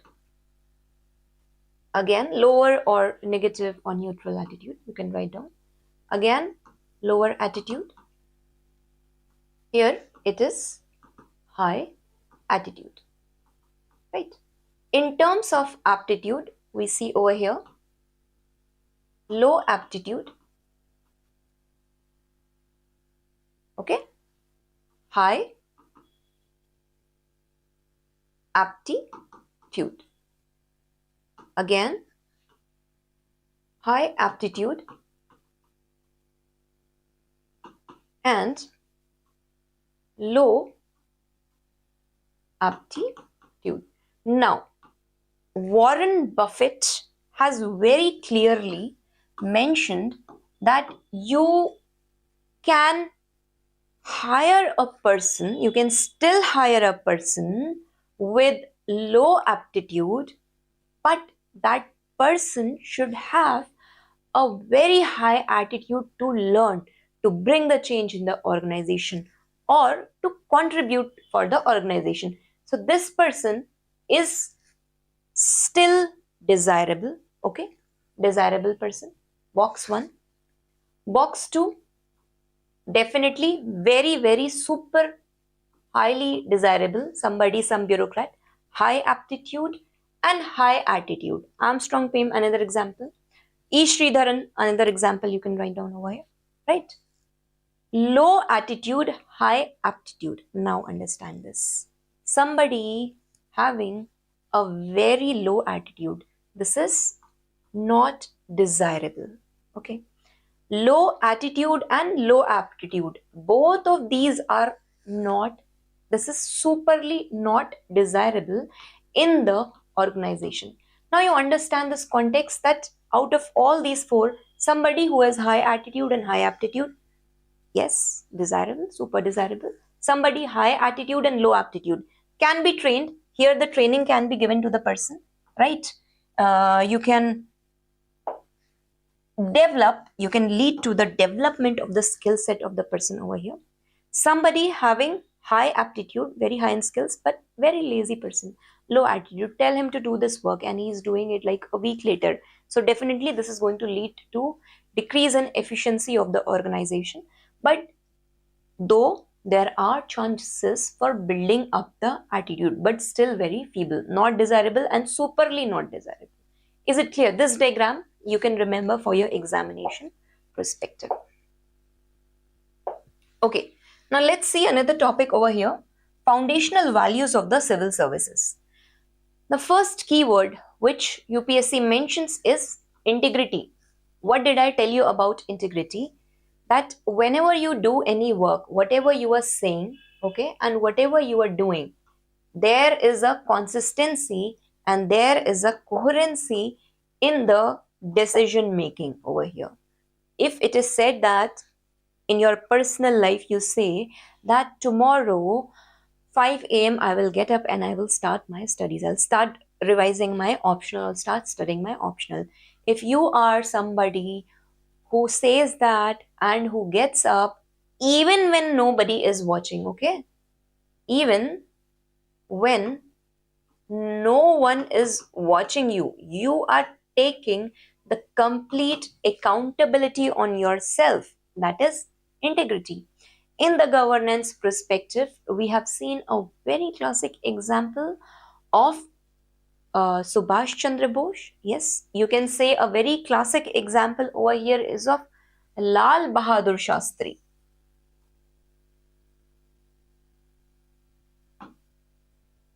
Right? He, as a rail minister, had resigned from his post, right, when the train accident had happened. He took the entire accountability on himself. Is the word integrity clear? It is honesty, definitely. It is moral uprightness, definitely, right? And it is the coherency and the consistency. Okay, you have to know this word, you have to use it again and again in your answers. Second word over here is impartiality and non-partisanship, which means nishpakshata. Impartiality, you have to see everything with the eye of justice, with the eye of bringing in fairness in the governance process. Everything you have to decide, it has to be on the basis of merit. You need not to have biases or prejudices.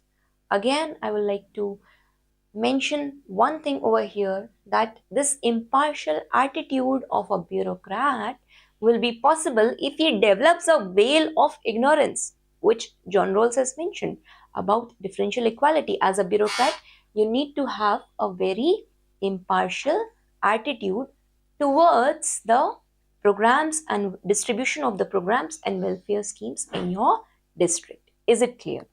Now, non-partisanship. Basically, you have to be one who has to not support any party.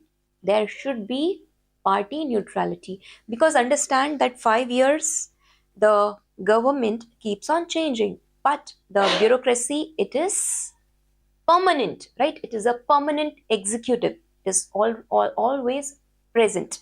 So what happens over here, that you don't have to attach to any value system of party, rather you have to attach your value system to the constitution and to the implementation of the programs at the grassroots level.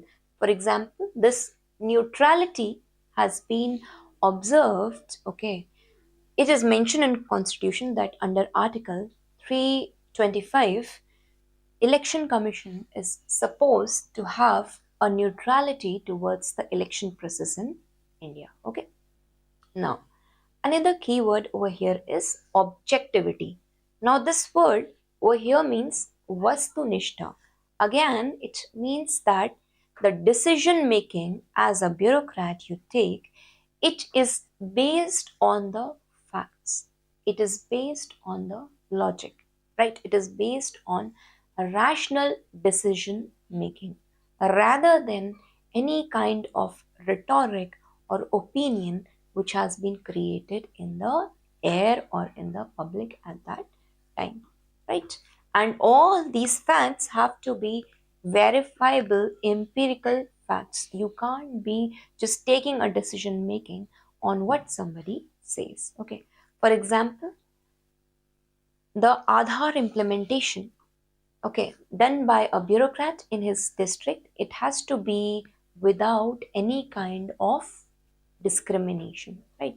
It has to be based on the fact, right? This is your Irish scan, this is your fingerprint scan, this is your address proof, right? So without any biases or without any opinion about what is going in that community, in the place where you are posted, you take a decision making, right?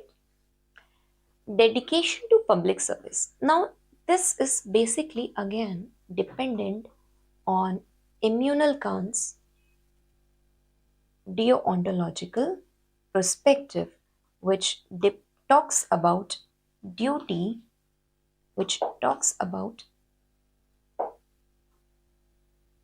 duty for duty's sake, right? He says that this dedication of public service, it can only come when a bureaucrat realizes that this duty is an inherent virtue. The duty is good in itself.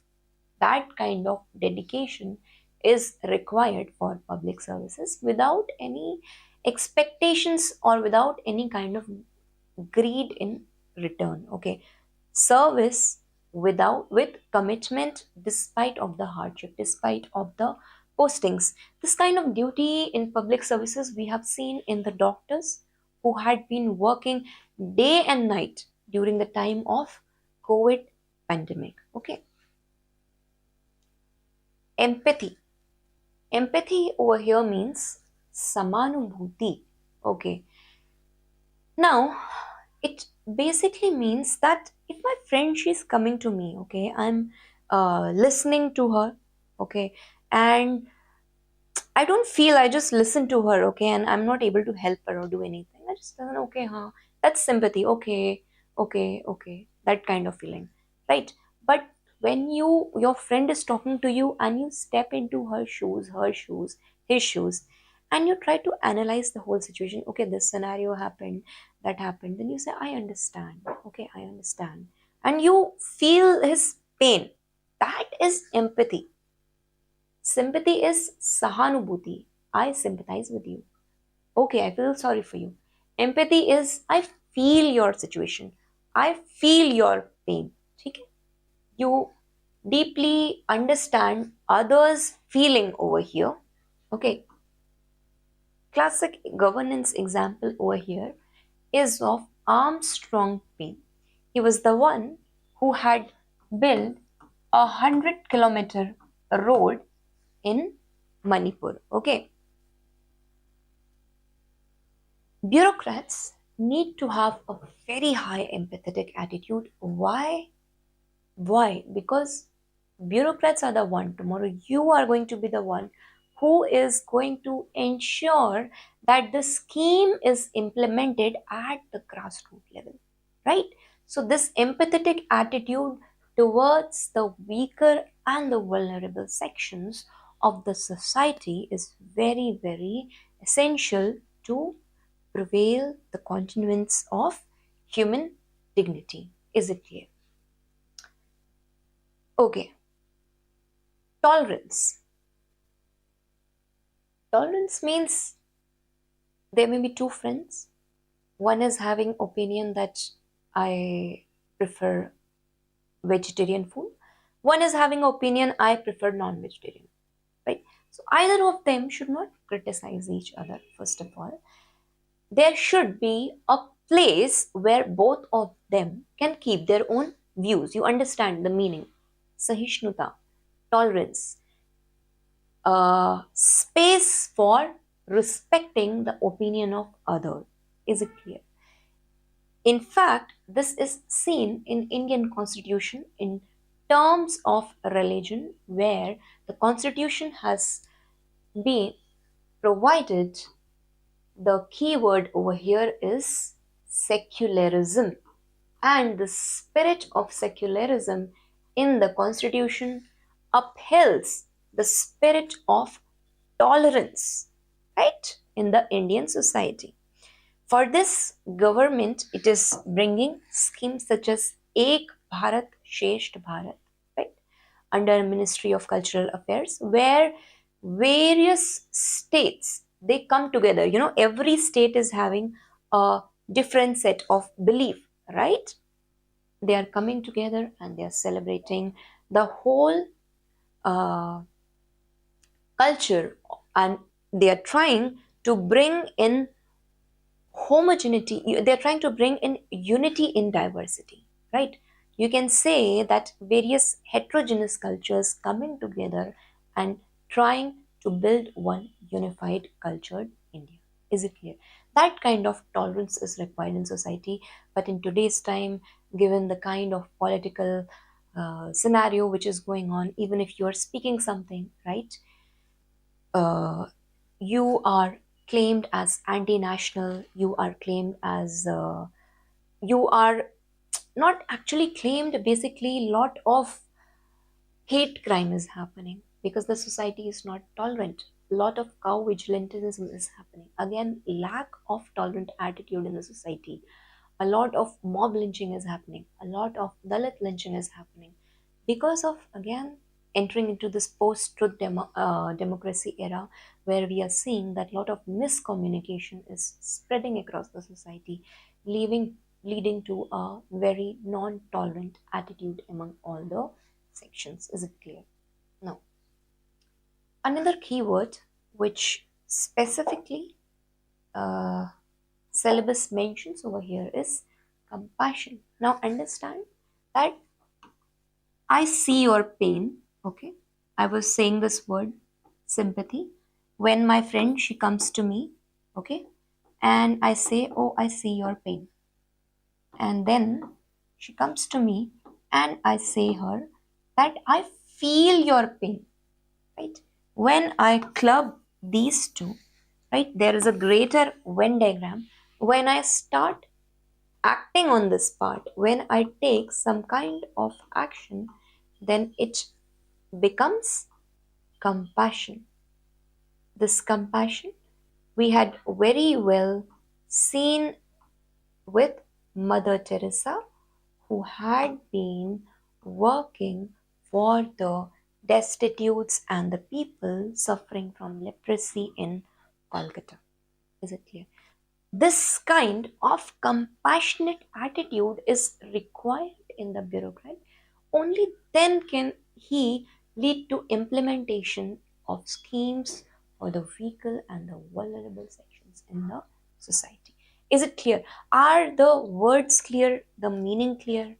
The example clear over here? Okay, this is what you need to know in the syllabus and understand.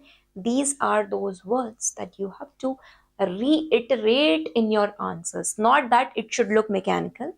Again, now from my daily answer writing program, okay, if you keep on writing, then I can guide you how you have to put these keywords. Okay, keywords are very essential. The ethical terminologies are very important over here. Okay, so Nolan committee, it has mentioned, now I have already mentioned that there is a document that you have to quote in your examination for getting marks. Second, administrative reforms commission. Okay, over here again, Nolan committee has discussed that there should be 7 principles in public life or holding public offices, right? Now before I tell you these, you can learn a mnemonics over here, which is Ohio. Okay, ALS. From O, we will be discussing objectivity. From H, it is honesty. I, integrity. Again, O, openness. A, accountability. L, leadership. S is selflessness. Is it clear? So let's pick up the first keyword which Nolan committee has given. It is selflessness. Again, you are doing the duty for duty's sake, because duty is inherently good in itself. You are not expecting any kind of external gift or reward. You believe that it is your commitment to the duty, it is your dedication, and without a selfless attitude, you are acting for the public interest. Example over here is E. Sridharan. He has been known as the Metro Man. He had worked despite the political pressure. He was the one who had led to completion of Delhi Metro Rail Corporation for bringing welfare to the people. Is it clear? Selflessness, niswartha. Integrity. Integrity I have already discussed. Satyanishta, what you say, what you do, right? There is coherency, there is consistency, there is accountability, and all this is happening even when nobody is watching you. You are ensuring in your personal and in your professional life that there is honesty and there is moral uprightness. Example over here is Lal Bahadur Shastri when he had resigned as a rail minister. Now, another keyword which again Nolan committee mentions is objectivity. Now, this is a little repetition which we have discussed above. Again, this is the decision making. It is done on the basis of facts, right? On the basis of logic, on the basis of rationality. This decision making is not on the basis of emotions. Again, as a bureaucrat, there will be situations that you will have to implement the schemes, right? And those implementation of the schemes have to be done on the basis of the merit-based criteria which has been prescribed by the government. Another example we can take over here, that whatever recruitment process UPSC takes place, it ensures that there is merit-based selection over here. Now, accountability. Understand over here that this keyword accountability, it means that there is first of all a responsibility which has to be taken up by the bureaucrat, and in return there has to be answerability. Okay, accountability basically it is a two-way process, right? And understand this is again antithetical to the monologic power. This Scheller has said in Public Administration, for bringing the accountable government, there has to be a two-way process, that I will take responsibility for certain act, right? And as a bureaucrat, and then I will also represent my answer to it. If any kind of responsibility is not fulfilled by me, I will be answerable to that act. Is it clear? It is two-way process. So what happens basically, we have all studied in polity. CAG, the Comptroller Auditor General of India, it is auditing the government expenditure and it presents the report in the Parliament. So by this, it holds the government which is in power accountable, right? Openness, another keyword over here. Openness means there is transparency or pardarshita in the implementation of the welfare schemes or the decision making which is done by the bureaucrat over here, right?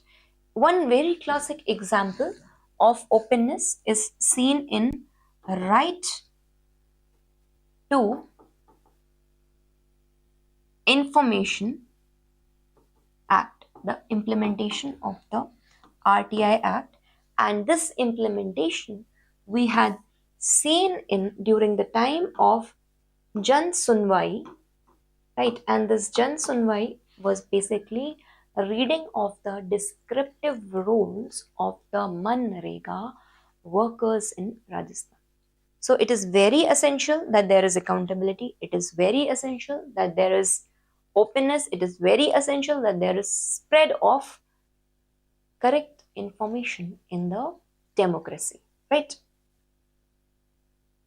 Okay, example, whatever procurement, okay, whatever procurement the government is doing via EGEM, okay, via EGEM, it is trying to make sure that it is openly published for all the public, right?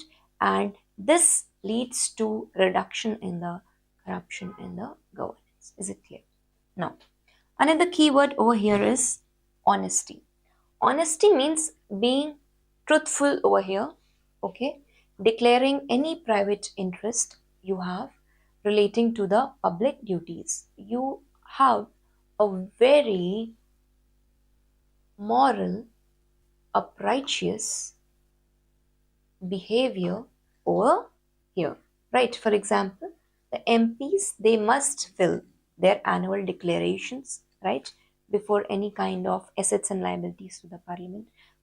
Honesty, you can always say honesty is the best policy in terms of your personal life, but here we are talking about the public life. Honest example you can take over here is of Ashok Khemka. Ashok Khemka.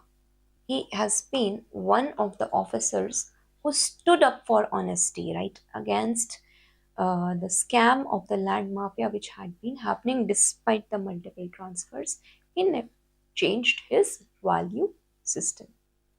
Another keyword which is over here is leadership.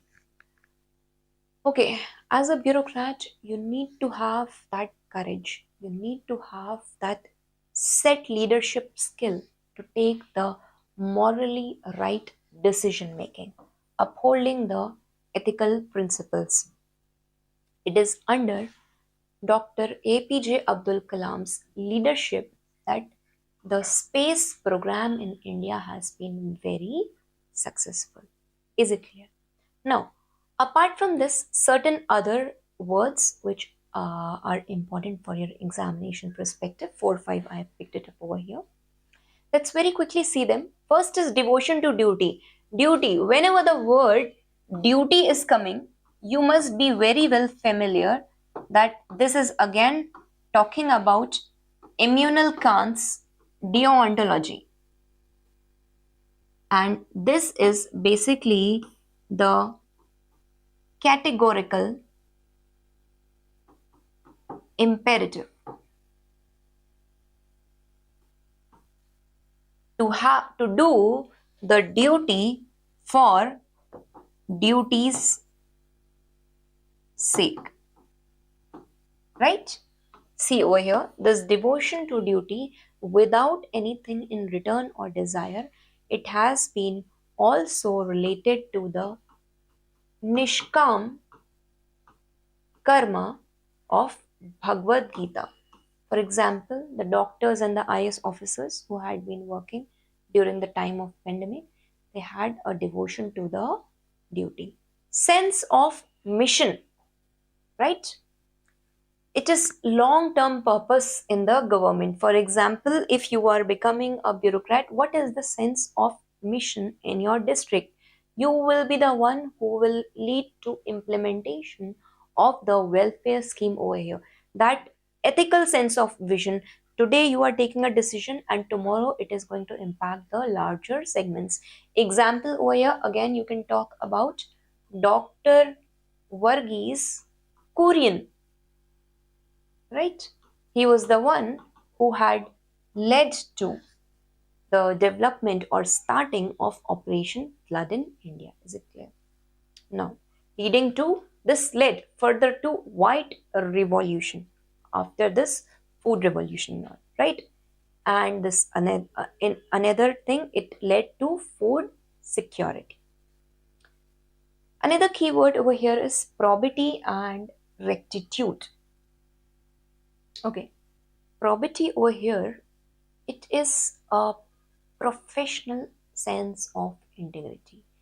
It is basically honesty, moral uprightness, and it is integrity all together, right? In the professional sense, you ensure over here that there is no misappropriation of the government funds. Whatever money is coming, that is used for your government welfare schemes, not for your personal objectives. One entire class I'm going to have or discuss about probity. You can write down that there is no financial impropriety in probity in governance, right? And there needs to be rectitude. Rectitude is you are standing for your own value system. TN session, we had seen this classic example during the time of implementation of moral code of conduct in the election procedure when there was lot of criminalization of politics happening around. Is it clear? Accountability, I have just discussed. When you are answering, when you are taking responsibility and you are answering, both the terms, right? You are owning up to your decision making. How? By taking responsibility for it and by answering it. Both of them you are doing. So RTI Act, right? This is again way of bringing in accountability in the governance. Jan Lokpal movement, it had led to corruption-free India campaign, right? Passage of Lok Ayukt and Lokpal Act. Moral courage. Now this means you stand for what's right despite the risk. The ex-IS officer, P.S. Appu, and the ex-director of Labasna, he stood for his decisions, okay? And in turn, he had to even resign. He was ready for that. He had that moral courage of conviction that I will stand by my value system, right? So these are the keywords over here. Let's very quickly see some questions over here. Examine the qualities of public servant which will be required to manage the situation. What are the qualities? We have already discussed somebody above. Dedication to public service, empathy, tolerance and compassion to the weaker section. Remember your syllabus. Integrity, right? Another thing you can write down the Nolan Committee's second ARC recommendation on the 7 principles, right? You have to examine and you have to give the example of each. State the 3 basic values universal in nature. Universal means something which is always present, constant, in the context of civil service and bring out their importance. What is a universal value that is required? Integrity, right? Integrity is required, most essential. Selflessness, okay, this will be a little same. Integrity, you can write leadership apart from this, right? Then you can write accountability, okay? These basic value systems, any of the one you can pick from the dedication to public services, right? Supplement it with the example over here. Okay, you are heading a rescue operation in the area affected by severe natural calamity. Thousands of people are rendered homeless over here, and many of them are deprived of food, drinking water, and the basic amenities. The rescue work has been disrupted by heavy rains and damage to supply routes. The local people are seething with anger against the delayed implementation of the rescue operations. Definitely, right?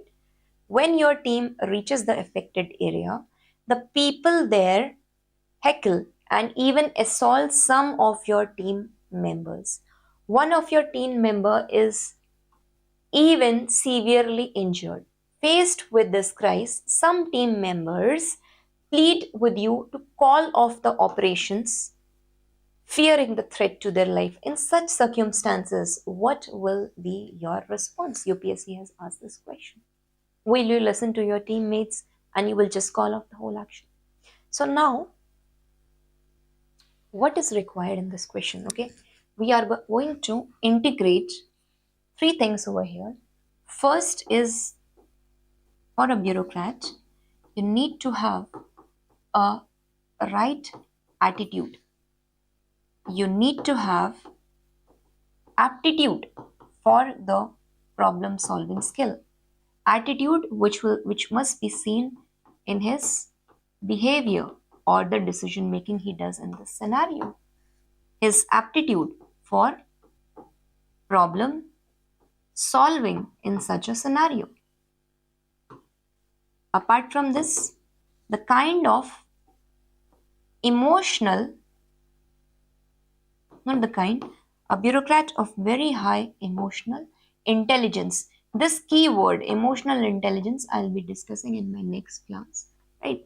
So basically, in such circumstances, what is going to be your response? Okay. I will expect you to write me this answer. I have given you these keywords. Certain other things I can tell you over here.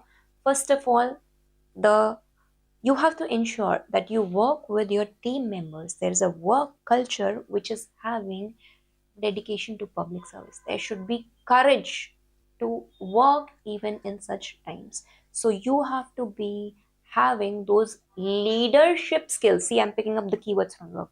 That leadership skills to motivate your team members. Okay, first of all that. Second, whatever crowd which is coming and attacking your team members, you have to ensure that there should be good social communication skills with those people, right? You need to have those skill set also. Now, third thing over here is again having being a person or bureaucrat who has high empathy for the people who had been suffering, right, by hundreds of people who have been rendered homeless. You will ensure that a temporary rehabilitation camps have been set up for them in your district. So if you're doing all these works, do you think, and you motivate the team members, do you think that you can resolve the problem which has been created? Mitigation and rehabilitation, quick mitigation and rehabilitation. Why there is delayed and why there is limited rescue operations? You have to have those aptitude also for disaster solving skills. Is it clear? Please write me this answer, okay? And then we can further discuss. Now in my next class I am going to discuss another keyword over here which is very important from your exam perspective, that is emotional intelligence. Now, 2 minutes I'll take. Emotional intelligence means bhavnatmak buddhimata. Okay, it is different from your mental IQ. It is your ability to understand, to perceive, to analyze, and to channelize the emotions in the right way with rationality in the decision making. This scenario, suppose, is happening, this kind of disaster event has happened. If you are a bureaucrat, you can start panicking. You can get very aggressive on your team members. You have to be somebody who has to keep his calm, who has to see the situation from 360-degree view and resolve the issue. Is it clear? Hello students, in today's session we are going to discuss the new part of the syllabus, which is emotional intelligence. Okay.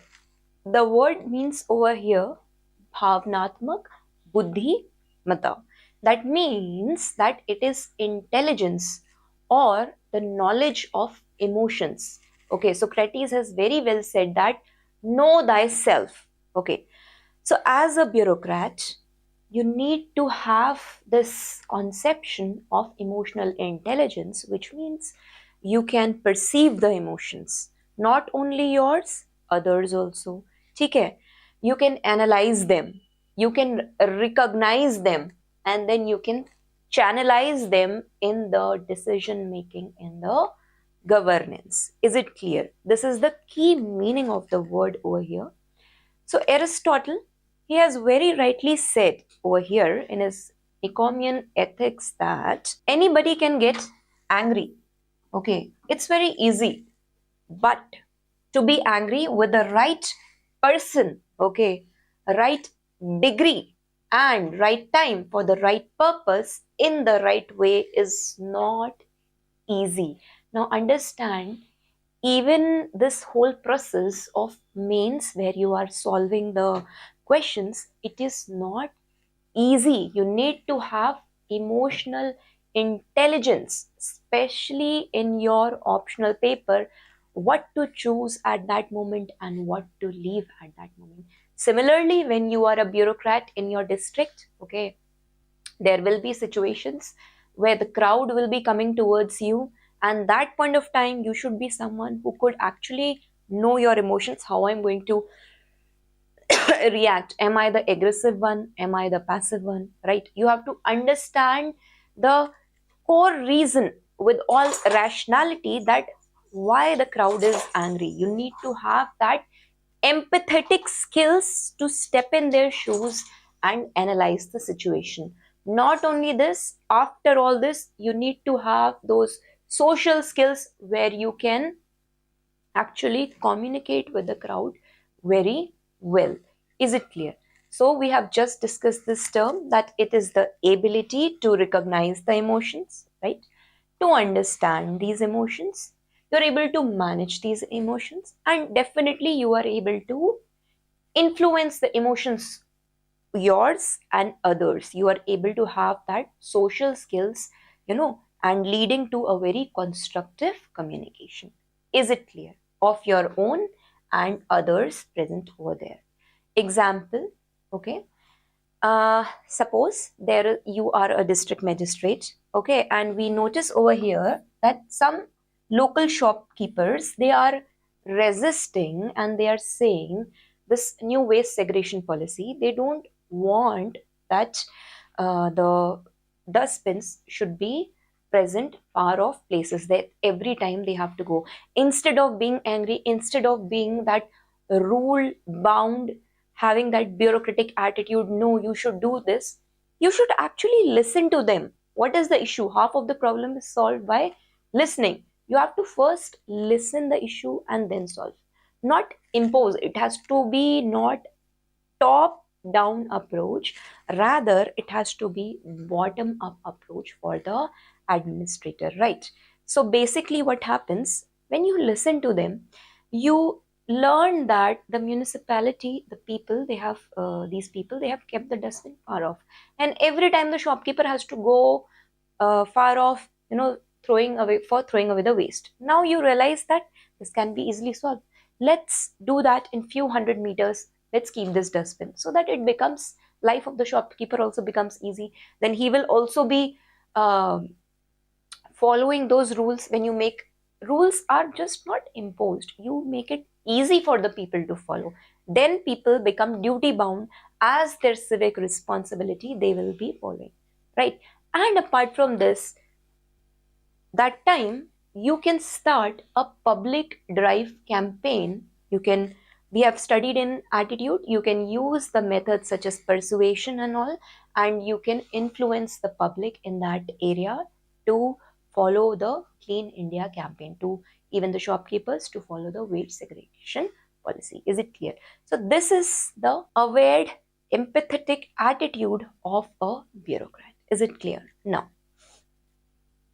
apart from this, if you see in governance perspective, we have a very classic example of Nelson Mandela. Okay, so what happened after post-apartheid? We had seen that despite being 27 years in jail, Nelson Mandela, basically, he was the one who had started the Truth and Reconciliation Commission in South Africa. He was not the one who was basically fighting against the Britishers. He was trying to bring in this reformist approach, because a man of very high emotional intelligence, he had a visionary, okay, approach, and he focused on education in South Africa, and this has led to South Africa being the most one of the most developed nations in whole African continent.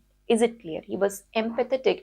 He had this long-term vision that education and democracy is going to lead people further ahead. Is it clear? Because of his emotional intelligence. He understood his emotions. He understood the people's emotions. He understood the emotions of the Britishers at that time over here. Right? So long-term visionary approach. Is it clear? So that's why this whole process of emotional intelligence is important. First of all, it increases the self-awareness, okay, and it increases the emotional regulation. I know I'm self-aware that these are certain things I will get agitated, and these are certain things, if I do, I will be at peace. So while studying, while ensuring that there is a consistency in my preparation, I will make sure that I will do those things which bring in more peace. It builds empathetic communication and trust. If a friend, she's coming to you and she's telling something, okay, you are listening. This communication is a two-way process. You are listening her more and then empathizing and later advising her. It promotes better decision making and stress management. Okay. So basically, if you take the example, suppose in your district there are some tribals. Okay, you are posted in a tribal district. They are coming to you, and they are coming with some forest, their own timber forest right acts, and they are saying ki this thing is interfering in our nature, in our traditional way. So you have to be somebody who has to have that empathetic attitude. You have to be somebody at that point of time that you can communicate well, okay, and then you have to make a decision making. You don't have to get emotional, but your decision making should be such that you impact the last mile man who is standing over there. Is it clear? Definitely, if when you do something for the good, right, there's this concept of generosity, doing things just for the sake of doing, there is a sense of well-being, there's a sense of personal well-being, and definitely it will lead to professional success also. Now I hope this concept, what is emotional intelligence, is it clear? Now let's see, if somebody who has a very high emotional intelligence, he is going to be a good listener. He will never be interrupting your sentences in between, okay? He will be assertive in what he say. For example, I support somebody must be talking a lot, but then about cleanliness and all. He will be very assertive with his views. I like cleanliness and I support Green India campaign and I go and participate in that. Somebody would be like, oh, the government is doing this and that, but he would be very assertive and firm and factually, logically correct with his stand. Okay. He would be very persuasive. He will be coming with logic. He will not be talking on some news based on WhatsApp University. His facts, this persuasive method, you remember persuasion we have done in earlier class in Attitude. I have done two ways of persuasion theory, central root theory, right? And another one was this rhetoric way. So basically in a peripheral way, in the long route, we had already seen that the person uses the concept of utility and logic. In the short route, it is more of the emotions and rhetoric. But when you will be somebody who has high emotional intelligence, you will have, or you will be using the central route to persuasion. You will always talk in terms of utility, in terms of concepts, right? Social behavior over here, it's going to be warm, it's going to be stable, and it's going to be charming, right? When you will be bureaucrat, all these things will be seen. You won't be egoist or bossy, right? Some people are very humble, those who have very high emotional intelligence. Emotional control, definitely you are going to be patient, ठीक है, you are going to be calm and emotionally consistent. ऐसा नहीं कि अभी you are angry and अभी you are very happy. No. Adaptability. Okay, you are going to be flexible and open to feedback mechanism wherever any kind of government scheme or initiative is going. Yes, you will be very much appreciating your co-workers over there. Definitely work ethic over here. It's going to be ambitious. It's going to be detail oriented and systematic. Decision making, definitely. It has to be balanced, thoughtful, and decisive. Overall attitude over here has to be very positive. It has to be very empathetic, and you have to be emotionally aware. So this concept of know thyself is very important. Is it clear? Okay. Now, there are two theories, okay? There are two theories which are mentioned in your syllabus regarding emotional intelligence. One is Salovey and Mayer's model. The second one is Daniel Goleman model, okay? But understand, while you are solving the case studies, while you are writing your theory answers, if you are practicing my DAWS answer writing, you will learn how to inculcate. To know one thing is right, is okay, but to inculcate these theories in your exam paper is more important. Okay, so these two theories on emotional intelligence. Okay, he says that Salovey and Mayer model, he says over here that any emotionally intelligent person has four key areas where he is managing his emotion. First of all, he is perceiving the right set of emotions. Okay, he is listening. Okay, he is able to identify that those tears are not crocodile tears, those are the real tears. Okay, second, he is able to reason out from there. Okay, that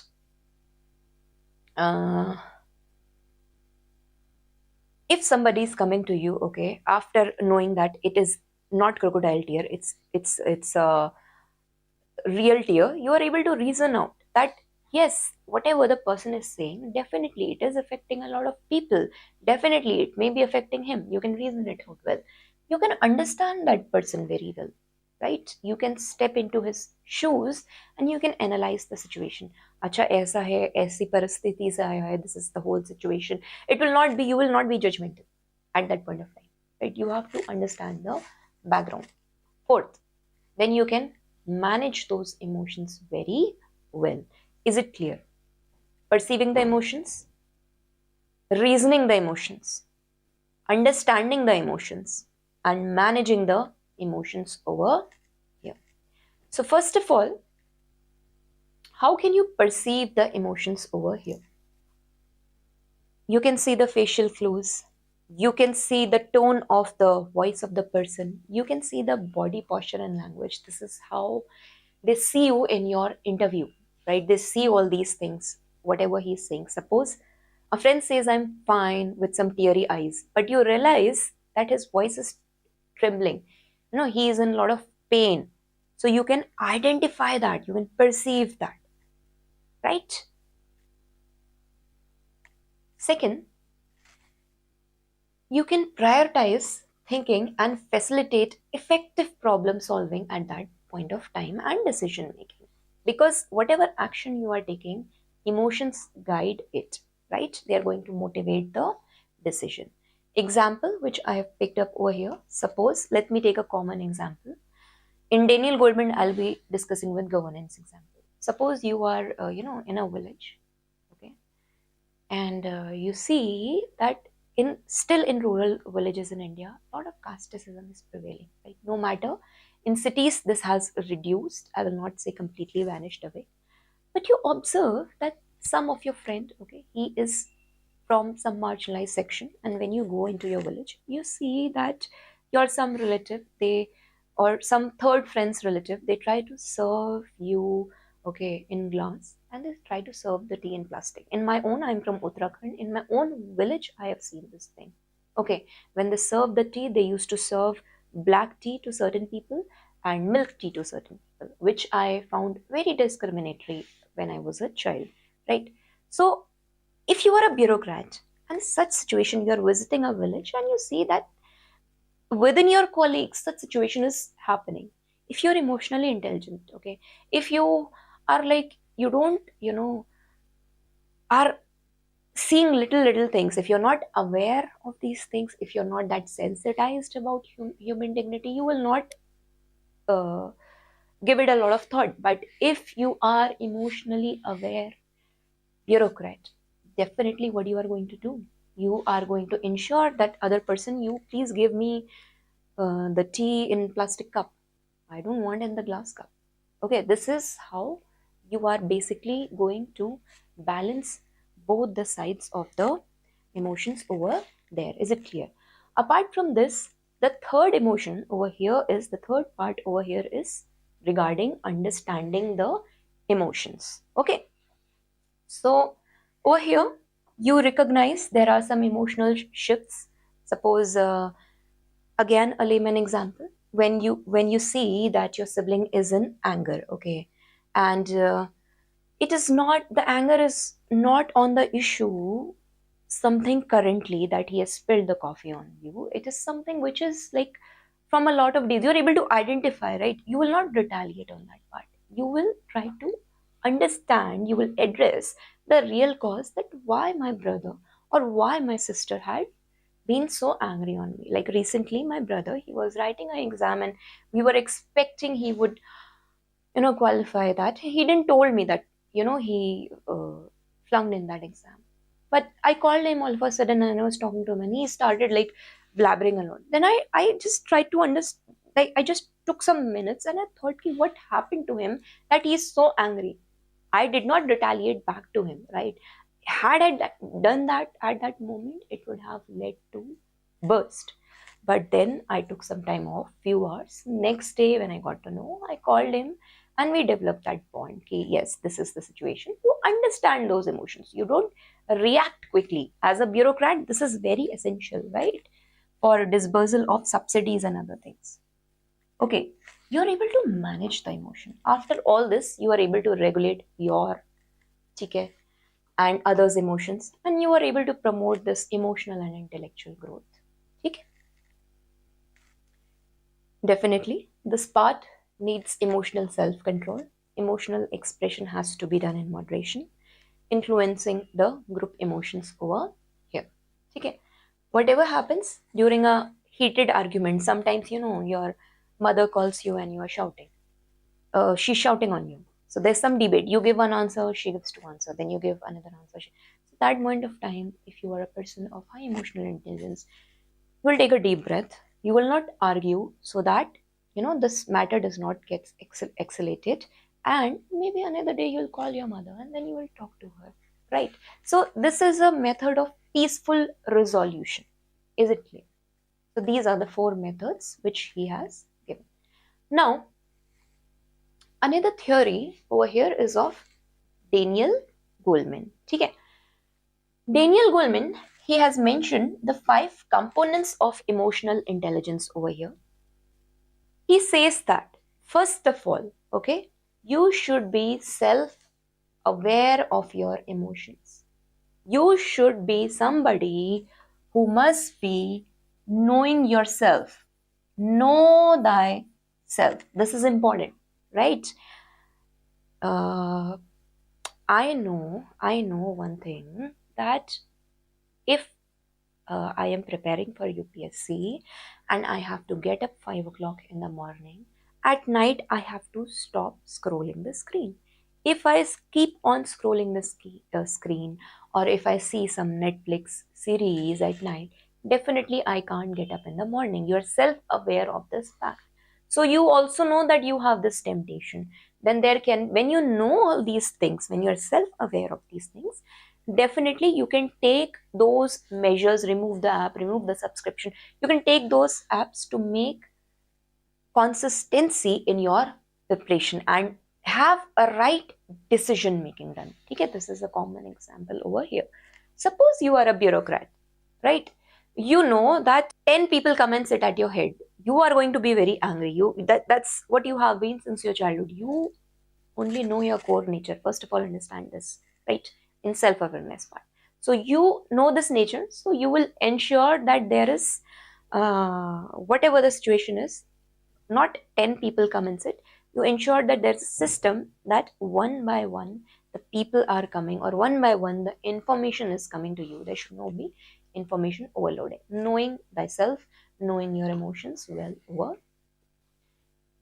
Second thing over here is self-regulation, right? You know, if you see the Netflix scrolling, you can't go and hit the library at 5 a.m. in the morning or gym in the morning. So what do you do? Self-regulation. You remove that Netflix from your app, from your system or device, wherever you're using. You ensure that you do certain things, that you sleep early, right? So you try to make those measures of getting self-regulated. After that, इतना तो ठीक है. What is more essential over here is the motivation part. Now understand that preparation में कोई आपको जबरदस्ती force नहीं कर सकता है. That means nobody can force you and make you sit and write the answer. If I say you, please write daily answer writing, that is very, very important after this class. I can just be somebody who can put external accountability on you. I can't be somebody who will make you actually pick up the pen and write the answers, right? There is a very famous runner, David Goggins. He says that motivation is okay. Internal motivation comes with discipline. Now I'll tell you this thing. How to be internally motivated. Sometimes people think that, let's see some motivational videos. Let's see, some teacher is saying this. There are some these videos जहाँ से आंखों से आग निकलती है and some sparks flow. Motivational will keep you motivated for 1 hour. Somebody will talk to you. Okay, the mentor will try to understand your situation. He will tell you this is the case scenario. But do you think that it can keep you go on for this whole preparation? No. You have to develop that discipline in you. That as a bureaucrat also, right? As a bureaucrat also, you are self-aware, you are self-regulating. But you have to be motivated. And this motivation has to be with your duty. You should be motivated that the duty is good in itself. You should be motivated towards it naturally, right? Apart from this, there has to be that level of empathy. Empathy means you step into someone's shoes and you analyze the situation, right? Somebody as a bureaucrat comes late in your office. Rather than scolding the person, please, before that, try to understand what is the situation. Maybe some incident happened and he says ki sahab aise ho gaya hai, somebody died, right? And then you realize ki, oh, I should be little aware, I should be little at least considerate and asking him the reason. And then, yeah, if that becomes a regular habit, then that's a different thing. But you should be empathetic, not only to your friends, family, but also your co-workers. Is it clear?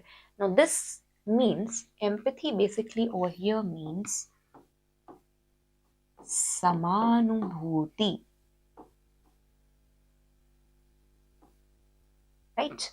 Samanubhuti, not sahanubhuti, that's sympathy. You are analyzing the situation, you are understanding the situations, stepping into someone's shoes, and then you are making a decision making. Is it clear? I have already given you this example when a group of, suppose you are in a district, you're posted in a tribal district, and they come to you and they try to tell their situation. This is the whole scenario. We as our forest rights, we can't do this because some construction activity has been going on. You will have to be someone who will have that empathetic attitude despite the developmental works. You will try to bring in that balance in the system. Such case studies are asked in 2025 Mains. Also UPSC has asked this question. So you need to have that balance in approach. You need to have that empathetic approach. Is it clear? That you take decision making considering the welfare of the tribals. Okay. Social skills. You are able to communicate. Now, this is very important. How you are talking to your people, how you are motivating. You have those good social skills that you can motivate the people to move forward for Swachh Bharat Abhiyan, because you want to your district to be open defecation free, right? So you motivate those people. You are like, how you can motivate your public. That is very important. Social skill and communication, always remember, is a two-way process. Is it clear? Okay. So this all totally combines and becomes the emotional intelligence. Again, a psychological part of your ethics. Is it clear? Now, again, let me very quickly give you a brief overview with governance example. Self-awareness. Example, let's pick it up over here. Right? Sardar Vallabhbhai Patel, he acknowledged his strength and limitations during India's integration. Okay, he took the advice from the experts, and while everything he led with confidence when there was integration of the three states into unified India, making them a unified India. Self-regulation, right? 1991 reforms. Lot of criticism had been happening regarding Dr. Manmohan Singh, that he was the finance minister that time. But despite all this, he remained calm. And you know what?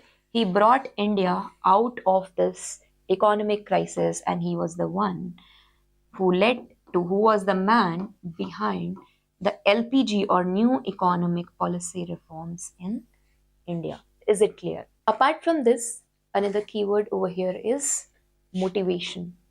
Motivation, I have told you, by your inner passion to do things. E. Sridharan, he is also known as the Metro Man of India. He basically is driven by the public service, okay, rather than any kind of personal gain. He was the one, because of his inner drive, he led to completion of Delhi Metro Rail Corporation.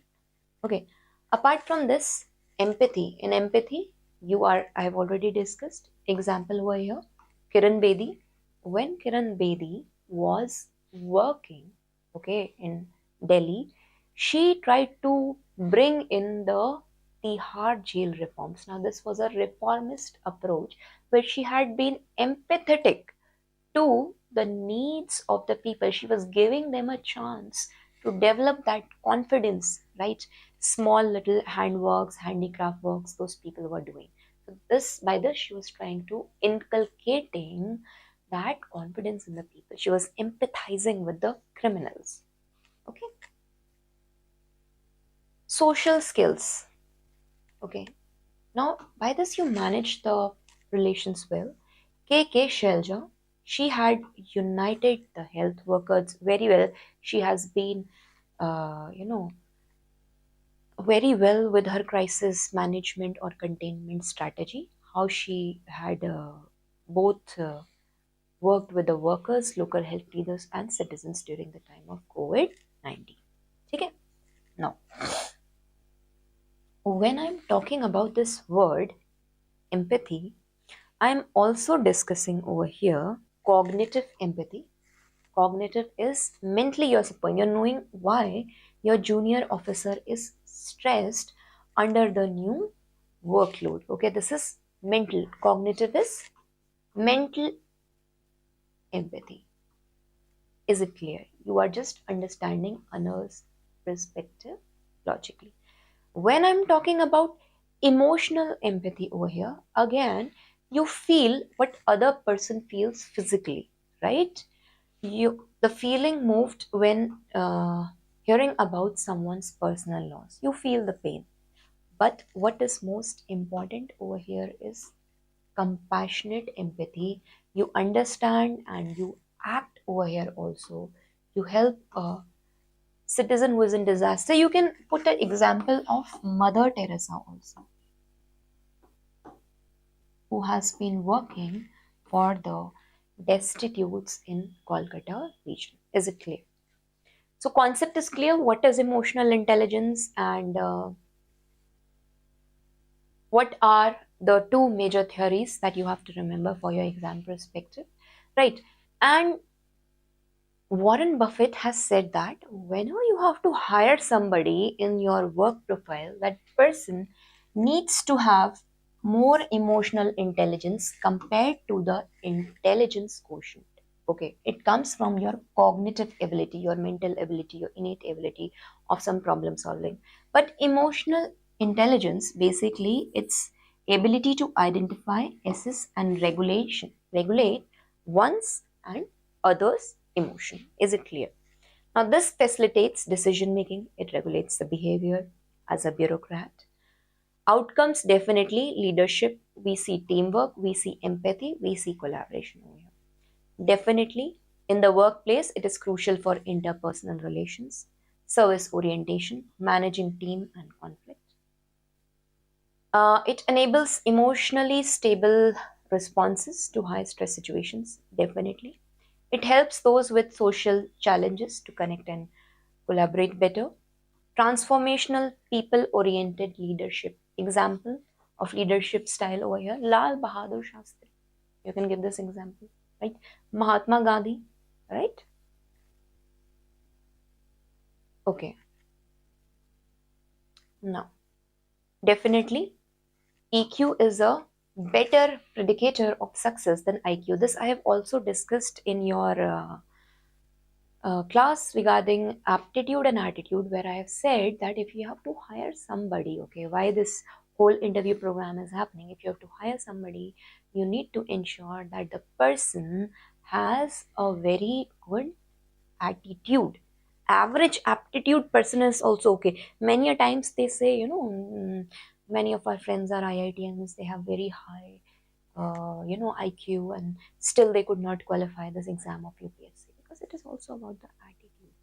It's just not knowledge. Knowledge, average knowledge, if you see the whole mains paper, how the question they're asking, you don't have to do a PhD, a very basic concept and very good strategy you need to have, that is required. Apart from that, attitude to sustain the stress management, okay, to have that emotional intelligence, only this will lead you to qualify the exam. Okay, it's not about being intelligent, it's more about being emotionally aware.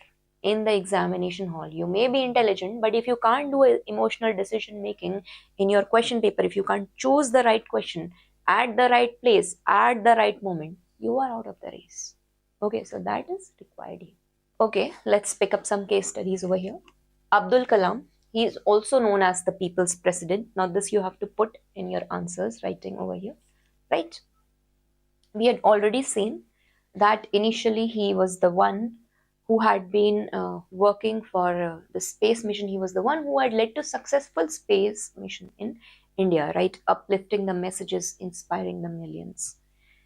Kiran Bedi, reformist police officer. Okay, she was the first IPS police officer who had brought the Tihar jail reforms.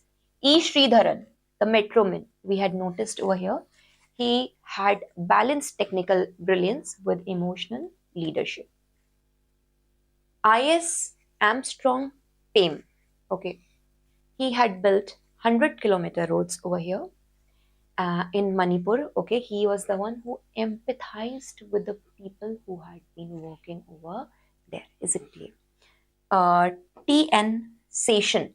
Okay, he has transformed India's election system while maintaining the public trust. All these examples we have already dealt with earlier. Now, the question which rises over here, that why it is important to develop this emotional intelligence. It leads to increased self-awareness, right? Better decision making, expression of thoughts and feelings. You know, sometimes people just listen things and they bottle up inside their heart. It's better to be aware and speak it out, right?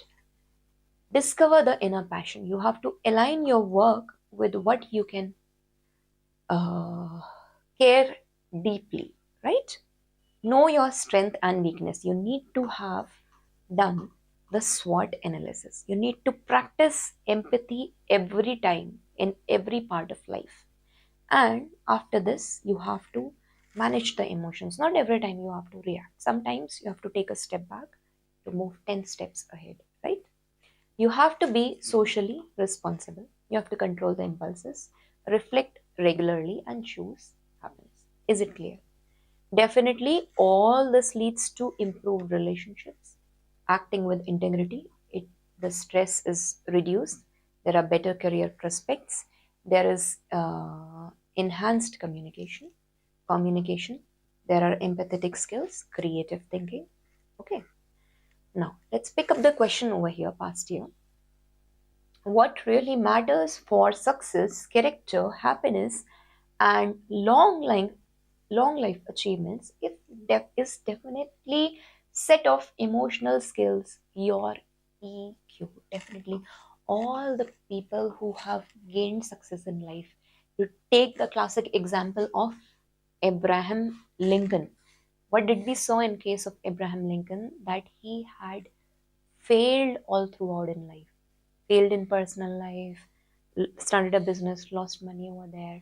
But eventually, in his late 50s, he became the first black president of United States. Right? Again, why? Not that he is somebody who has very high cognitive ability, but he is aware. He is emotionally aware. Okay. Do you agree with this view? Definitely. Yes, we do agree. Give reasons in support of your answer. Now, when they are asking these reasons, you have to give the reasons over here. And after the reasons, please substantiate, although they have not mentioned over here, you have to substantiate it with the classic examples also. So basically, when they are talking about emotional skills, here you can give the definition of Daniel Goleman. You can tell in the 5 ways how he's talking about that there should be self-awareness, there should be self-regulation, there should be motivation, right? There should be empathy, and there should be the social skill development, right? And then you quote the examples of various people from history and world history, right? In case of crisis of conscience, now this is internal determinant of ethic I have discussed.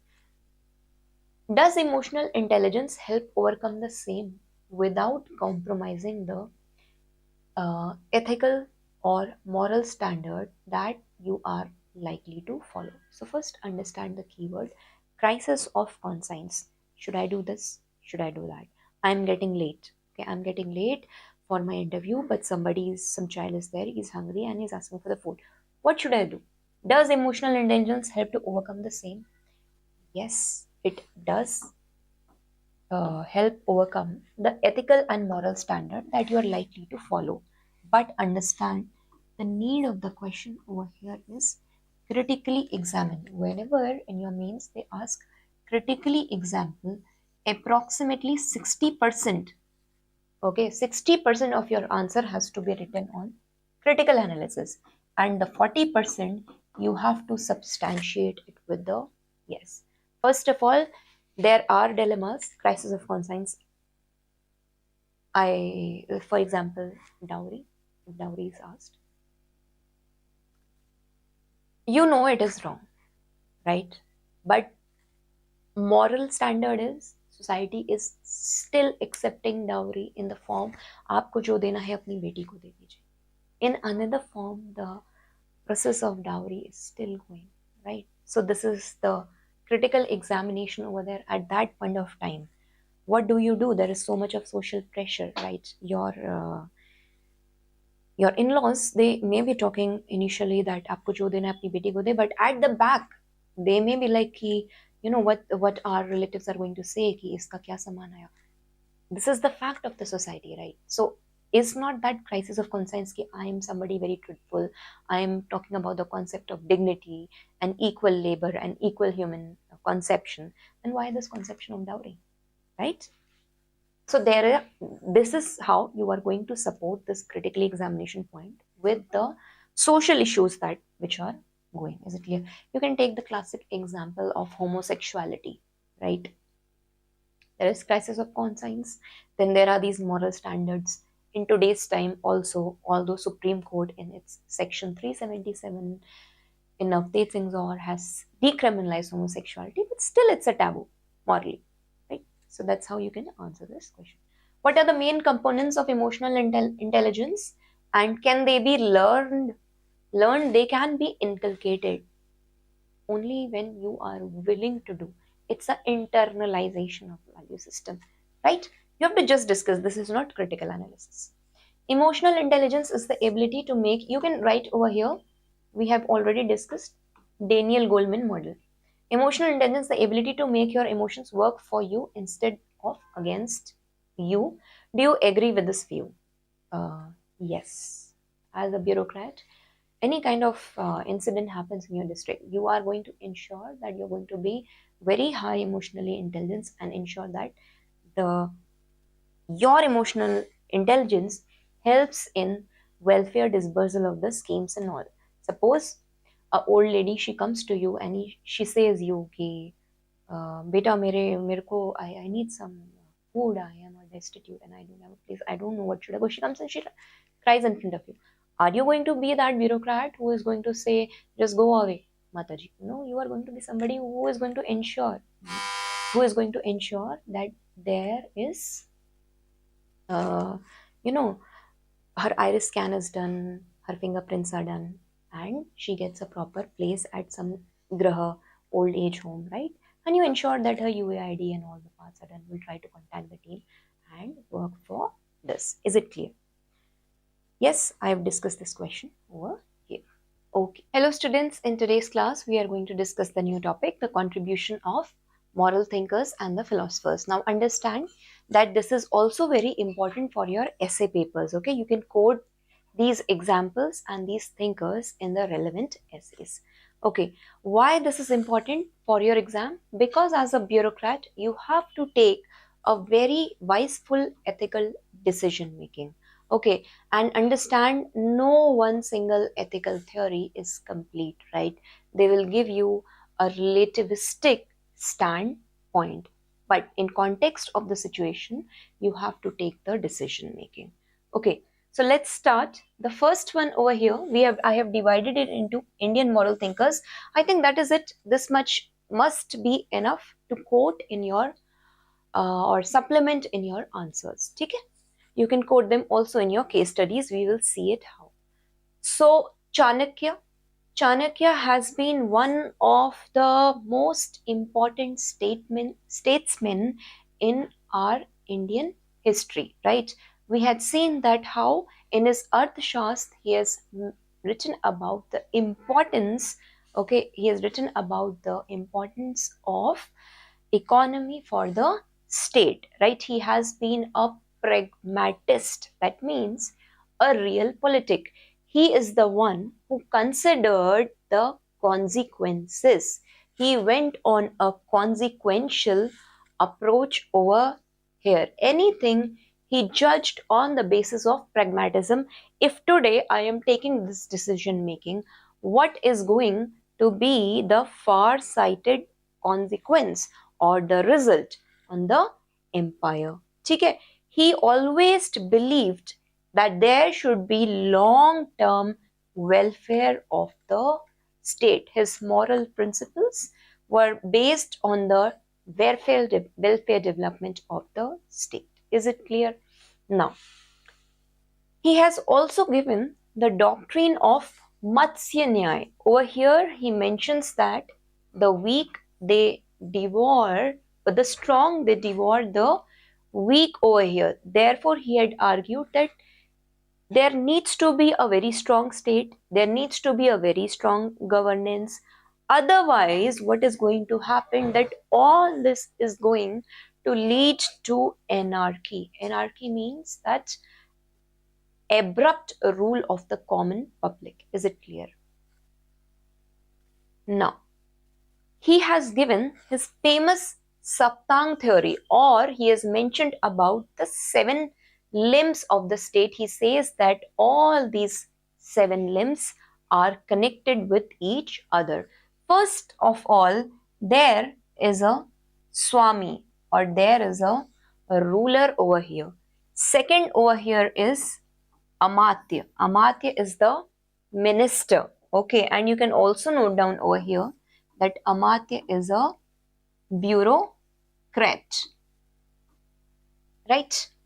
Then third, he has mentioned about the Janpad territory population. Fourth, about the fortified capital. Fifth, he talks about the Kosh and treasury. Sixth, he talks about the Danda. And seventh, he talks about the friends, the Mitras, right? He says that your enemy's enemies, okay, if you have one enemy, right, and this enemy is also enemy of some other state, then you can be friends to that state. This is what he says, real politic. Because of this consequentialist approach, it was possible for Chandragupta Maurya to defeat the Nandas. Okay. Now, apart from this, he talks about that in the empire, right, the state should be based on the concept of Yogshima, and this Yogshima is Dharma and Artha integration.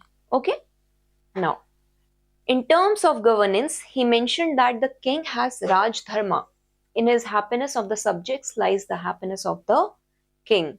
Apart from this, in terms of administrative ethics, this we are going to discuss in detail when I'll be discussing about the philosophy of the administrative ethics.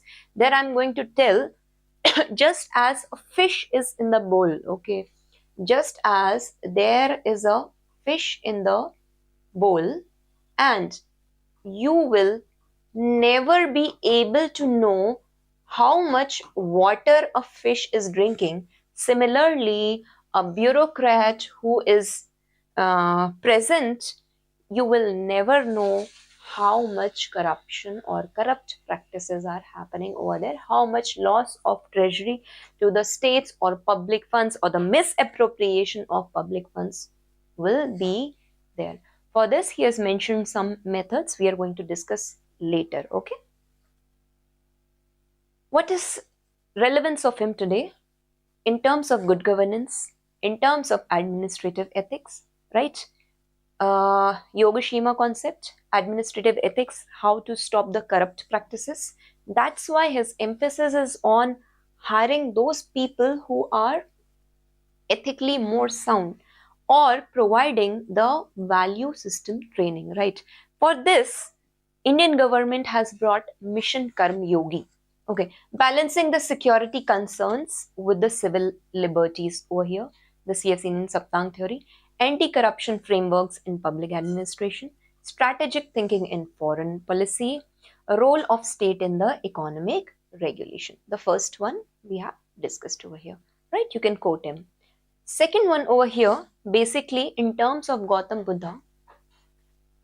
Buddha says that there are 4 Arya Satya, or 4 noble truth. First of all, there is suffering, there is misery in human life. There is this suffering which inherently arises from the attachment, right? Dukh samudaya. And in the cessation, in the nirodh of this dukh, there lies elimination of the cravings. Okay, and then he said, in order to eliminate this, there is a eightfold path which leads to ending of all the sufferings, right? And this comes when there is a practical ethical guidance of Ashtangic marg over here. First, he talks about right view and right intent. Okay, then he talks about the proper ethical conduct over here, right speech, right action, and right livelihood. This is something that you have to learn, right?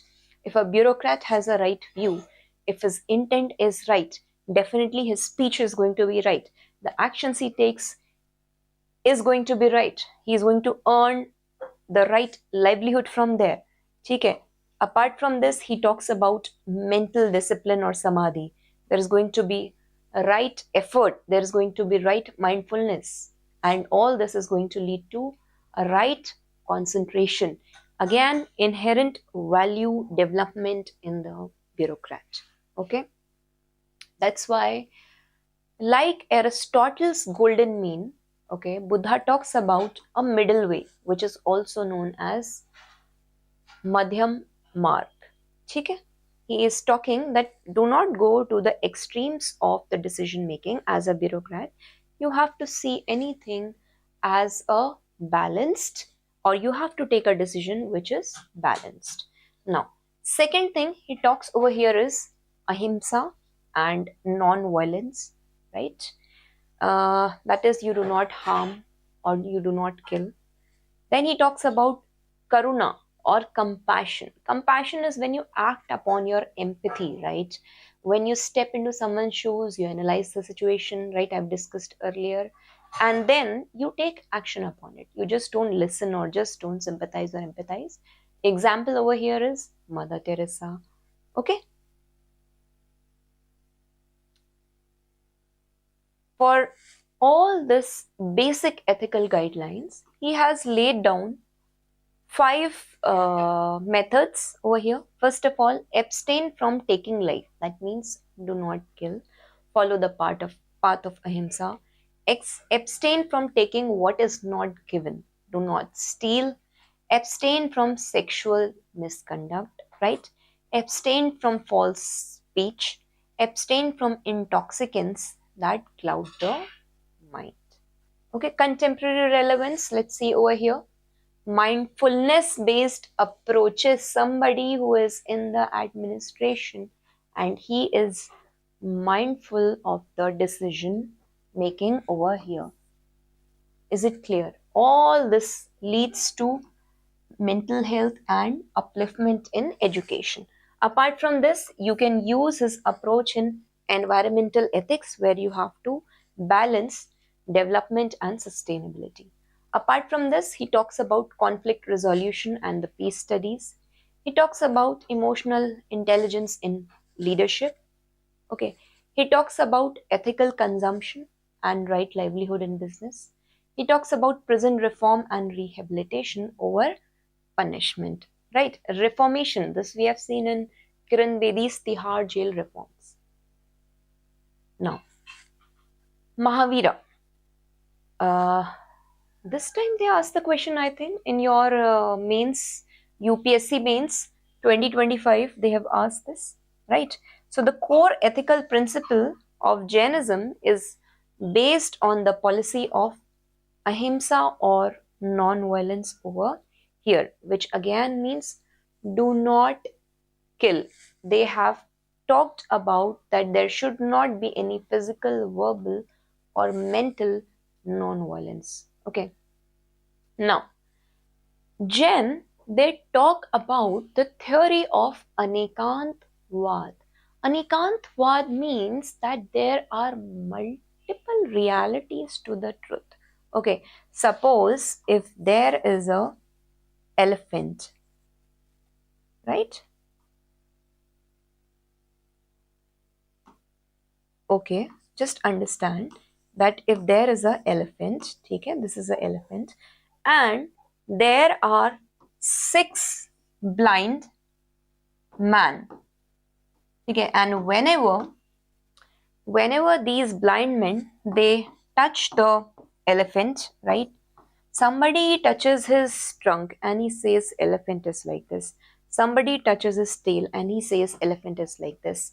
Somebody touches his ivory, this horns, and they say that tusk, elephant is like this.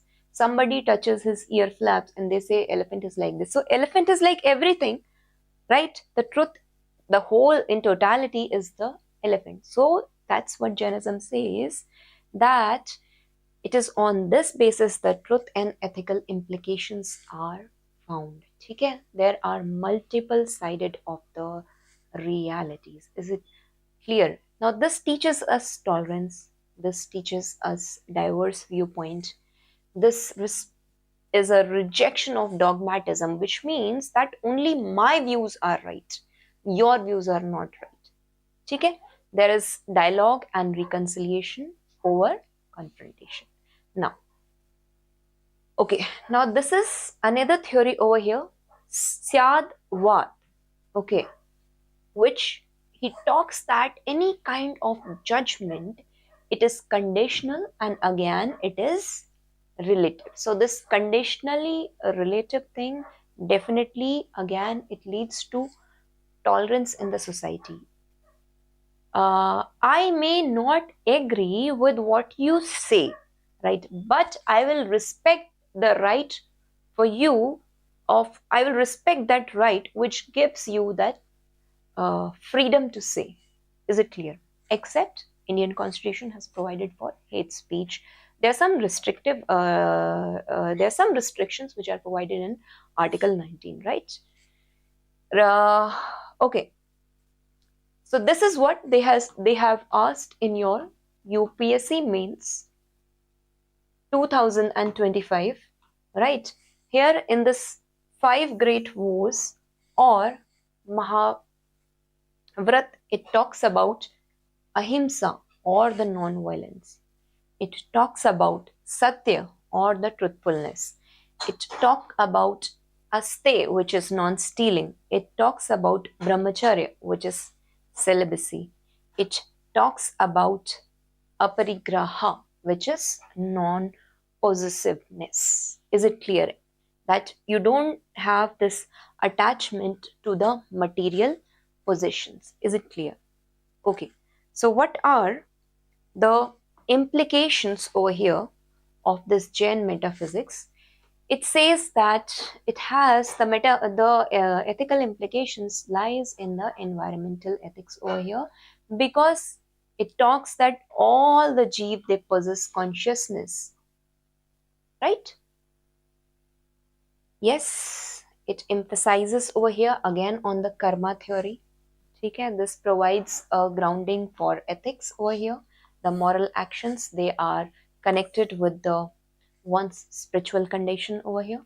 Relevance we see in environmental ethics, we see in protection of biodiversity, in animal rights, promotion of vegetarianism, conflict resolution through dialogue, religious tolerance, sustainable consumption, right?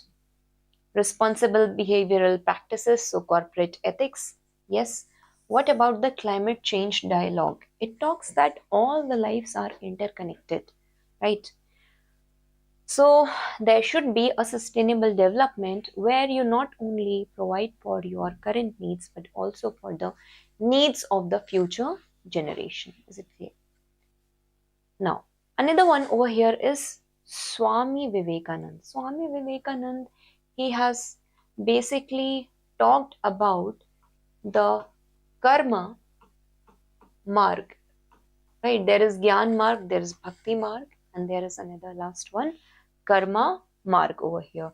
Basically, his theory deals with the practical Vedantic theory that every human being must translate the service to humanity. Service to mankind is service to God. This is what he has mentioned, right?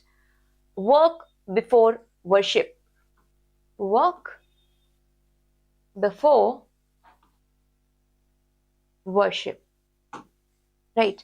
He has discussed the doctrine of divinity of the soul over here. He says that all the human beings, they deserve respect and dignity.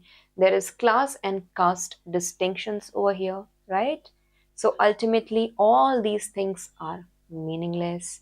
Service to humanity or mankind is service to God, and human potential is unlimited. What he has talked about, that service is basically a method or a spiritual practice, right? Yes, all this has led to the purity of thoughts, right? All this has led to basically patience and perseverance, right? And sustained efforts towards the goal. Okay, another thing we have seen over here, that there has been a synthesis of Eastern and Western values in Vivekananda's theory. Here we had seen that the Eastern spirituality, it has been mixed with the Western scientific temper over here. The Indian pragmatism, Indian idealism has been mixed with the Western pragmatism. This you have seen, you can connect with the example of vocal for local, right? We are promoting our own indigenized things, right? But we are also adapting the Western methods. We are promoting it via AI, via YouTube, right? So this is how he has talked about contemplative wisdom along with active engagement. Is it clear?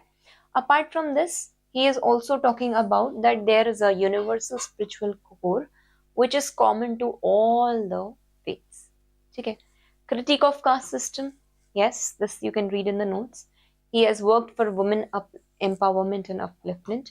He has worked for education as being a national regeneration. Okay. So contemporary relevance over here is, it has led to youth empowerment. It has led to character education. It has led to social service, volunteerism. It has led to interfaith dialogue. It has led to religious harmony over here, national development through human resource development, gender equality and women's empowerment. Okay. Overall confidence, right, in your decision making. Okay. Now, Mahatma Gandhi, he has always talked that the means, they have to be equally pure as the ends over here. Okay. It is because of his this whole conception or his ideology of means purer as the end, he has led via tools of satyagraha and ahimsa, he has led this Indian freedom struggle movement. And this has also, he has also influenced the civil rights movements worldwide. One was by Martin Luther King Jr. and one is by the Nelson Mandela. Okay. What are the core ethical principle of Mahatma Gandhi over here? First is the Satya or the truth, right? He talked that truth is equivalent to God. Truth is the ultimate reality and the ethical touchstone. He talked about personal honesty and transparency, commitment to facts, willingness to change, right? Second thing he talked about is ahimsa or non-violence beyond physical non-harm, right? He has mentioned that there should be positive love and goodwill even towards the adversaries. He has talked about refusal to participate in any kind of unjust systems. Right? He taught that the relationship between Satya and the relationship between ahimsa over here is ultimately crucial.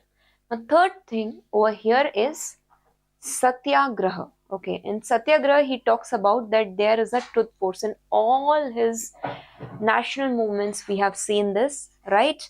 That he has practiced not in, if you see the salt march, It was a satyagraha movement, right?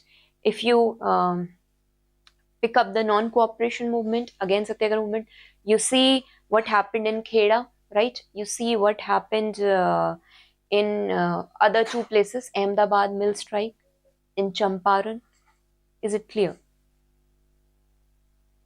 So basically, he has given, there are 11 woes of Mahatma Gandhi. One is truth, okay, adherence in thought, speech and action. This truth is leading to integrity. Ahimsa, that is non-harm in deed, word and thought. There is brahmacharya. There is aste. Aste means not stealing, okay, not taking what belongs to others. There is aparigraha, which is non-possessiveness, limiting the possessions to the necessities. There is shram, sharir shram, that is the physical labor. There is a dignity of manual work. There is aswad, control of palate, which is simple and disciplined eating. There is abhay or fearlessness, freedom from the fear. There is sarva dharma sambhava. Now this is basically leading to the conception of secularism in India. There is religious tolerance, respect, equal respect for all the religions over here. He's talking about Swadeshi, which is use of local products.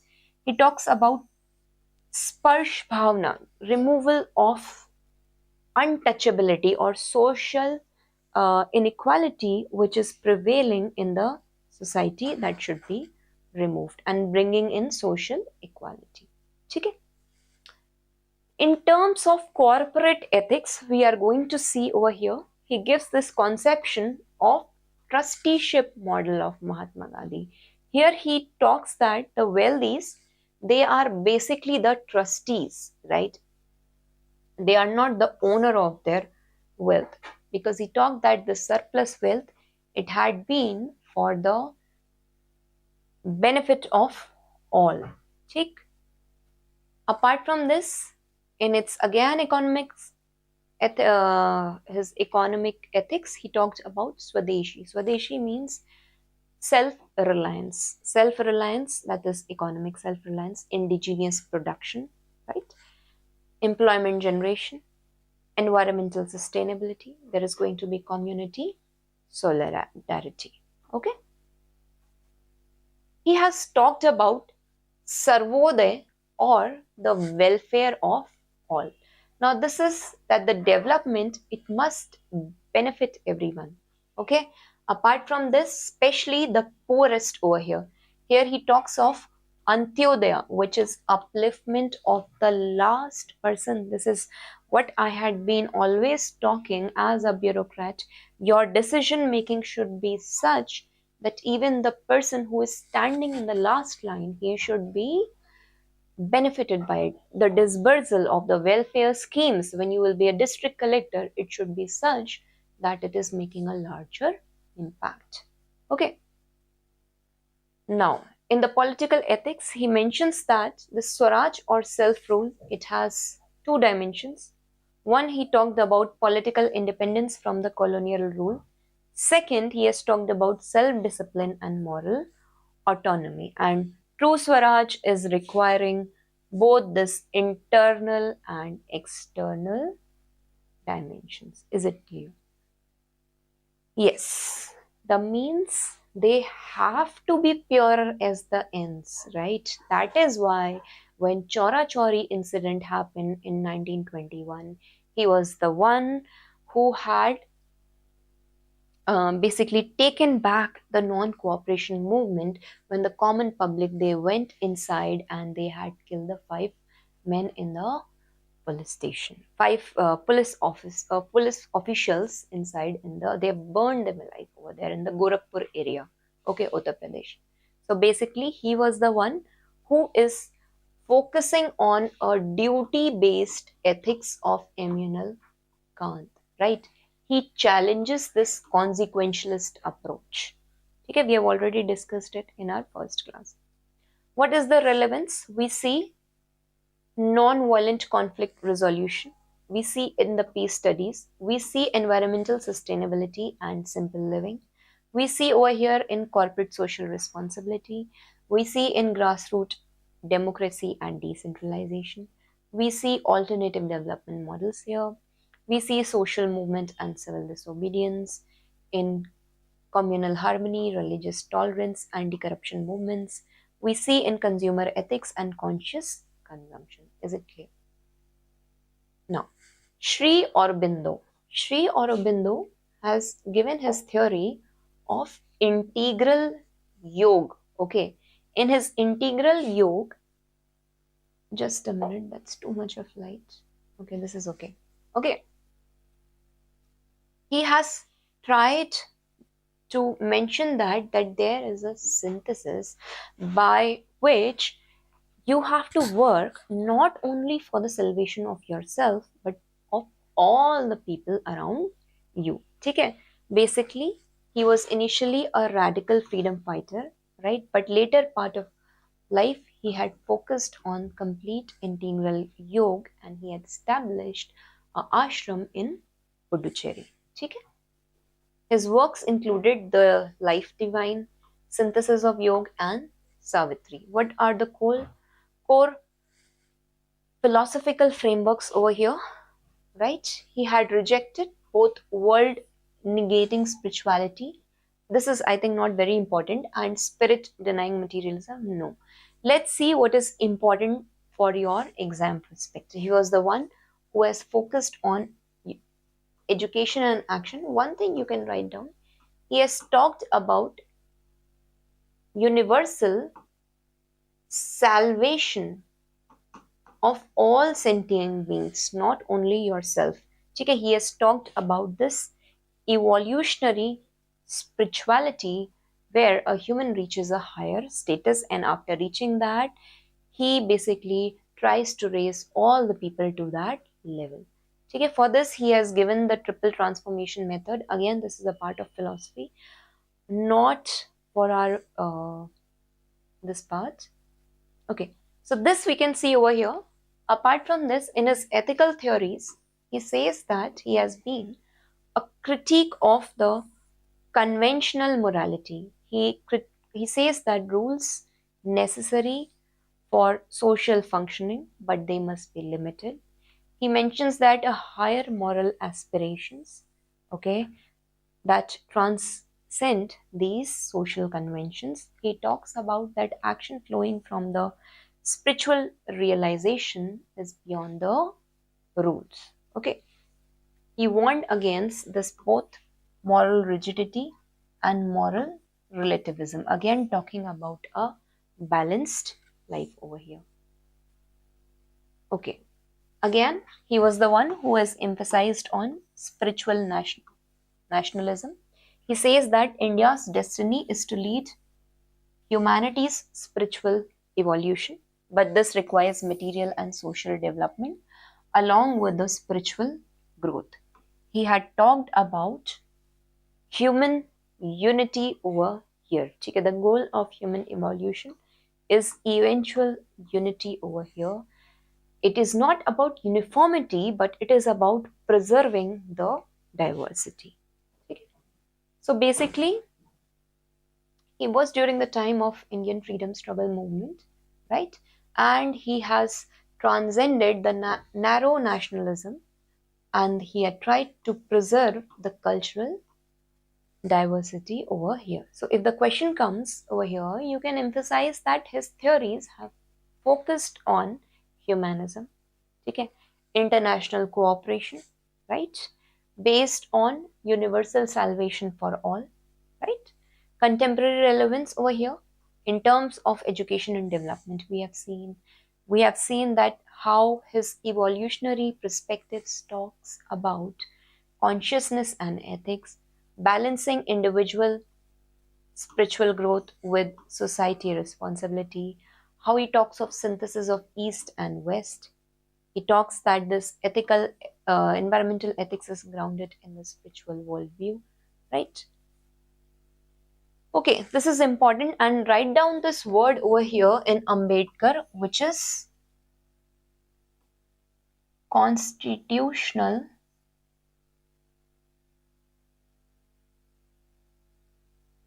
keyword over here is constitutional morality. What is the meaning of this word? You have to write it down multiple times in your ethics paper wherever required. This keyword over here means that the morality in the Indian society is based on the laws of the constitution, which are again liberty, equality, and fraternity. All this basically leads to a just society or prevalence of justice in the society. Is it clear? Right? Basically, he was the one. Because of him, affirmative actions have been provided in educational and public employment places, right? He had emphasized on liberty, equality, and fraternity. Liberty over here is not mere absence of restraint, but a positive freedom to develop one's own potential. There is equality of opportunity, right? You have these opportunities and you choose. Equality, it is not just legal equality, but a substantive equality which is addressing the historical injustices. And this is basically your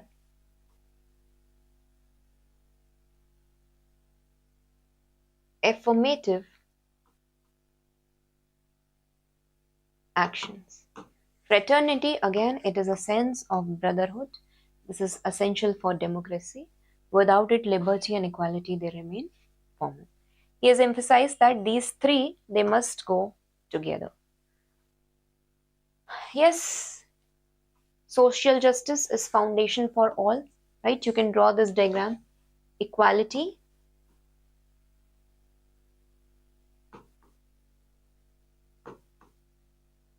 liberty, and fraternity. And this is something which is your justice. Okay? He has been critique of caste as a moral system, right? He was the one who basically wanted annihilation of caste, right? He was the one who has wanted the annihilation of caste. He prevents the he mentions that this destroys human dignity, it prevents development of social solidarity, it creates artificial barriers to merit. ठीक है, ये रहा annihilation of the caste. He had promoted that if you have to make sure or ensure that there is annihilation of the caste, you must make sure that there is intercaste marriages, there is rejection of religious sanction for the caste, and there is complete social revolution over here. Again, he has focused on social morality, which this I have completely discussed with you.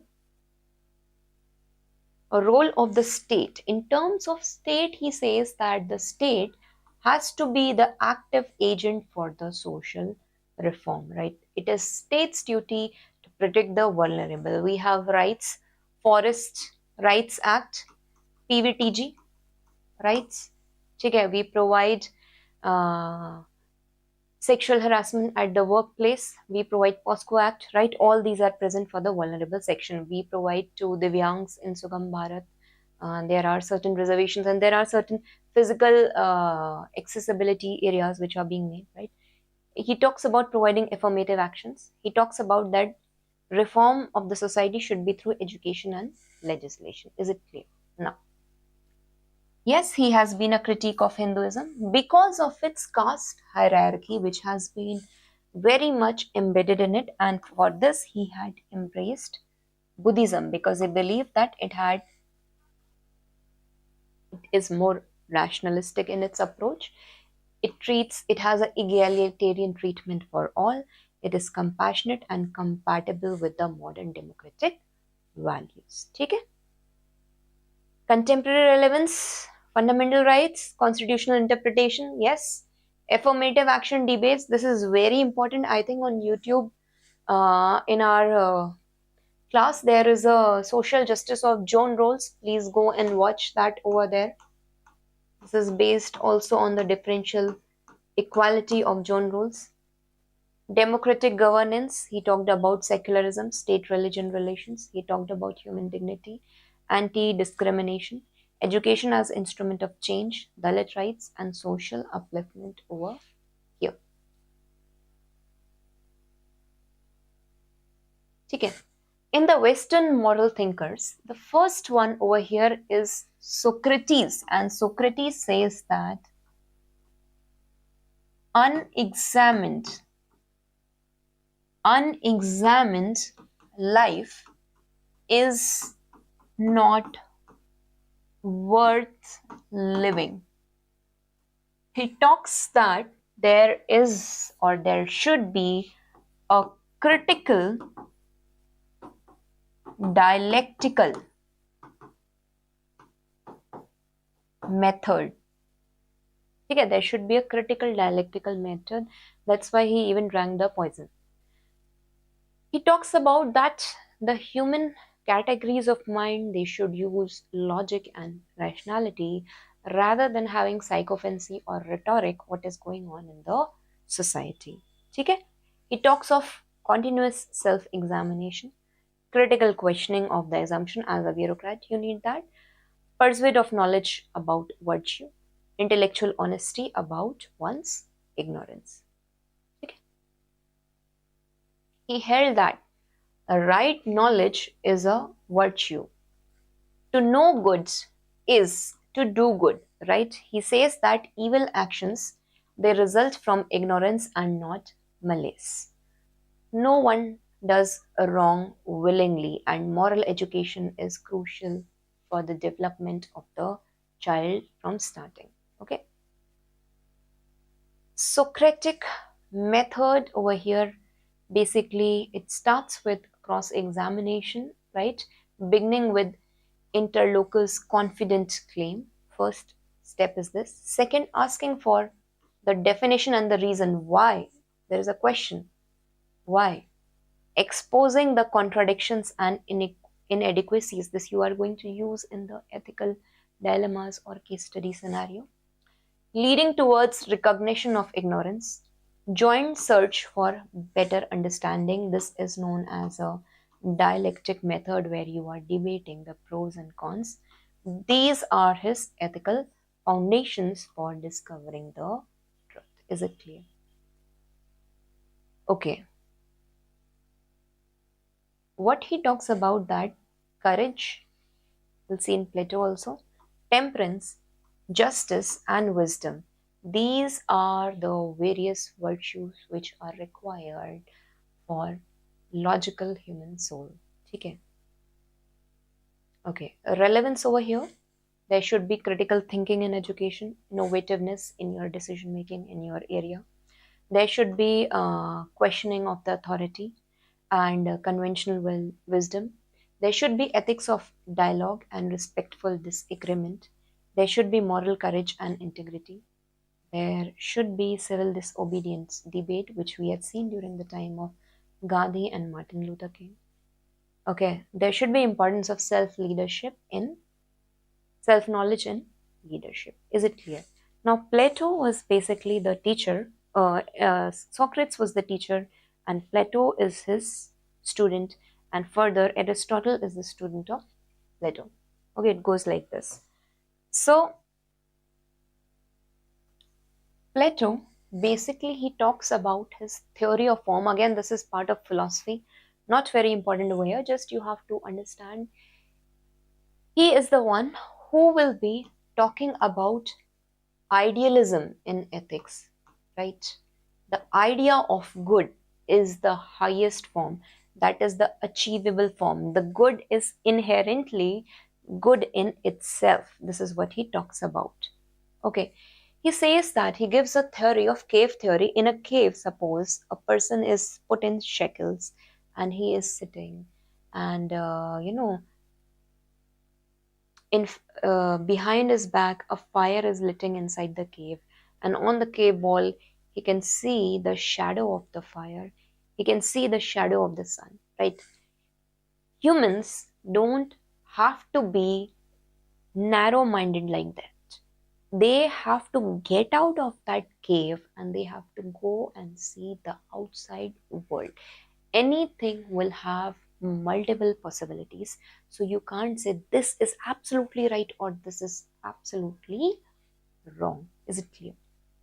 So basically, we have seen that moral truths, they are objective and eternal. Courageous, to be courageous, it is objective, right? And it is eternal, it is universal. Okay? Ethical knowledge is possible. The good life, it involves understanding the form of good. Moral relativism is false. For example, if I say that truth is a virtue, it is morally upright, there is no relativism in truth. It is absolutely at all times right. Universality, right? Now he talks about that there should be rationality or there should be reason in truth seeking a part. There should be emotional honor seeking a part in the spirit. There should be desire or appetite seeking a part over here. Okay? He has given that there should be again wisdom as a bureaucrat. There should be courage as a bureaucrat. There should be temperance as a bureaucrat. There should be in all, if these three things are in harmony, if there is wisdom in you, if there is courage in you, if there is temperance in you, all this is going to lead to justice in the individual. Is it clear?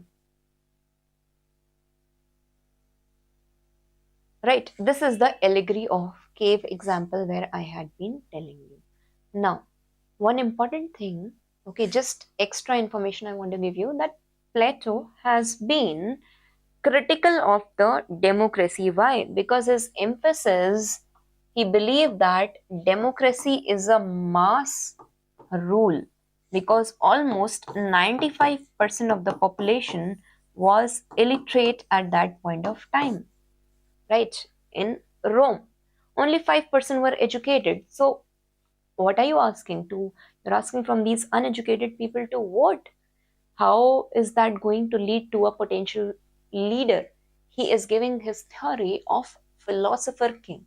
He mentions that instead of democracy, the focus has to be on meritocracy. Again, Plato's theory is basically based on the teleology. If you see,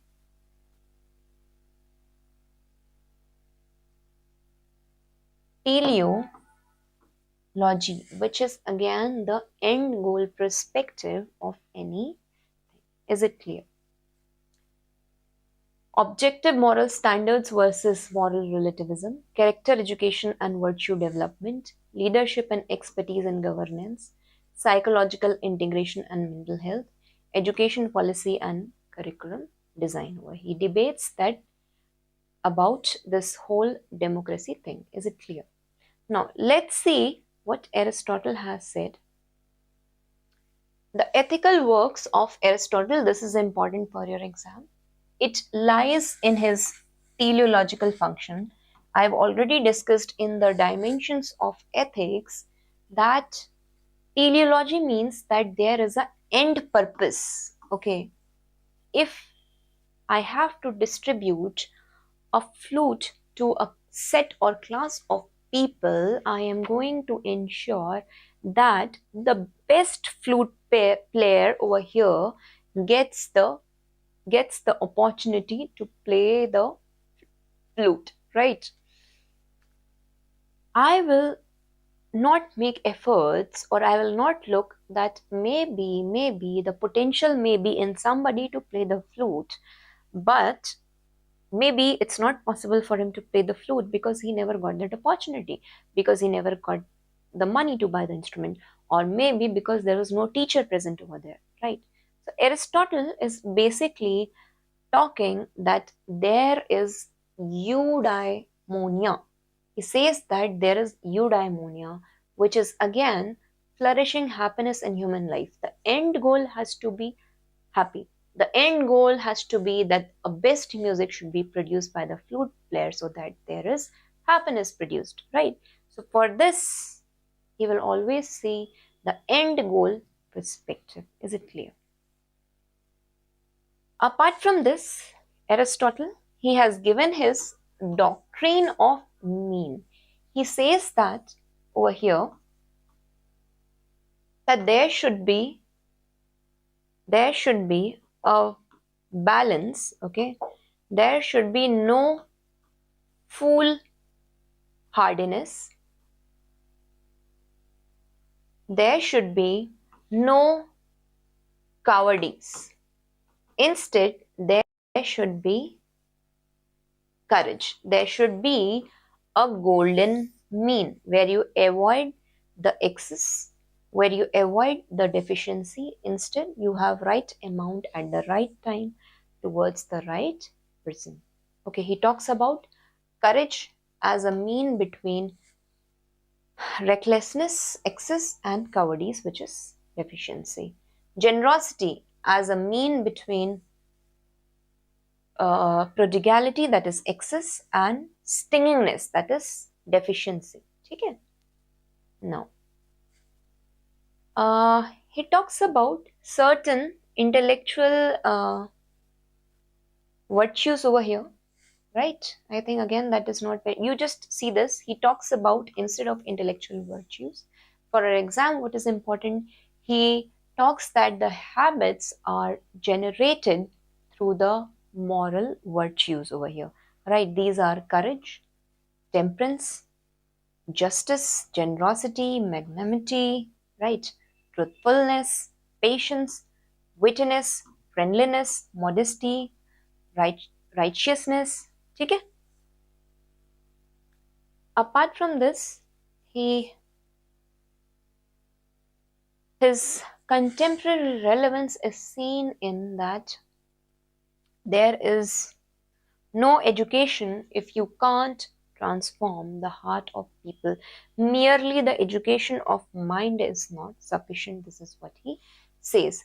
Character education in school is important. He talks about professional ethics and virtue in workplace.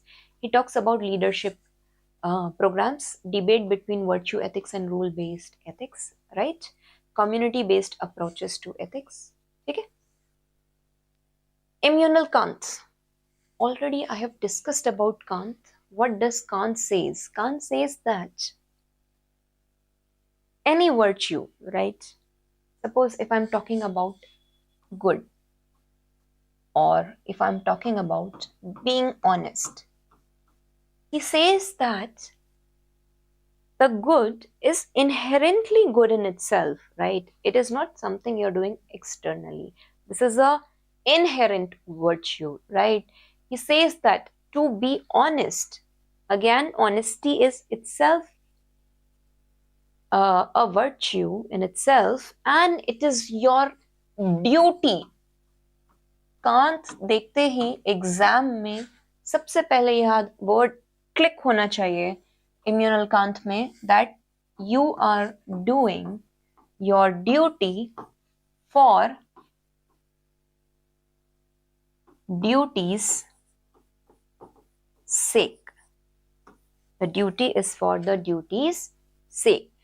You are, there is, now this duty is for duty's sake because there is a